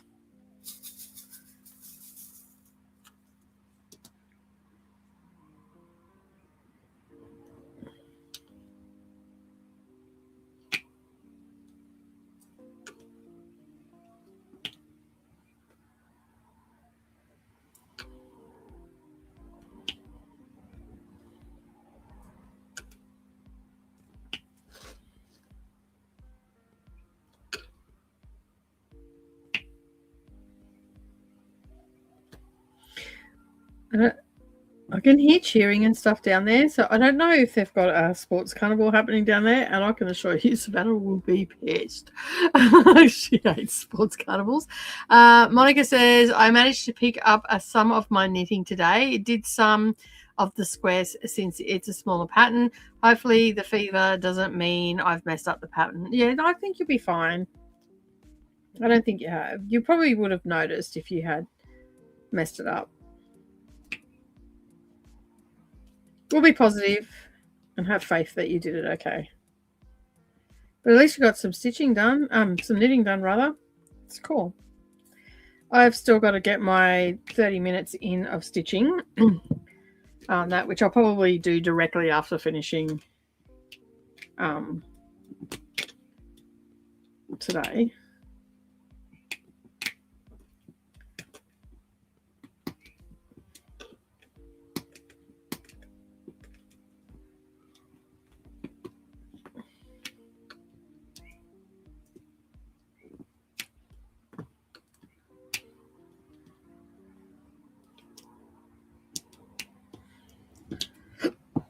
All right.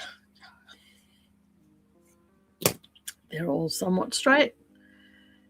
The blanket, not so much. Yeah, I probably wouldn't have worked on the blanket because it's a particular pattern, right?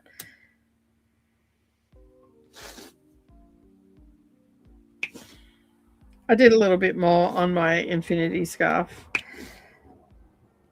I think I just like having the stuff there that I can just work on whenever I want to. Like I don't have to think about what I'm going to work on. I can just pick something up. I think that's why I end up with so many projects on the go. I do like that aspect. I do have to pull out one of my cross stitch charts. I've got to do a bit of frogging on it. So we'll have to get that out in the next couple of weeks because it's going to take a little bit to frog it out because I want to basically get some more stitches into that in October. So yeah. So if I can do that, it'll be ready to go, and I can just, I possibly would get it finished in because there's not much to go on it because I've done everything else except for this one section that I have to frog out because I made a counting error somewhere. Can't find where the counting error is, but anyway, I've got to readjust the pattern because particular motifs won't fit in it because I stuffed up the counting somewhere. I think I know where I did it, but anyway. I'm sure I will get it sorted before I know it. It will be frogged out and it will be done. And then I won't have to worry about it again. Oh, nose is starting to run again. Whenever the temperature drops, my nose starts running. It's so weird. My nose during summer, no running. If it's hot, like warmish outside, no running. If I go into air conditioning or anything like that, yeah, nose starts running. Melissa says, I think I'm going to head to bed. I have the cat who expected bed cuddles staring at me in the doorway. Good night, Melissa. Thank you for being here. Monica says, thankfully the square is small, so if I do stuff it up, I'm okay with starting again. The blanket, not so much. That's fair enough. That is fair enough with the blanket. Ugh. And it'd be just like, oh my god, I made a mistake. Damn it.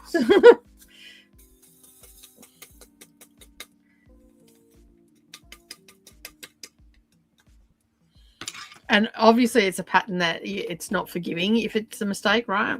So yeah, then you've got to start it again. That's painful.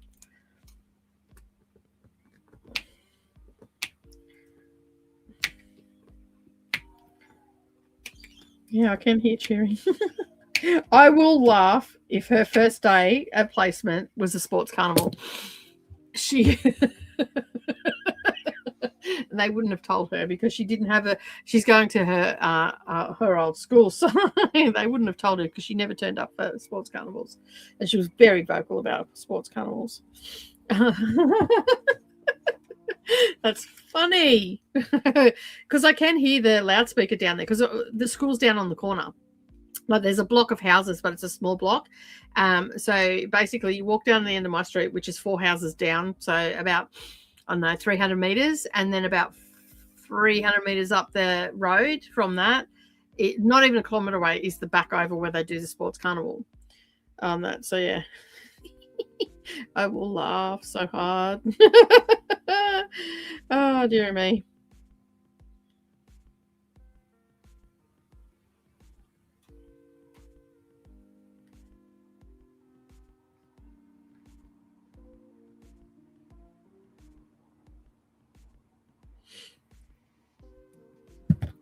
Sorry, Brendan's just stopped in at the Supo and asked me if I needed anything. So yeah, so she's not gonna be happy at all. So yeah. Anyway, that's funny. I feel like I'm gonna have lots of laughing moments at her career. Oh dear me. Anyway. All right, I think we're just going to go to the top of the hour, and that'll be 5 hours that we've been streaming for, close to it. Where are we at? Yeah, another 15 minutes. And we might call it a day. I don't want to fatigue my arm on that. And if I keep going, I mean, I can keep going. There's nothing wrong with my arm right now. I think that I might actually do myself a disservice. So I think that it's best if I just finish up. But we will be back tomorrow, probably for the same amount of time, to be honest. I'm excited to get home and get my new colouring book and acrylic pens and make a pretty edition for Ballad. Has yours arrived yet? Yes, it has. It arrived. Okay, so funny story. I got a message from Amazon saying that it would be that has been delayed, and the new delivery, it was supposed to be the 5th of August, right? That was getting delivered. I'm like, that's cool. They'll take the payment on the 28th, and then they'll it'll be here because I don't get same day delivery, okay, because I'm out west and stuff. So anyway, they said that it'll be here on the 5th. Anyway, they sent a message saying that it was a new delivery date for the 11th. And I'm like, oh, damn, it's not going to be here. I'll have to get the ebook, try and get the ebook or the audio. I'll just get the audio book, and that's what I thought. And anyway, the day they sent me that it was coming on the 11th, it was delivered that afternoon. And I'm like, I walked into Savannah and I'm like, I don't think they know what a calendar is, or whoever's doing the calendar and emailing out actually doesn't know how to read a calendar. And like, I've got an email stating that, and I'm like, luckily I didn't go away or something like that, or I wasn't at the house or whatever. And then we got a new postie, and I have never in my life known a postie to walk up someone's backyard when there is a massive dog barking. Fair enough, it wasn't coming down, but she kept walking up, and he didn't care that he was getting zapped. She was walking up, and basically he was going off his ever-loving head. And I heard her called out, didn't knock. and that, and I'm like, oh, they must have been here. And then I could hear her calling out again, and I walked up the side of the road, and I'm like, what are you doing?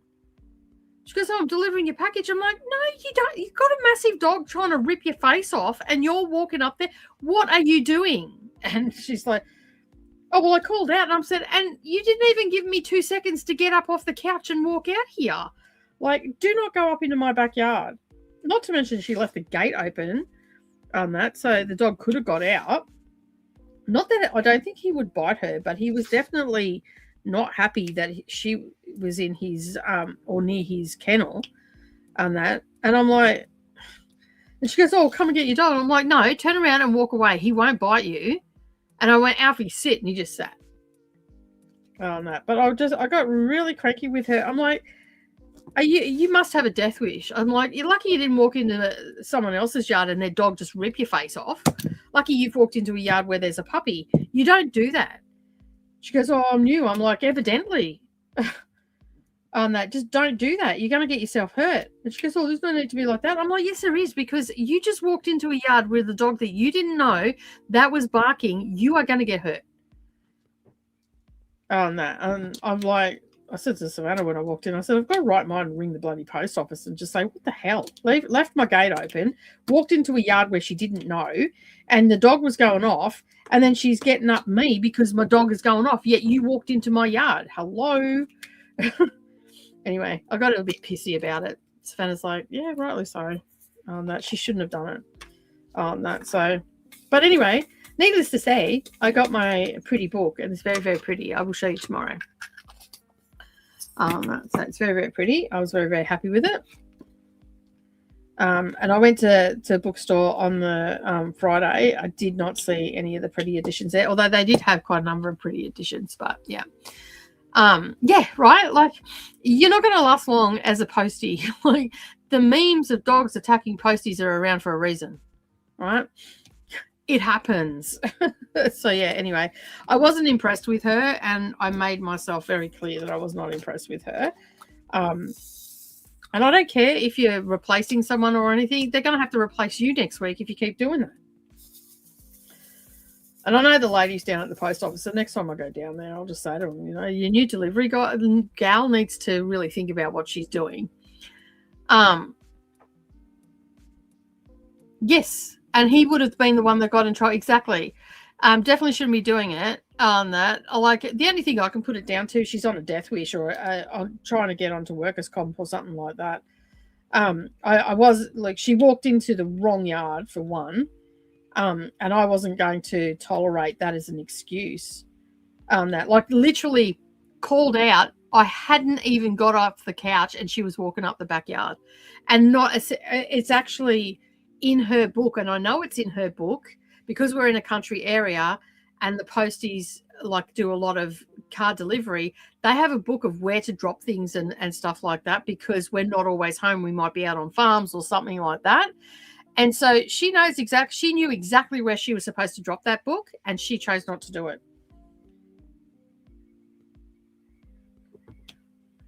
And she's like, oh, it's not safe out there. I'm like, it is safe because I'm home all the time. Like, yeah, I don't know whether she was thinking or not, but I mean, and he's not a small dog. He's the size of a bloody Shetland pony. Like, no brains whatsoever. Like, if she had done that to one of our friends, they've got a dog. Like, she doesn't bite, but she looks angry, and she's just a little pitty, right? She doesn't bite though, but they've got a perimeter collar on it and a bite collar on it, because she when she barks, she runs at you as if she's going to bite you. She's not bitten anybody ever, but she runs at you because she knows she's menacing. But their other dog that's there, that if you walk into their yard and it doesn't know you, it'll rip your bloody leg off.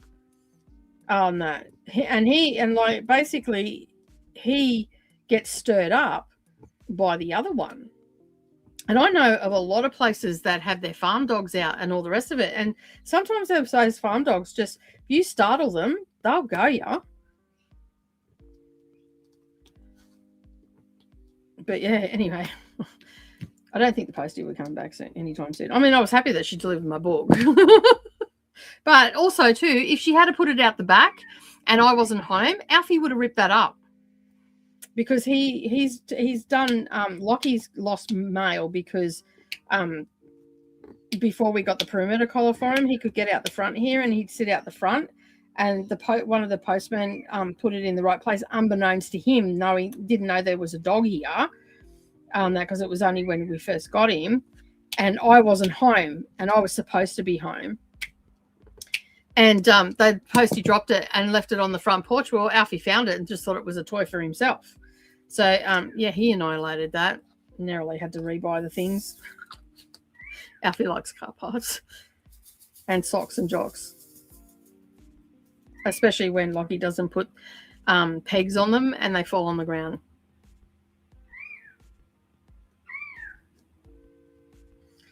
Which we had many conversations about that.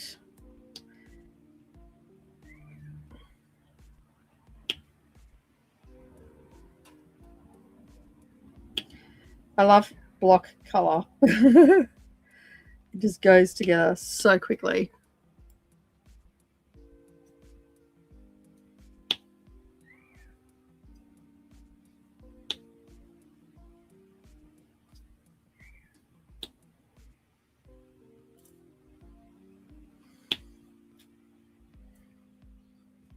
Feels a little bit weird that I'm not doing booktube stuff today,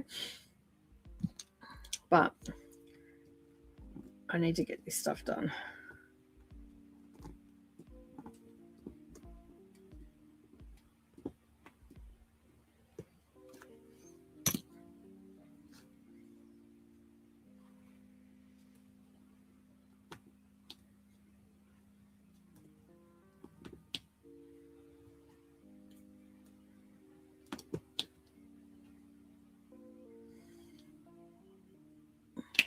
I was having a look at some of the I pulled the sticker, like when you get Diamond Art Club stuff,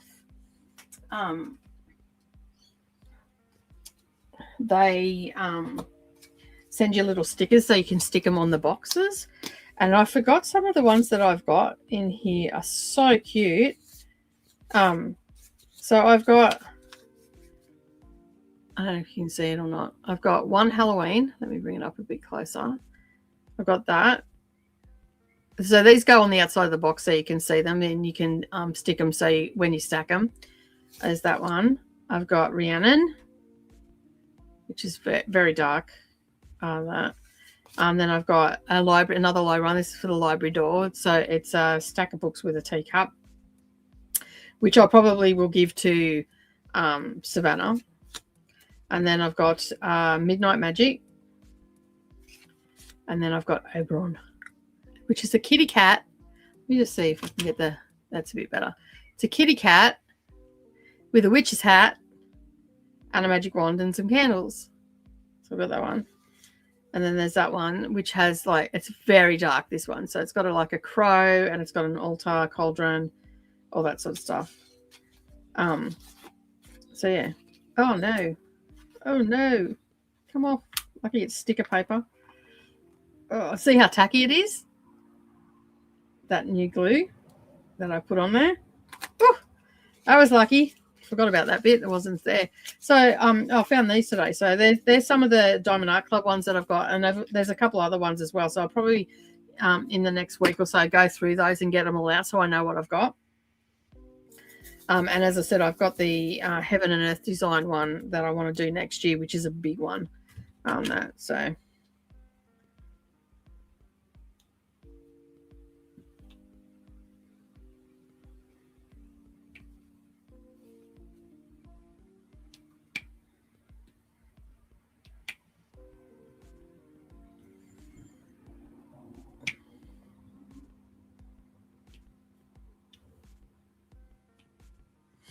All right. And with that, I am going to bid everybody farewell. I will be back tomorrow. I'm going to be in 2 places at once. So sprints tomorrow. I'm thinking that I'm going to go over to Brendan's tonight, but I'm going to send him a message now to say, look, I'm just going to stay for a couple of hours because I've got to come home and do some work. on that. And I think what I might do is actually start only do a 2-hour thing tomorrow. I'll see how I go. And then, yeah, maybe we'll see how it plays out. But for now, I think that it's going to be tricky to be in 2 places at once. I'm thinking that I might need to not do that and just do a shorter, because I did say that I was only going to do like a video a day, like, and not all day every day. So if I maybe just set the alarm, get up, come out, do a little bit, and then like start at 7 o'clock, and maybe just do a 2-hour live stream instead of a big one like today. And then obviously on Wednesday it's going to be dual streaming, so there's going to be a lot of bookish talk and stuff like that, but I won't be on camera for either one. So it'll work out, and I'll be able to keep the chatty bits down, and we'll just be quiet and stuff like that. I can always chit chat through the sprint if I need to, but like, you know, just unmute it, or just have the 2 computers going or something along those lines. I don't know. I'll have to work it out. But yeah, so it's all going to be fun and games for the next couple of weeks. But I'm looking forward to it because I'm going to get a fair bit done. So we've already moved the canvas, which is a good thing.